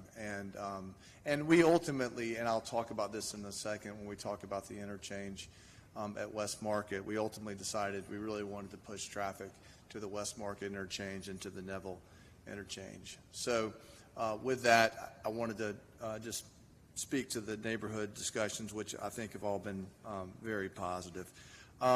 As Mike pointed out, this is a employment zone in the future land use map. So many of y'all probably remember Carolina Steel operated this massive, I think it was a structural bridge facility that's now owned by Hirschfield Steel, but still operational, but not at the magnitude it was when we were younger. But big industrial site, zoned HI. And so a lot of industrial activity has happened in this quarter, and David hopes that one day This parcel will also have industrial activity on it, probably light manufacturing, warehousing. The thing that's very attractive about this site, and I'll talk to you all a little bit about our conversations with the railroad, is it's got rail use. It's got rail use access. That's a Norfolk Southern line, and we're hoping they're excited about the elimination of two. There's currently 3 at-grade access points at that rail site. And as y'all know, Norfolk Southern, North Carolina Railroad have been pushing for the elimination of at-grade sites. And their hope, our hope in negotiations with Norfolk Southern, which are ongoing, is that we'll eliminate 2 of the sites and create a new site that'll marry into the Colfax Elementary entrance. And so let me jump to that, and I know it's not. How well can y'all see this on y'all screen? Y'all can see it, okay, can't you? Can y'all see my pen here? Yes. This is Colfax Elementary up here. And we had a great meeting with some of the folks at Guilford, the school system, last Friday. I don't know if y'all have driven through this site. They've got stacking challenges that have really been accentuated with COVID, with parents dropping their kids off at the school, drop-off pickup. And because of some site problems they have on the north side of the site, they haven't been able to really solve for the problem. But our traffic impact study or transportation impact study calls for the installation of a light at that, essentially that interchange. And our hope is that, and we're confident that that light will help improve their traffic. It's designed for our site, but it should help improve their traffic, because right now, in talking to the principal, they have trouble making a left out to go east. So they try to push all the traffic out to the west, and it comes down Bunker Hill. And with a light, you could actually, with some design, allow the left out to happen. They probably need to make some other changes that we're talking to them about. And we're working with Wright Archer, who y'all know who Wright Archer is. He's the NCDOT division engineer, of course, with Noland and the GDOT folks, about doing some more changes to the interchange there. There also will be an interchange at Neville as well, but the bulk of the traffic we think will go to West Market, and you can see that there's a planned road that'll run through the middle of the site. Let me speak to the buffer, because that may come up. We've talked a lot about that tonight. We've talked about it with the neighbors. Because it's residential bumping into industrial, you got a 50-foot buffer. Okay, so there'll be a very substantial buffer. It doesn't look as big as John Lomax's picture looks here, but it is a big buffer. This is a much bigger site than the buffer y'all are seeing in the previous presentation. So we feel like that buffer will really serve as a nice separation between the industrial activities that are happening in the future, hopefully, in the residential to the west. One other thing to lift up, and I think this is an important part of the ever-developing road infrastructure for western Greensboro.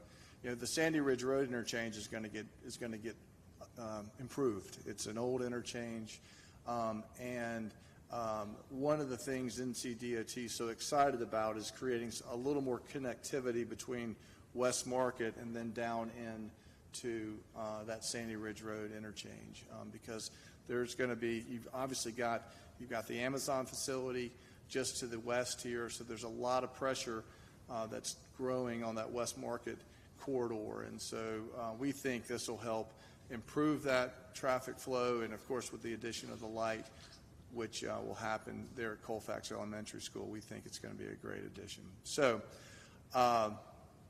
questions, comments? Like I said, Gary's on the Zoom if y'all got any questions for him, and then the good folks from Davenport.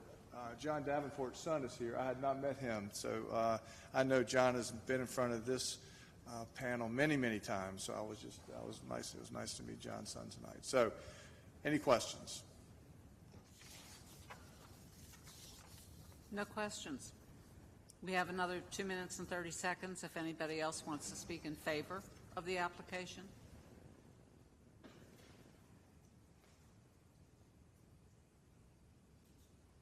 Seeing none, then we have 10 minutes, up to 10 minutes available for anyone speaking in opposition. I have a Rob Richardson listed. Madam Chair, I'm sorry, I meant to mention this. Mr. Richardson was here earlier tonight, and we had sent him an email. I did not have his phone number.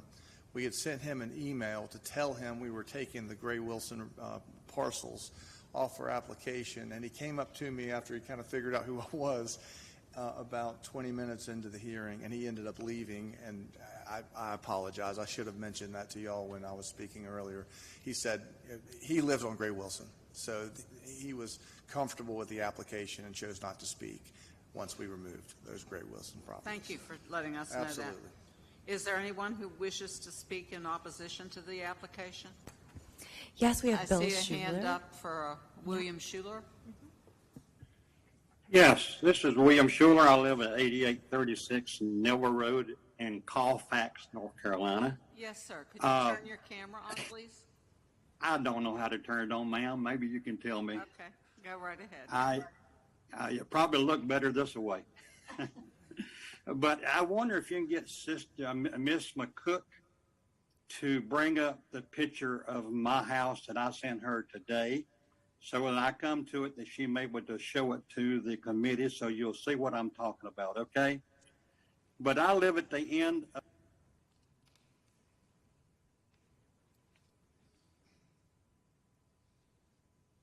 I don't think we have that, unfortunately, available. I can try and pull up an image from the staff if we have that. All right, if you don't have it, I'll just tell you what it's all about, okay? All right. But my property is adjoining to the property that you're rezoning. Like I say, I'm the last piece of property on the right-hand side of the road going down Netwell Road. And I don't think y'all had it in your picture frame here when I looked at it a while ago watching it. My house is underground, okay, and I'll get to that in a few minutes. Kind of lost my train of thought, but so one whole side of my property and the back of my property is part of the rezoning that you're going to be doing, okay? And looking at the preliminary plan that they brought up a while ago, the lawyer brought up, shows that they want to come through their project and come all the way from Market Street and use Neville Road. I'm not opposed to the project. I am opposed to using Neville Road. Neville Road is a residential. It is not a commercial road. I talked to Mr. Tipton today, and he tells me they're going to possibly move Barrington Road over to connect to Neville. Why don't he move it to the south and connect to Triad Drive, which is already set up as an industrial road? And it also, those businesses down there, when they put that cul-de-sac up in there to close down Triad Drive, will have a way to get in and out of their property, and that's where people can use Triad Drive because it connects on to the property that you're zoning. And one of the reasons is that I have probably 4 cars a day go through, or 4 to 10 cars a day go through on my road. At nighttime, we have nothing. If they propose, and what they're looking at putting Neville Road as the main road coming in and out and going all the way to Market Street, I am going to have a tremendous amount of traffic up and down this road, day and night. And I live in an earth-sheltered home, and anytime anything goes up and down that road, I hear it. I've had a stroke, and I need my rest. I need all my help I can. I've got a lot of problems. You know, I've lived here for 43 years now, and if they do decide to build this road, they're going to have to put up a buffer of some kind around my property and also between the road and my house to keep this noise level down, because I just can't take it. You know, my health will not allow me to do it. And so you see it now. There you see my house. I hope you do. Yes, sir. Okay, but you see how low it is to the ground, and they're showing the picture right from the ground of the road, picture of the road. That's where it is. And so that's how close it is. It's probably 50 feet from the road to my house. And you can just, the noise is just going to be tremendous at night and day, going in that industrial property. And I have a big concern about that, and like I say, I'm not opposed to the project itself. I'm just opposed of using Neville Road when they can go up there. I mean, Neville Road, when they can go to Farrington and Bennett to the south and go over and connect them to Triad Drive and have his come into southeast part of his property, and that would eliminate a lot of the problems on this street. So that's my main concern, and I wish that y'all would take that into consideration and think about what can be done. And I hope Mr. Griffin understands what I am trying to say. And I met with him and talked with him before about some things. And like I say, we just one little house right here, maybe two is all we got. And we can't fight this, and we know that, and we just going to be taken over, and it's going to happen one of these days. It's just that we're going to have to do something about the noise level, because I'm not going to be able to take it and to get my rest that I need because of the stroke I've had. I'm partially paralyzed, on one side, and so, and I have trouble sleeping to this. So, like I say, I hope you take into consideration, the committee does. And I appreciate your time, and I appreciate what y'all are doing, and thank you very much. Thank you very much. We have 4 minutes and 47 seconds remaining if anyone else wants to speak in opposition. We have anyone online? Doesn't appear that we do. So we will go to the 5 minutes of rebuttal time for each side. We have 5 minutes for the applicant.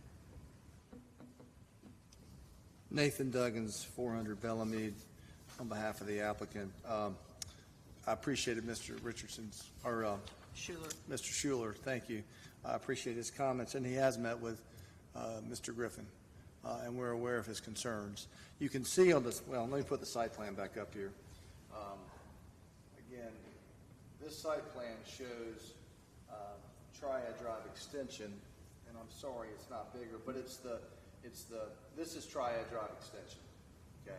If you know where Stone Products is on 40, you probably have seen it from 40. It's the most recent industrial use going to the west. It's just past the Mack truck dealership. Oh, thank you. I can see that better now. While we share, and I understand Mr. Schuler's concerns, our users are probably going to want to get to Triad Drive more than they're going to want to get to Neville, okay? But Neville is a public road, and Neville is going to take you back out to Sandy Ridge. And in the transportation impact study that was prepared for the city and for NCDOT, there are going to be some improvements on Farrington Road, which is kind of, Neville ties into Farrington and then takes you out to, and that's probably in y'all's, if y'all got your packet, it's this one page right here that shows, the blue tells you what the improvements are that are required by the transportation impact analysis. And so you see there's going to be some improvements on Farrington Road, some improvements on Sandy Ridge Road, in addition to the improvements along West Market that I already spoke about by the schools. So there'll be buffering requirements. If Neville needs to be improved, that's probably going to have to happen too. But I wanted to just make the commission aware that in all likelihood, the traffic coming out of this use is going to want to get to Triad Drive rather than Neville. Yes, ma'am. Thank you. Thank you. Anything else in support? We have 2 minutes and 50 seconds remaining. If not, then we have 5 minutes of rebuttal time for the opposition. Didn't know if Mr. Schuler wanted to add anything or if there was anyone else. Mr. Schuler, is that a new hand raised? Did you want to say something else?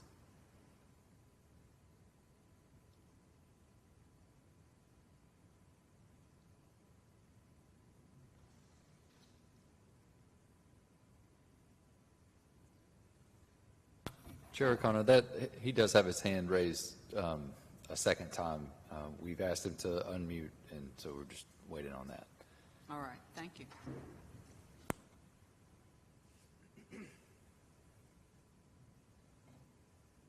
Can you hear me? Yes, sir. Go right ahead, please, Mr. Did Schuler. what I was saying was that Triad Drive is eventually going to be shut off, according to Mr. Timpton this afternoon. And those businesses down there, y'all said nothing about how to get the traffic down to those businesses and how those businesses are going to get out back over to Farrington Road. And that's what I'm saying. Why don't you take Farrington Road and turn it down to Triad Drive? That would solve the problem in front of my house. That would give people access to Triad Drive, people that have businesses down there to come out. Because a lot of those, if you leave it like it is and close it off, I look for some of those businesses to move away from here. And I know y'all don't want to lose that tax bracket, you know. And so that's my opinion on how it should be. Instead of using Farrington to connect onto Neville, use Farrington to connect onto Triad Drive. Use Triad Drive as a main road for people going into the project down there because the property already connects on to Triad Drive. And the other way, the people that have businesses up there can get in and out onto Farrington Road and go up to get out on Sandy Ridge. Neville is not the road to use. So I hope y'all understand. Thank you, Mr. Schuler. Thank you very much and appreciate it. And we have 3 minutes and 49 seconds remaining if anyone else wants to speak in opposition.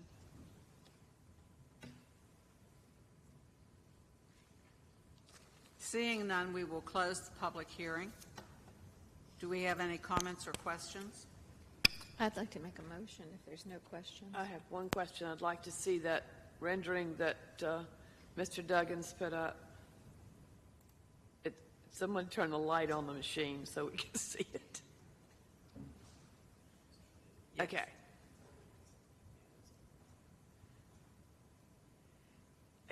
Doesn't this show Triad Drive coming into the site? Somebody? Answering that question? I mean, yes, it does show that because at the very bottom of the screen, along here, that's Triad Drive as I understood it from the rendering. I can let Mr. Tipton speak to that as well. Yeah, that does show Triad Drive. I think the important thing here is the future Sandy Ridge Road widening will shut off the intersection of Triad Drive and Sandy Ridge Road.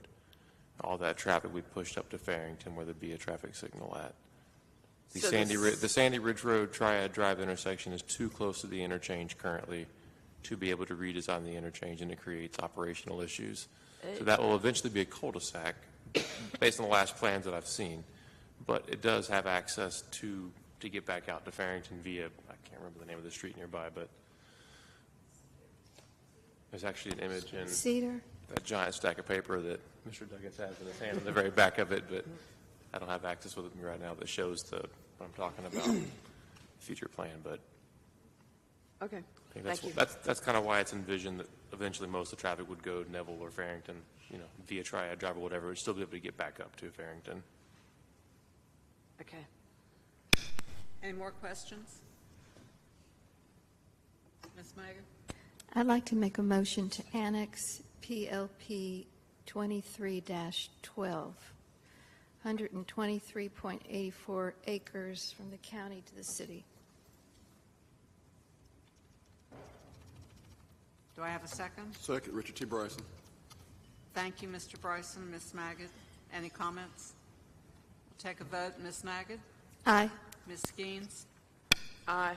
Ms. Glass? Aye. Mr. Bryson? Aye. Ms. O'Connor? Aye. Mr. Engel? Aye.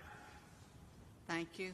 And then do I have a zoning? I'd like to make a motion, Z 23-05-011.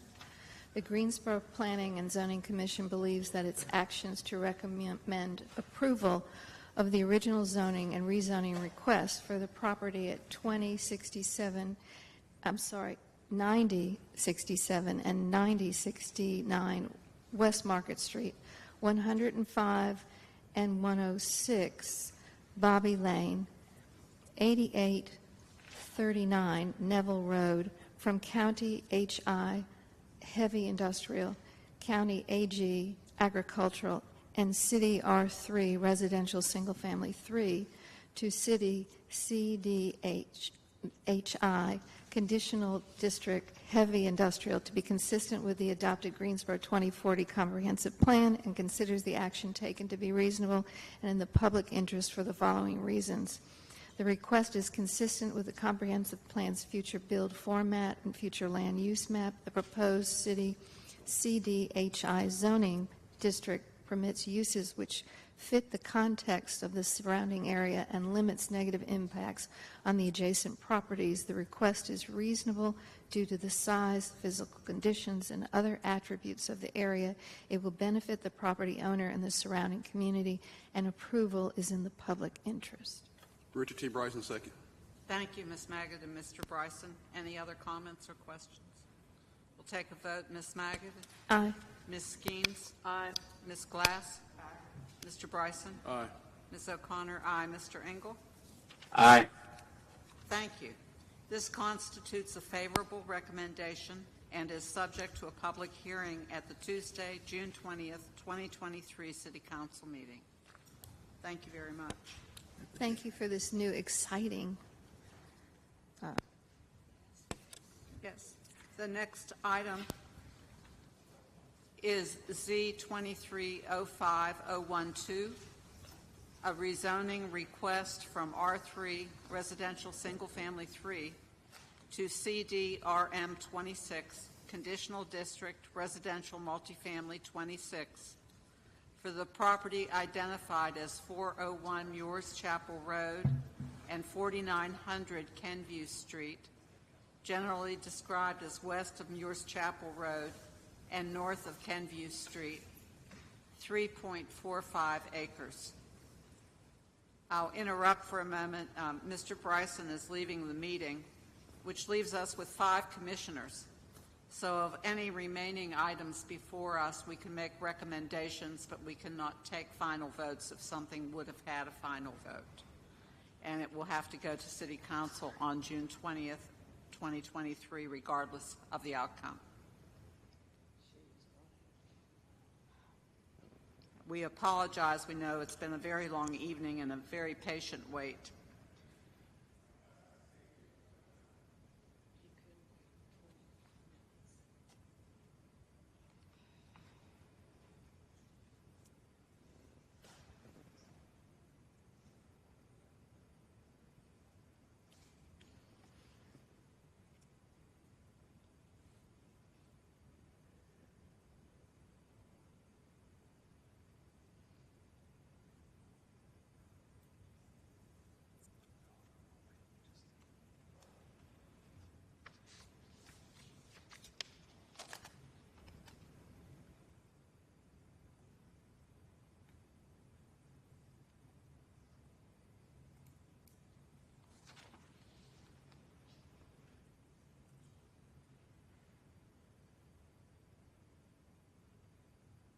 I'm not sure if anybody's talking, but everybody's on mute.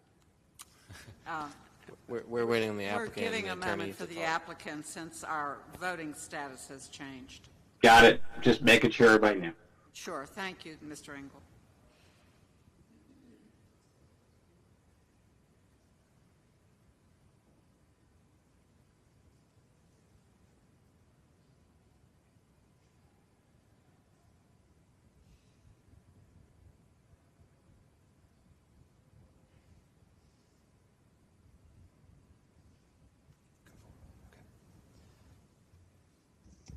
Chair O'Connor, the applicant has indicated they're ready to move forward. Pardon me? The applicant has indicated they're ready to move forward. All right. Thank you. Mr. Carter? Yes, ma'am. Thank you, Chair O'Connor. This is the zoning map for the subject property, which contains approximately 3.45 acres and is located west of Muirs Chapel Road and north of Kenview Street. The request is for a rezoning from R3 to CDRM 26. North and west of the subject parcel are zoned R3. Sorry, that is north and south of the subject property and west are zoned R3. East of the subject property is zoned, some of it is zoned R3, but it's mainly RM12. The subject property currently contains undeveloped land. North of the request contains community garden, outdoor recreation, and field and parking related uses for religious assembly. There's also multifamily dwellings.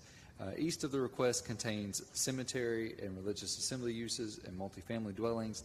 South of the request contain the cemetery and undeveloped land and single-family dwelling and multifamily dwellings. West of the request contains undeveloped land, single-family dwellings, and multifamily dwellings. This is an image of the subject property as seen from Mears Chapel Road.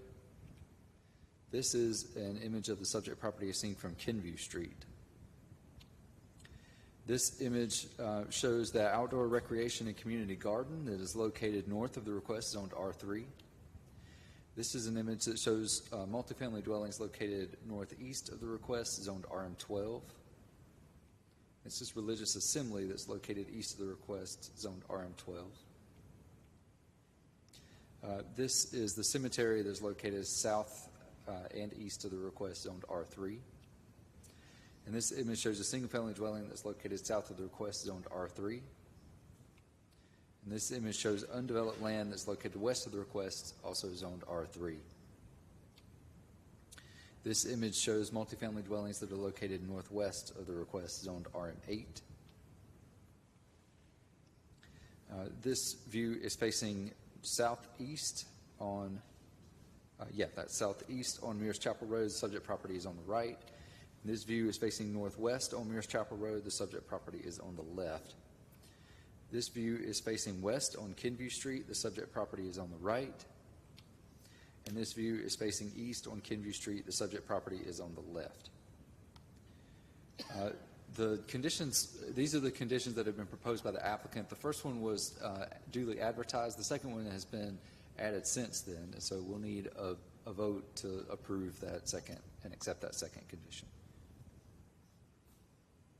And just to read it into the record, the second condition states, new understory trees and or shrubs within the required buffer yard adjacent to the cemetery shall be of evergreen material for year-round screening. Thank you. We need a motion to add the second condition. Move to accept the second condition. Second. Thank you, Ms. Skeens and Ms. Magid. Does this only still carry a recommendation? Sorry? Does this still only have the effect of a recommendation if we... Yeah, you're just adding this to the request, but the action you'll be able to take at this point is a recommendation only. All right. Thank you. We'll take a vote. Ms. Magid? Aye. Ms. Skeens? Aye. Ms. Glass? Mr. Engel? Aye. And Ms. O'Connor, aye. So that will carry with the recommendation. Thank you. Staff concludes that the comprehensive plan's future built form map currently designates this property as urban general and residential on the future land use map. The proposed rezoning request supports the comprehensive plan's filling in our framework big idea for arranging our land uses for where we work, live, and attend school and other activities for a more livable Greensboro. Additionally, this proposal supports the Creating Great Places big idea to meet housing needs and desires with a sufficient and diverse supply of housing products, prices, and locations. The CDRM 26 request as condition would limit uses to a maximum of 72 multifamily dwelling units. The proposed residential development allows an appropriate transition between adjacent religious assembly uses and existing residential uses, and care should be taken with respect to building orientation materials, height, and visual buffers to ensure an appropriate transition to the adjacent residential. And with that, staff recommends approval, and I can answer any questions that you have at this time. Thank you. Are there any questions? Thank you. If not, we have up to 10 minutes for the applicant.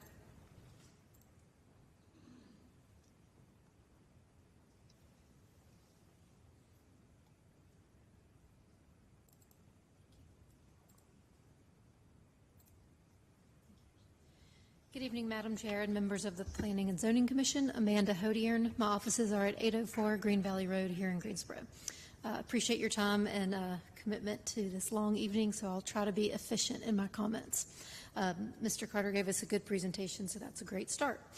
As you've heard, this is 3.45 acres on Murray's Chapel Road, and really I'd like to submit to you for your consideration as we walk through the merits of this request. This is an infill proposal at that size, and as you can see, the built form that's already here in the area, this really is what I would suggest to you filling in that pattern, and we'll get into the specifics of that. So as you can see from this zoning map, this is much more zoomed out than what you have in your staff report, and I always like to get a better perspective and a fuller idea of the framework we're working with. So you can see the little red blob. It was a star when it was closer.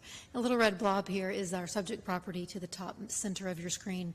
But what I want to focus on here is this nice, very textbook land use pattern that we have. If you look at the intersections of our two major thoroughfares, Murray's Chapel and West Market, that's an activity center, of course, under our land use plan, and you see all the pink, all that intensity. I'm sure you've been out there, you know all the retail square footage, high intensity destination type retail that we have in this area. To the south, it takes a high intensity industrial form, but to the north, we have a very transitional step down progression. We see bands of office that you see here as we go north up Murray's Chapel. That's a lot of new office that's developed in the last decade or so. And then we go up and we have this R3 starting to turn over, or has really turned over, into this multifamily band that we see as we continue to step away from the epicenter of this activity center. So we go high intensity, office, multifamily, and then it steps down back into the R3 that's traditionally been there for so long in our city with all the single family and townhomes. So that's the exact type of transitional uses we like to see coming out of our activity centers. Not only is it a nice land use pattern, it goes well together, but it also is very functional. It creates a lot of different housing opportunities and viability opportunities for people to utilize the thoroughfares, utilize the infrastructure, and easily get to these destinations that exist at the epicenter. You saw in your staff report, this is along a transit line, so you can really see why this is developed the way it has, exactly as intended. This is an aerial of that exact same view, again, just showing you that this is a very developed part of our city. You saw in the staff report that our comp plan designates it as general urban, and this is why. Again, it's very developed, a very well-established land use pattern that, again, I think that this request is an infill proposal to just drop right into this. Our proposed zoning conditions, the first one is, of course, a twofer. It limits both use to multifamily and density to 72 units here. We've asked for RM26, but what this condition does, it takes us to about RM20 point something. But it's RM20, which is right in keeping with a lot of the RM18 that you see. And the RM26 to the south of us, if you look at your zoning map, is also actually conditioned about the same to where it's RM20 as well. So this is, again, very compatible with what we have coming up this corridor. You heard from Mr. Carter. We did add a new condition. This addresses the buffer yard that we have on our eastern and southern property lines that wraps the cemetery that we share those two property lines with. So this was in direct result to a conversation that I had with the trustee of the church across the street, who just wanted to make sure that we maintained an appropriate screening and privacy between these two uses, which of course we agreed with. We feel the same, that's an appropriate buffer, and we wanted to ensure that that it was appropriately private. This is our concept sketch plan. We did this for TRC sketch plan review. Of course, that's such a useful process to be able to see what is the viability of this site, how could it lay out. That informs us on things like how many units to limit this to. When we talk to neighbors, what are the access points going to be? What are the buffers? So all three of those things came highly in handy as we put this zoning case together. So this is how we got to 72 units. We know we can't do more than that. You'll notice, of course, this is a concept plan. This can change. But what we do know from this process is that we really are maxed out at 72. In fact, this just shows 71. We've got 3 separate buildings. It breaks it up nicely. We've got access only on Murray's Chapel Road. And that was a direct comment from GDOT, so that this is how it will be. And we also know that we have a buffer yard around the cemetery, of course. It's a type C. That's 15 feet average, or 15 feet maximum, 10 feet average, I believe. Is that right? So we do know we have that buffer yard. 15-foot average width. Oh, to thank help you. Yes. Even better. 15 feet average. Thank you, Mr. Kirkman.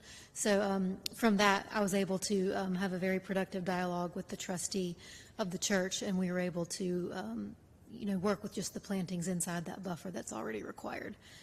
And that's how we added that evergreen commitment. We did have a neighborhood meeting. We sent out 268 letters. That's one less than staff sent out because my client didn't need their own letter. So we sent it out to 268 people. We had a Zoom meeting a couple weeks ago, and we only had 6 people attend that meeting. Most of them were residents on Kenview Street.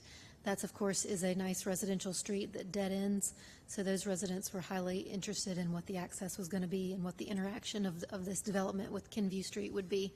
So once they saw that there would be none, and we were not proposing any access, I think they were happy to hear that, and we didn't get a lot more feedback from that meeting. Otherwise, outside the meeting, I did have a few phone calls and several emails from a few folks, some that staff passed along, some that reached out to me directly. The trustee from the church that I've spoken about that resulted in a new condition, and others just sort of general interest about access point, traffic, and that sort of thing. This, as you saw in your staff report, and as you are probably aware, this proposal did not trigger a TIA at just 72 units on a thoroughfare that already has 16,000 trips per day. Not to discount the fact that people on Murray's Chapel do experience high volume. This traffic was considered de minimis from a trip generation standpoint, and of course the infrastructure is well slated to handle it. So we did not have to do a traffic study. With that, I will point out that I'm here tonight on behalf of the actual property owners. They've already purchased the property. They've owned it for about a year. My client is SC Midtown LLC. This is the second time we've been before you with sort of a boutique, small-scale, multifamily proposal like this. So they're excited to bring more of these housing options across the city and be able to add to these vibrant corridors and give people the homes that they need. So I'll be happy to answer any questions. Thank you. Do we have any questions? I have 2 minutes and 25 seconds remaining if anyone else wants to make additional comments in support of the application. Thank you very much. We have up to 10 minutes available for those who want to speak in opposition.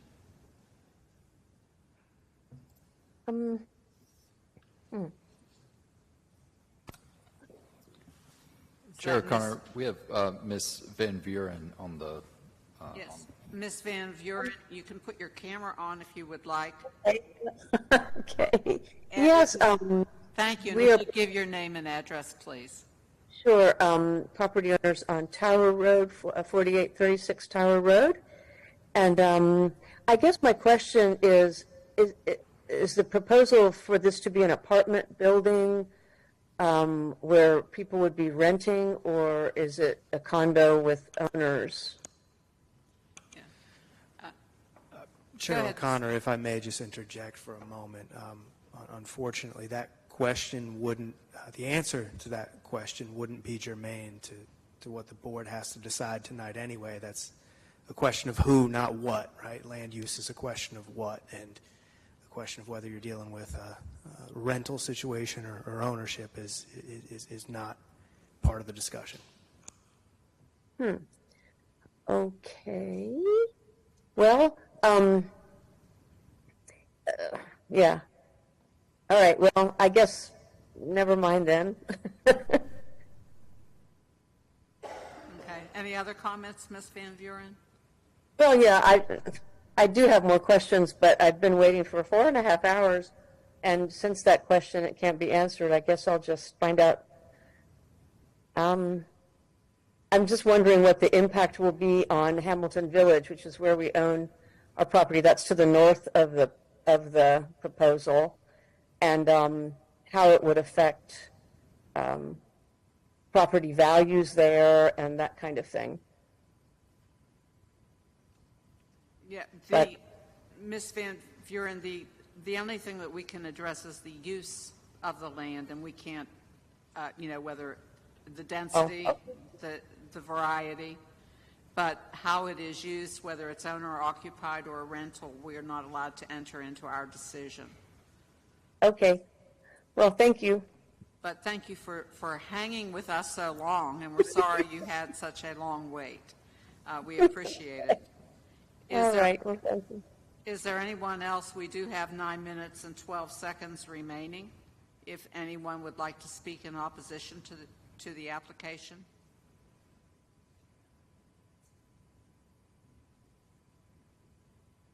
Seeing none, we can offer rebuttal time if you feel that there's anything else. The applicant will pass on that. So unless there's an objection, we will close the public hearing. Do we have any comments or questions? Just as a comment to Mrs. Van Vuren, the request is for multifamily, and Hamilton Village is also multifamily, so it's not a change in what is being requested. It's a little more dense, a few more units per acre, but it's the same use as Hamilton Village. Thank you, Ms. Gaines. Any other comments? I'd just like to say I'm glad to hear that Kenview is not one of the entry points. That was a great decision. Yeah, I appreciate the opportunity to review the plan and to see the proposed project as it's laid out. And I think that using it an exit and entry just from Yours Chapel is probably an excellent choice, and we realize it was dictated, but it's still a good movement. And I'm very familiar with Kenview Street and the atmosphere there. So I think that this is an excellent use for multifamily and a well-designed project. And I appreciate the small infill projects very much. Do I have a motion? I'd like to make a motion. Z23-05-012, the Greensboro Planning and Zoning Commission believes that its action to recommend approval of the rezoning request for the property at 401 Mears Chapel Road and 4900 Kenview Street from R3 Residential Single Family 3 to CDRM 26, Conditional District Residential Multifamily 26, to be consistent with the adopted Greensboro 2040 Comprehensive Plan, and considers the action taken to be reasonable and in the public interest for the following reasons. The request is consistent with the Comprehensive Plan's future build format and future land use map. The proposed CDRM 26 zoning district permits uses which fits the context of the surrounding area and limits negative impacts on the adjacent properties. The request is reasonable due to the size, physical conditions, and other attributes of the area, and it will benefit the property owners and surrounding community, and approval is in the public interest. Mary Skeens, second. Thank you, Ms. Magid and Ms. Skeens. Any other comments? If not, we'll take a vote. Ms. Magid? Aye. Ms. Skeens? Aye. Ms. Glass? Aye. Ms. O'Connor? Aye. Mr. Engel? Aye. Thank you. This constitutes a favorable recommendation and is subject to a public hearing at the Tuesday, June 20th, 2023 City Council meeting. Appreciate everyone's attention. I believe that was the last. That is the last business item, yes. And do we have anything from the Planning Department? I have one item. We do not have anything else for the commission this evening. Thank you. I know the hour is late, but I just have to share excellent news that we have in Greensboro, which is that Sophia Crisp, who happens to be the current president of the Greensboro Realtor Association, but also president of Housing Consultants Group that does education and fair housing work, was one of 3 projects recognized nationally as a fair housing champion. And as a result of that, a documentary was done in which our Councilwoman Sharon Hightower participated in comments about the work that's being done by Housing Consultants Group and their efforts at fair housing, which is something we all deal with zoning. So I just wanted to congratulate Sophia Christ. And I don't have anything else to the other commissioners. Ms. Gaines? I know it's late, but 2 terms ago on zoning, we had a rule that we would only accept 10 cases a month. And I've had a text from 2 attorneys who remember that rule to say, can we not institute it because we are taxing staff, we're taxing our volunteers by virtue of the fact that we only ended up with 5. There's a lot of things going on in Greensboro, and I know we've got a lot of requests, but where are we for next month? We're going to have 6, right, for next month. Next month is good. I am not familiar with a hard rule that said we could not accept more than 10 cases, quite honestly, but that's going to have to be a council decision. It was a policy that was created just because of this situation. And I trust Mary Skeens I'm on sorry. this one. I said I trust Mary Skeens on this one. Mike. Yeah, right. Yeah. But I think it needs to be considered Well- if we're going to have successful outcomes for these meetings and not be taxing council with cases that they should not have to hear. Yeah, visiting 11 sites Wednesday through Sunday was a lot, you know, and with the book, and I really need the book to do that. So I will echo that. I think it quite frankly is a bit. We need the books earlier if you're going to have us doing that. It's a bit much, and it wasn't like everything was clustered together. No, it took 2 days. So Okay, thank you for the feedback. I agree. I'd just like to say this was a really important meeting because we touched every district, and I'd just like to say that we have tonight have passed 125 single and multifamily townhouse units for the city of Greensboro in District 2, 3, and 4. We annexed 140 acres, creating a PI and also a HI, which has almost 1 million square feet. And we also did a warehouse over 1 million square feet. And we did 2 office buildings, a foundation into a church, and a medical building, 45,000 square feet. I think that was quite a feat. Thank you, Chair O'Connor.